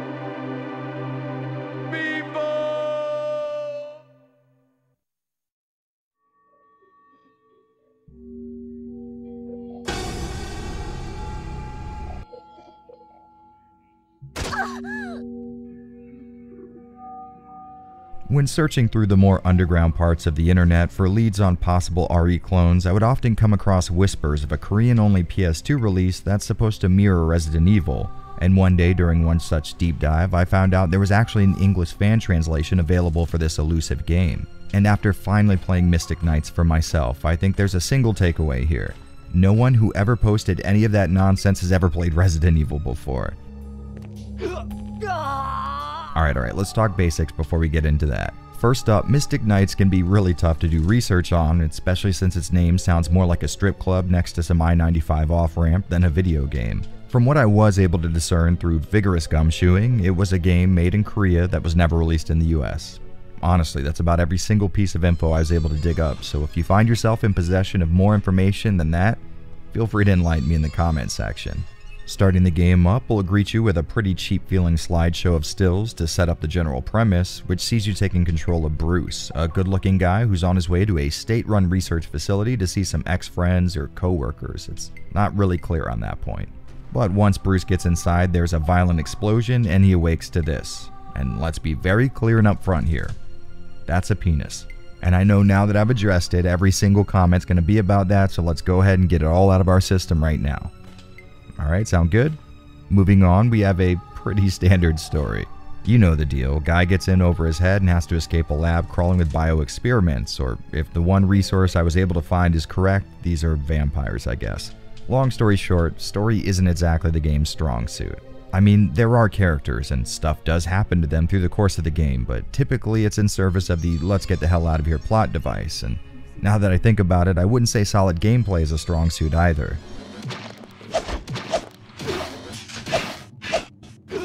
It's got some stiff as hell controls, and the camera will follow you, realigning at your back when turning corners, except when it doesn't, so plan on hitting L2 to recenter your camera every time you take a 45-degree turn, which will be 95% of the gameplay. And that's because the game takes place in a series of seemingly never-ending copy-pasted hallways and corridors, so don't expect to be memorizing any single location anytime soon. On the plus side though, the developers seem to have been aware of this and gave you a map with markers denoting where you gotta go next. The only issue being it'll take up nearly half of your screen. So I guess you really have to make a decision in this one. Do you either want to see where you're going or know where you're going? Because you're not going to be able to do both. The general layout is sort of similar to RE, with items being collectibles and puzzles coming in the form of deciphering passwords and formulas through discarded files and documents, so that's nice. But the combat, well, combat is something different. You hit R1 to ready a weapon, and R2 will cycle between selected weapons, but no matter what you're shooting or swinging, it's not going to feel very satisfying. There seems to be a real lack of feedback on the player side, so the difference between a miss and a hit is mostly a very light puff of blood. Blood that I would like to mention can be easily obscured by a camera that's set just a little too low behind Bruce's back to actually reveal any threats in front of him. There's a few firearms and a sword to contend with, and like I said, it's not very satisfying to use them. Running from enemies is very much an option though, and you'll likely start taking that route as soon as you find out how unreliable the combat is, but it's not uncommon for enemies to box you in by two of them showing up in a single hallway. At this point you can just start swinging and hope you get a hard knockdown, but I found backtracking and waiting till their AI lets them take another path is the best way to avoid damage. When it works. Graphically speaking, the game looks roundabout like what I assume it is, a budget title. The intro sequence, looking sort of amateur, clued me in right from the start, but other than that, you'll see corners being cut all over the place. The environment is mostly made up of two constantly repeating textures, animations are as basic gets, sound effects are missing from places that feel unnatural without them, and enemy design can vary from sort of interesting penis head humanoids to, well, seahorses on wheels. A design so bold and challenging that not even Masahiro Ito has the balls to put it in a Silent Hill game. Check and mate. One thing I will say though is that the 2D character art that shows up during dialogue is actually really good looking, and the fact that it's there is kind of cool too. I mean, sure, they could have just animated the characters speaking to each other in 3D like every other game does, but using these face sets gives me a sort of RPG feel, which is always really awesome. So Mystic Knights most certainly ranks towards the lower end of the spectrum of game development budgets, and that definitely explains what a mess it is as a whole, but here's where I blow your mind by saying I kind of enjoyed my time with it. I was frustrated a lot and ran into so many issues I really can't count them all, but there was still something here that I actually enjoyed. Maybe it's the fact that it's a game that I might not have otherwise been able to play because of the language difference, or just that it serves as an interesting getaway from the binary of either US or Japanese game development, but something about the game kept me playing it long after I should have put the controller down. Now I can't necessarily guarantee you'll have a similar reaction, but realistically, what do you have to lose? The English translation is available for free, and if you know where to look, a patched ISO of the game is not very hard to find, so maybe take a chance with this one. I went into this thing interested, and even when itemizing my myriad of complaints, still felt a certain amount of charm with it. This may not be the kind of title that turns you on to a whole new world of non-Western game design, but it'll kill an hour or two of your time, and isn't that what all this gaming stuff is about anyways?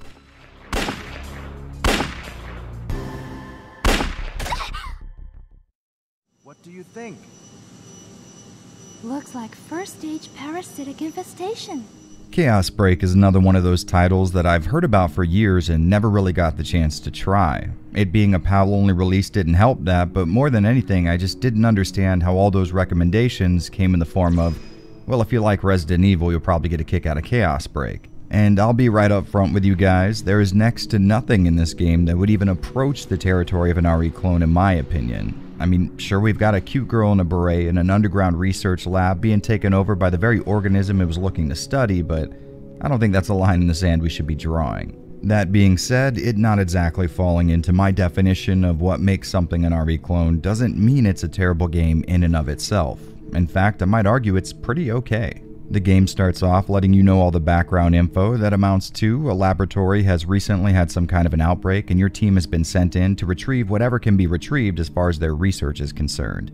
You can choose between two separate campaigns from the start, and while it would be nice if this would have equated to separate experiences, I'm not too mad that it just means playing the game backwards depending on who you pick. So once we touch down in the lab, we're faced with the very subtle hint that the situation may not be as good as it could be. Run!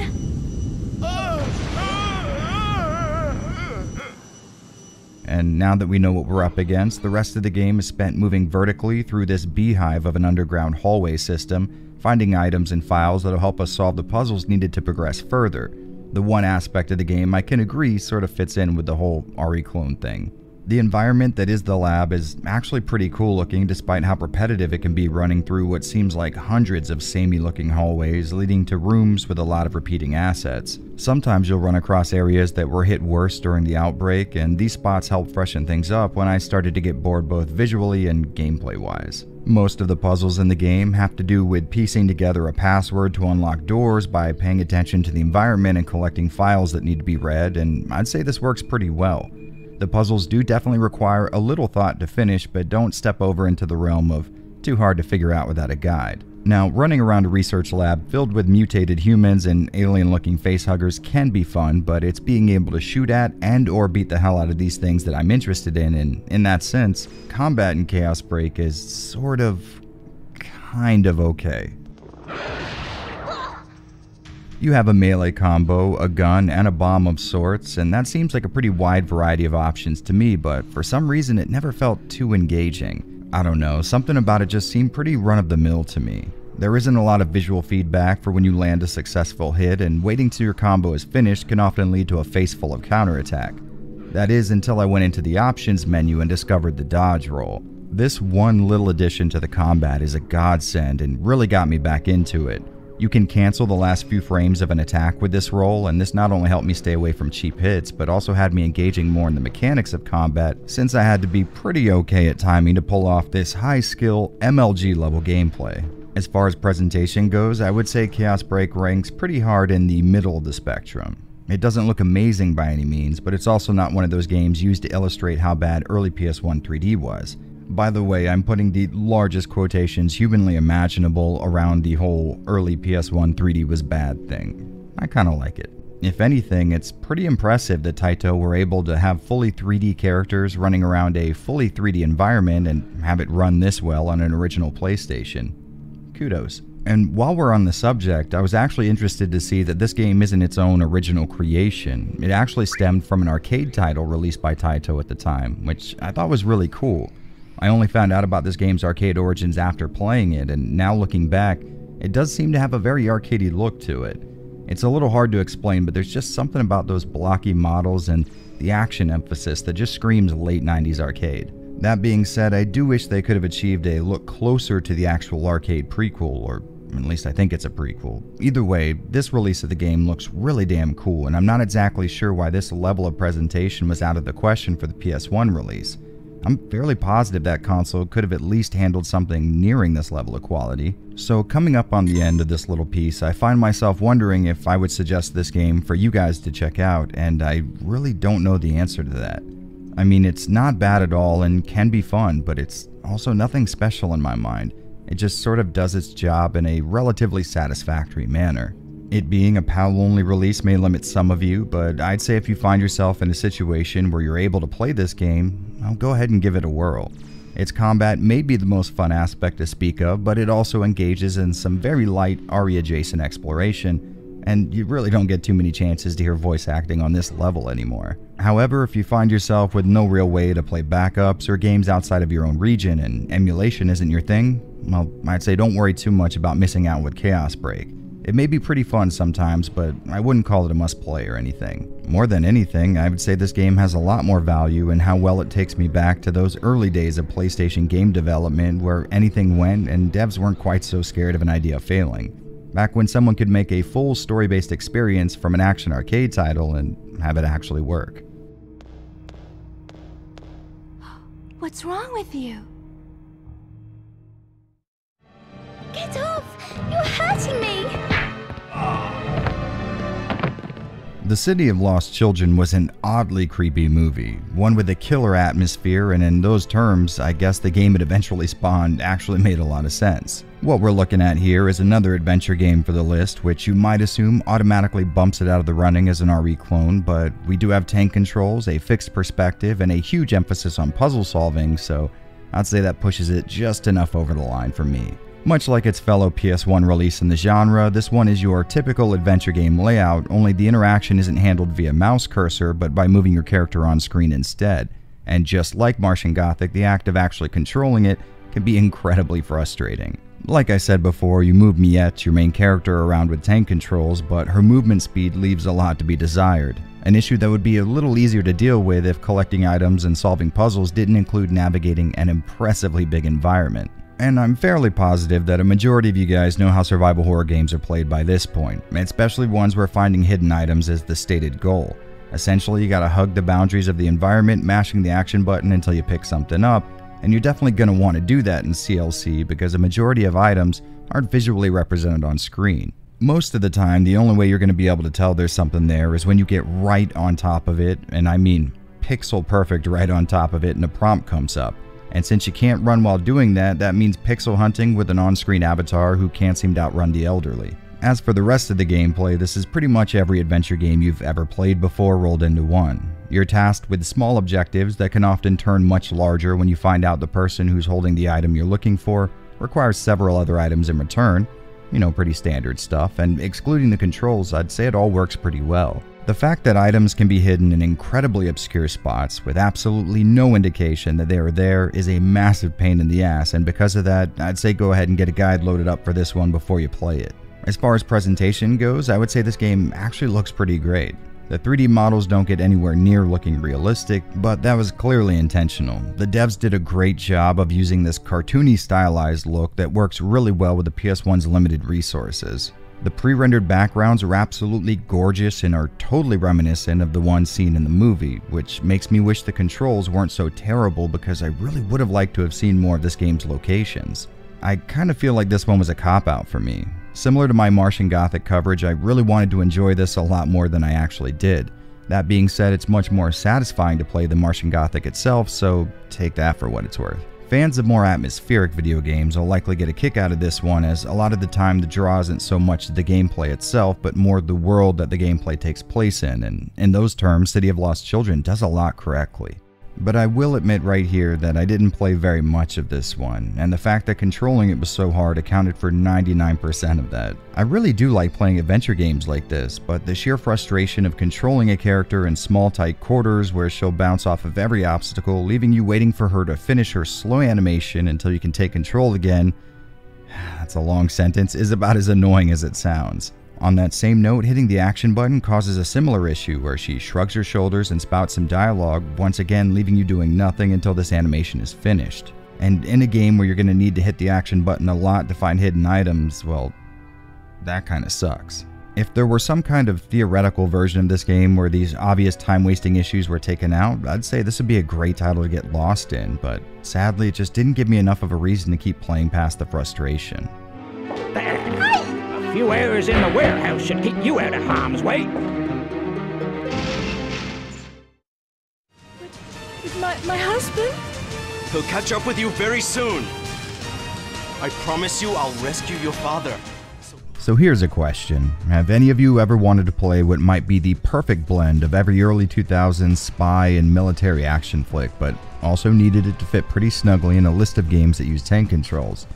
Well, all two of you that actually said yes to that, boy do I have a game for you. Covert Ops Nuclear Dawn was released at the very start of the year 2000 by a team called Sugar Rockets, which is the greatest name I've ever heard in my life, and while I can't find a lot of info about its development, it's clear the goal was to mirror action flicks like Mission Impossible, Broken Arrow, or the Bond movies.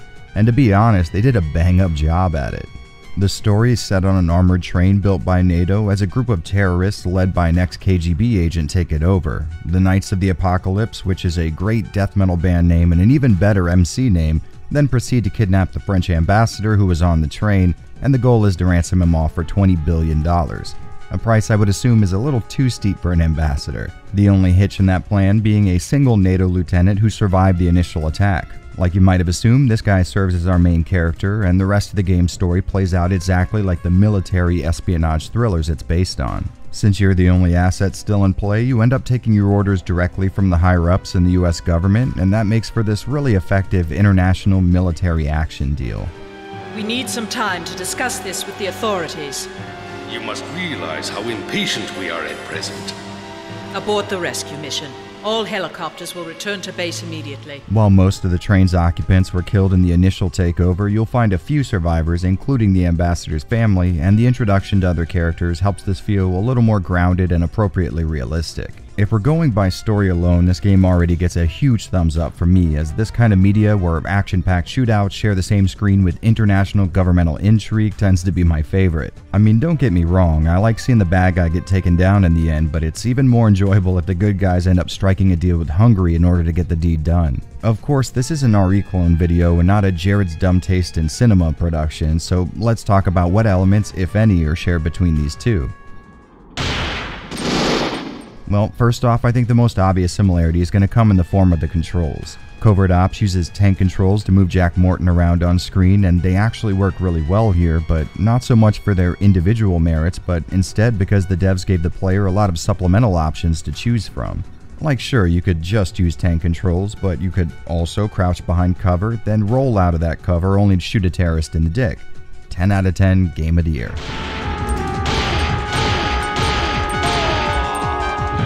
Truth be told though, this game wouldn't be on this list if it were solely up to me.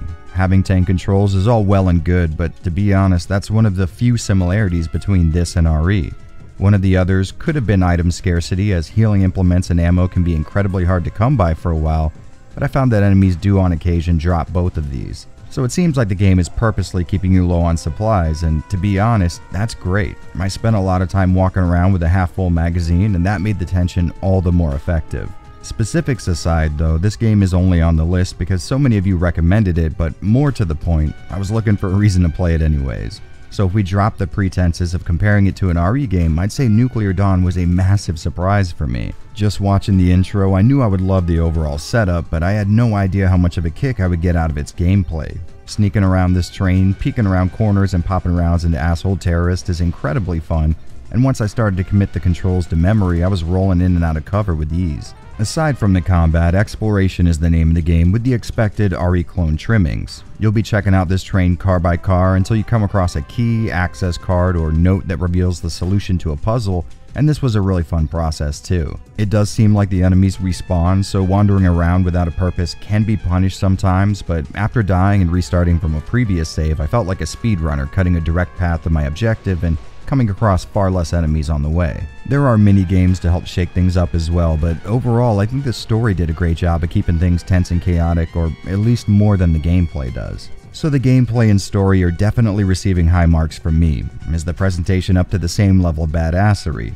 And well, you've been looking at the game this whole time, so I imagine you already know it looks pretty good by now.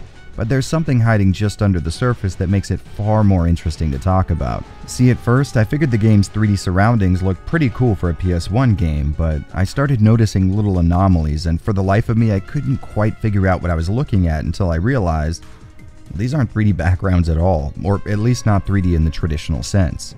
I assume a lot of you guys know that most games in the PS1 era would pick one of two options. Either they would fully render a 3D environment or pre-render 2D images and then apply boundaries to them so that they looked and felt like an approximation of a fully interactive 3D location. Nuclear Dawn, on the other hand, seems to be taking a little bit of inspiration from both sides of the spectrum. From what I can tell, this game has fully mapped 3D geometry, but the devs seem to have wrapped that 3D wireframe with a giant seamless 2D texture. So instead of seeing the affine texture warping that can take place in a fully 3D world on the PS1, you're instead seeing scaling and rotation artifacts caused by manipulating a 2D image in real time. Now, I can't really confirm this as, like I said, the internet isn't exactly bursting at the seams with information on this title, but I'm fairly certain that's what's going on here. It looks like there are a few instances of actual 3D objects other than character models on screen, but 99% of what you're going to see is a flat image stretched, rotated, and manipulated to lay across 3D geometry. And I thought that was just cool as all hell. I mean, don't get me wrong, I like good 3D graphics in a PS1 game, but I love it when developers go out of their way to try some kind of sideways workaround to get something looking cool. Sadly, all of this math does seem to negatively affect the frame rate in certain more complex areas, but I wouldn't say this negatively impacts the gameplay most of the time. But other than that really damn cool realization, this game looks amazing. The environment around your character may look like a fairly realistic setting, but a lot of the 3D graphics sort of cross over into the more cartoony or arcadey realm of flashiness. Sort of like if Metal Gear Solid and Dynamite Deca had some kind of illegitimate child. And now that I'm thinking about it, that description probably could have saved me a lot of time with this analysis if I would have just put it in the beginning. Well, anyways, the main takeaway here is Covert Ops Nuclear Dawn is a banger of an action game. It may not comfortably fit into my personal definition of a Resident Evil clone, but it's so damn fun and unique that I have no issues throwing it in a video like this anyways. So regardless of the method, I'd fully recommend everyone watching grab some form of this game because it really is an experience to remember. Isn't there a medical area on this train? Yes, there is. It's in car 6. Car number 5.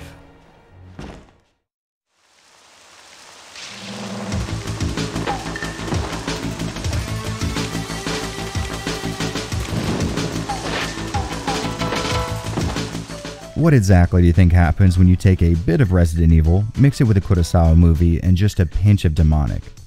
Well, you get Onimusha, but altering that recipe just a little bit also leads to Soul of the Samurai, a sword fighting game wearing the skin of a Resident Evil title, aka a pretty damn awesome combination.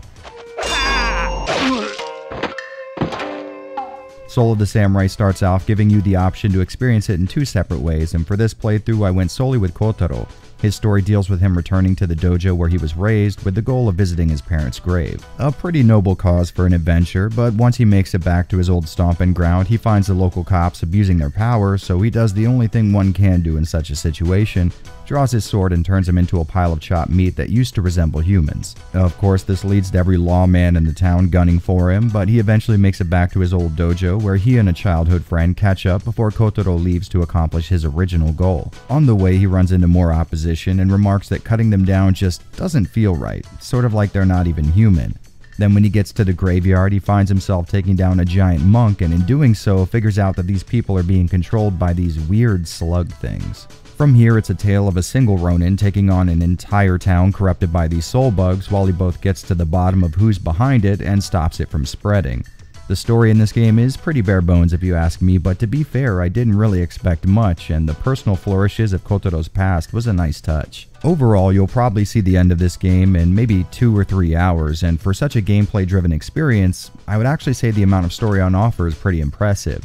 I've yet to get very far in the Ninja Lin's campaign, but I don't expect it to extend the game's runtime much further than another hour or 2.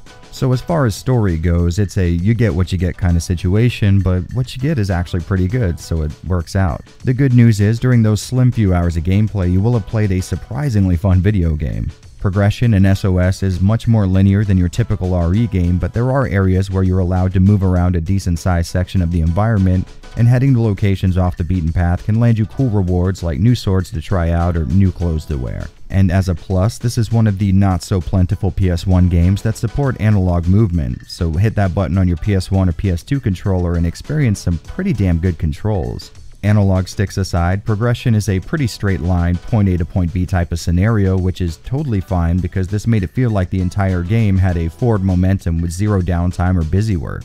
The combat, though, that's where this game really shines. Instead of going for a straight arcade action approach, SOS feels more like a combination of Onimusha and Bushido Blade.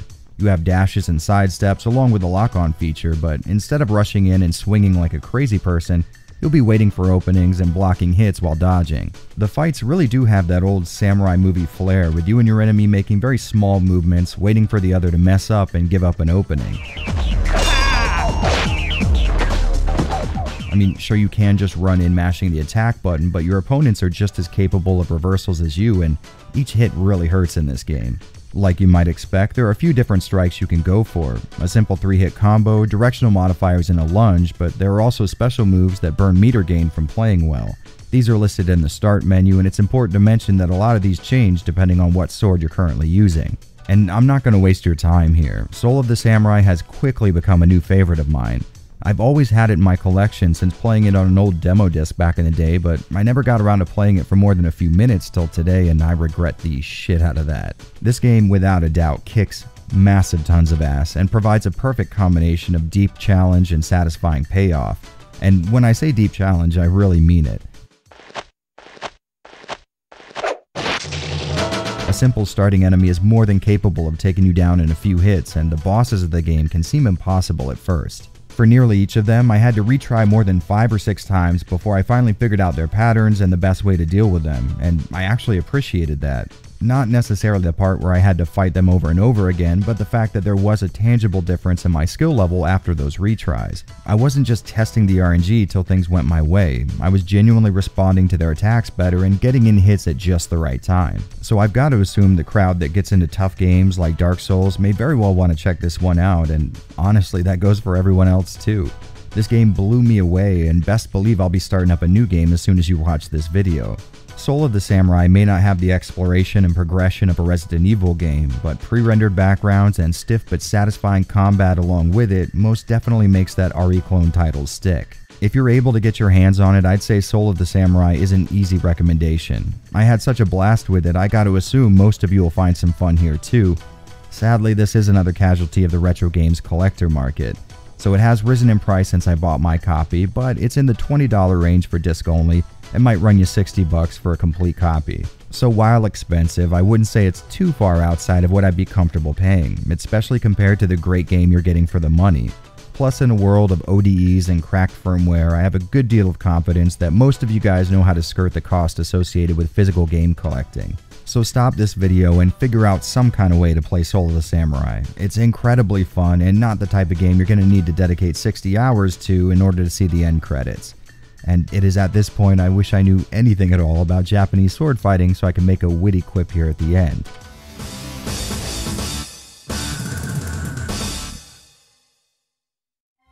I guess she doesn't understand jokes. I love these kind of chicks. Throughout my time covering Resident Evil and the games it inspired, Blue Stinger is a name that you could reliably find in the comment section of most of my content, and to be fair, it's a game I've always wanted to put time into myself, but for whatever reason never found an opportunity. That is until today, and well, I was most definitely missing out on something special. Oh, you got Total 10 back! Merry Christmas and Happy New Year! Blue Stinger dropped on US Dreamcast towards the tail end of 1999, and I think I may have found a new best example to point to when I describe a game as feeling like a Dreamcast title. This game just exudes that DC style of game development from every pore. It's unique, innovative, and because it's a Dreamcast game, very arcadey feeling. But before we start talking about all that, let's find out what the hell's going on here story-wise. The game starts with an exposition dump informing us that the meteor that wiped out the dinosaurs is supposed to have hit in the Yucatan Peninsula, something I'm going to pretend I already knew. So flash forward to the early 2000s and an earthquake has somehow caused an island to emerge smack dab in the middle of that impact site, causing the world's foremost scientific and analytical minds to nickname it Dinosaur Island. Now, I'm not saying I could have come up with something better, but I feel like maybe they should have. Anyways, in the far-off distant year of 2018, Elliot here is enjoying some time off on a boat anchored just off of Dinosaur Island when he witnesses something fall from space, crash into the island, and envelop it in some kind of energy dome. Then there's this weird thing following him around, and since he's part of the rescue team, he's got to come in on his day off and rescue whoever survived this event. Lucky for him, there are more than a few survivors, the only downside being a good majority of them have mutated into weird creatures and have developed a taste for spiky hairdos apparently. Since the island became some kind of a research facility since its discovery, there are all kinds of cool, futuristic locales to explore on your way to rescue people and find a way to get off the island. There's a few different metrics by which the story could be graded. You could take a look at the hilariously awkward dialogue and assume it's a bad tale, but I think dismissing it like that would be a mistake. Sure, it is a Dreamcast game with voice acting, and that means whatever bad example you're thinking of. What? You guys know each other? Well, it's about on that level, but there's a really cool mystery here. Something that feels like it's elevated above the kind of funny way it's being told. Now, in the spirit of transparency, I haven't beaten this game at the time of writing this, so I'm still in the dark about a lot of stuff, but maybe that's why I'm so into it. Right now, I still have no idea what this second meteor is all about and why people are looking like lizard-human hybrids. I know that Nephilim took this form because it's something Elliot was already familiar with, but I still have no idea what it is or why it's helping me. For all I know, the answer to these looming questions may be super unsatisfying, but so far I gotta say it has been a really cool ride. As for gameplay, I think there are some things here that might stand the greatest chance of pushing people away. Most of what you do in this game is explore the island facility, collecting items and keys while solving puzzles, which opens up more of the area to explore, and in my opinion, this aspect of the game is handled perfectly. Dinosaur Island houses a massive environment to explore, and the act of unlocking every door is very reminiscent of a Metroidvania game, especially because you end up having to run literal miles getting from point A to point B.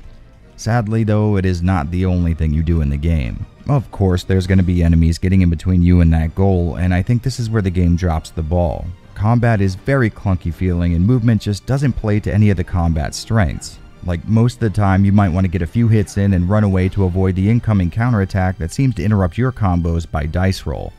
Well, the only problem with that is the camera is fucking horrible, and turning back around to face the enemy might take so long for the camera to reorient itself that they're too damn close to do anything anyways. It's worth mentioning though, the Japanese release of this game doesn't have this issue at all, and a big thanks to Grabahasi on Twitter for pointing this out.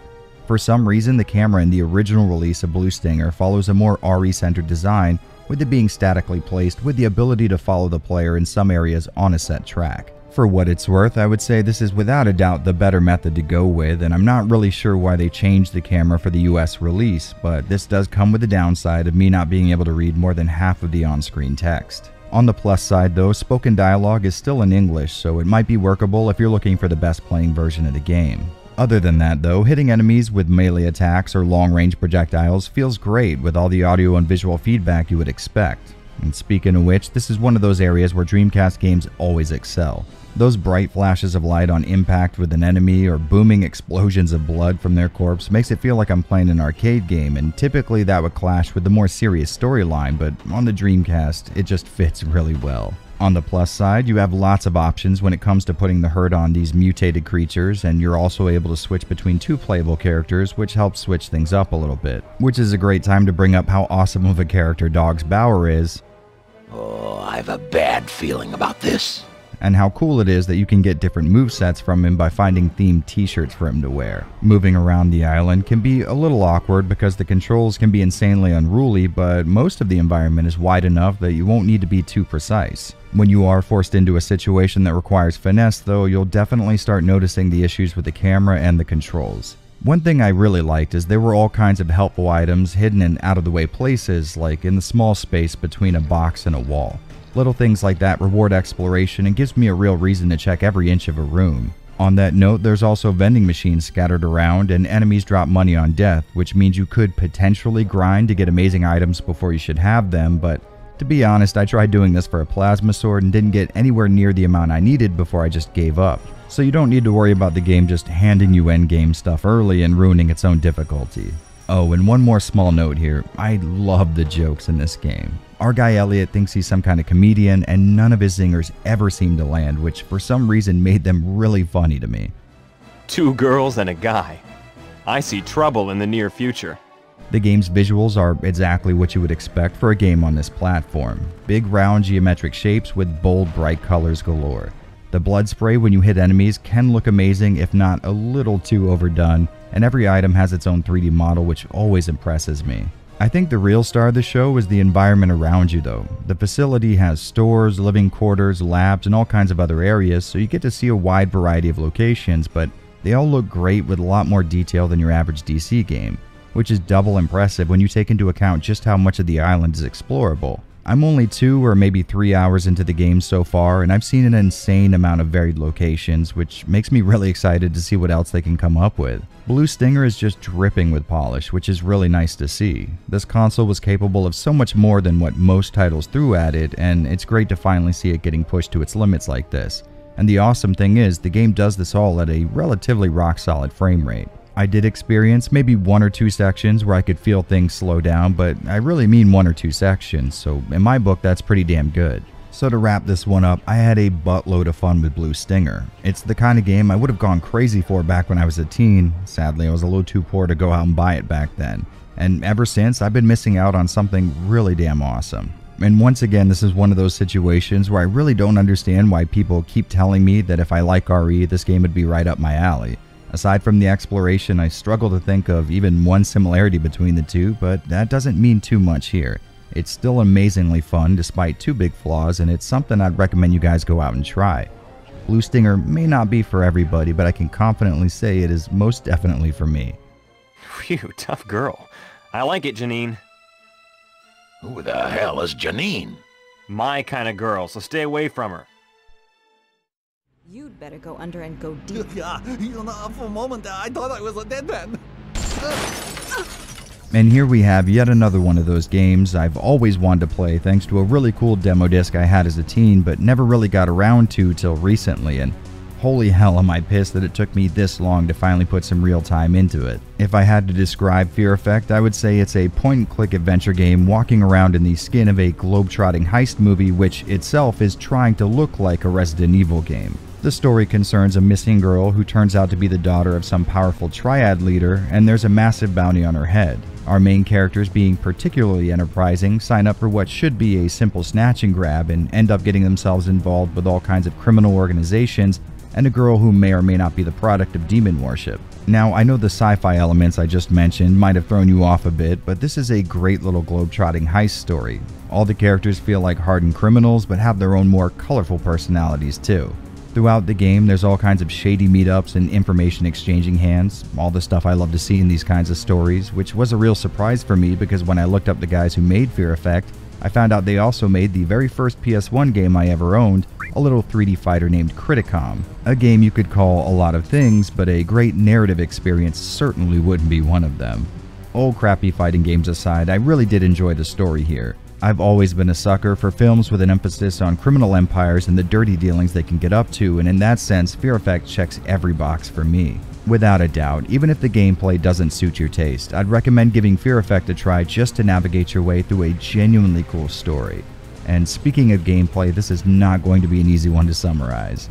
Okay, so let's try this out. Basically, you're playing an old PC adventure game here where puzzles don't just come in the form of doors that need keys. Every single step in this game works itself into some kind of puzzle to solve, but they tend to stay away from that dreaded adventure game logic that plagues so many games in the genre, meaning the solutions to a lot of these puzzles are going to be relatively intuitive. These tests of wit can vary from your typical item-based head-scratchers to combinations that need to be cracked, environmental obstacles that need to be cleared, and hell, you might even be able to classify the boss encounters as some kind of puzzle. As you might have noticed, the game takes place on a 2D plane that consists of a looping pre-rendered CG movie, and moving around in this type of environment has always been so damn cool to me. Back when I was coming up, we didn't have access to the kind of processing power it would have taken to render realistic looking imagery, so these types of games gave me the feeling that I was playing something from the far-off future. Controls are handled with my beloved tank method, and since this is essentially a mirror of Resident Evil's typical setup, they feel right at home here.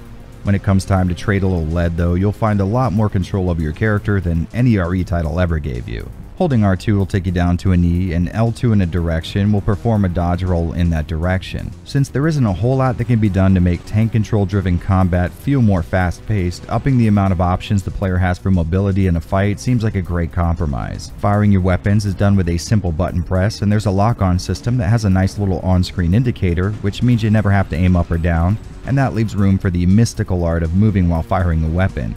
Something that seems like a simple idea but took decades to work its way into these types of games. Now I'll tell you guys right up front that this game wowed me right from the start. For some reason it just felt perfect in my hands and I completely fell in love with it, but that's not to say it does everything right. Truth be told, there are some serious issues here. First off, the puzzles I told you about before aren't always just arbitrary hurdles meant to gate progression. A lot of the time they just straight up kill you if you get them wrong.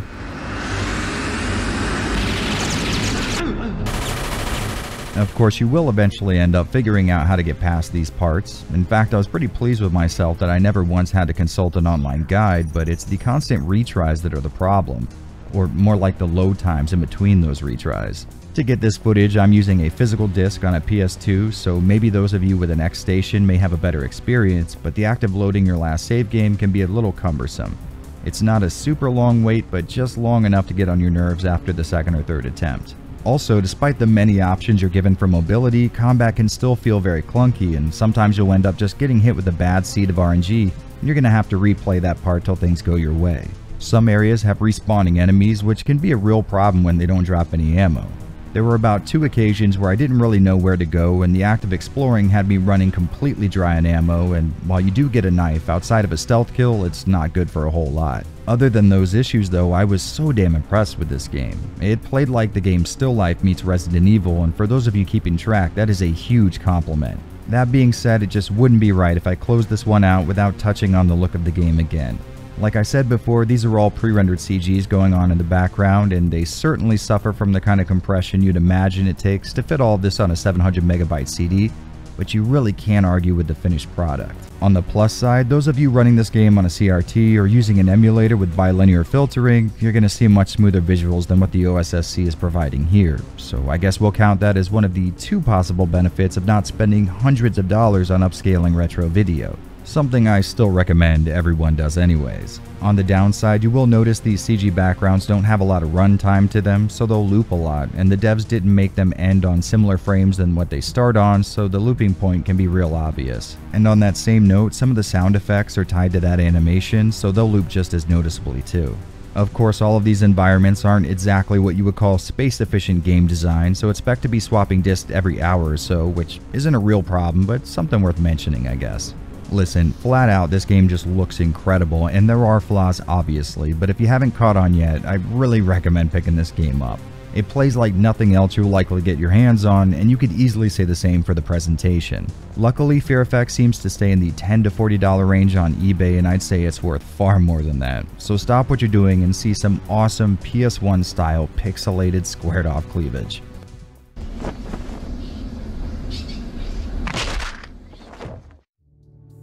Well guys, I hope you had as much fun with this one as I did. I think this may have been the most satisfying project I've completed here on YouTube, and I'm overjoyed at all the attention it's been getting. Of course, this was just a list of games that ape that original Resident Evil survival horror style, but I do think that there's a chance of seeing some kind of RE4 clone series at some point, so keep your eyes open for that. In the meantime, thanks so much for coming along for the ride, and as usual, I'm Jared.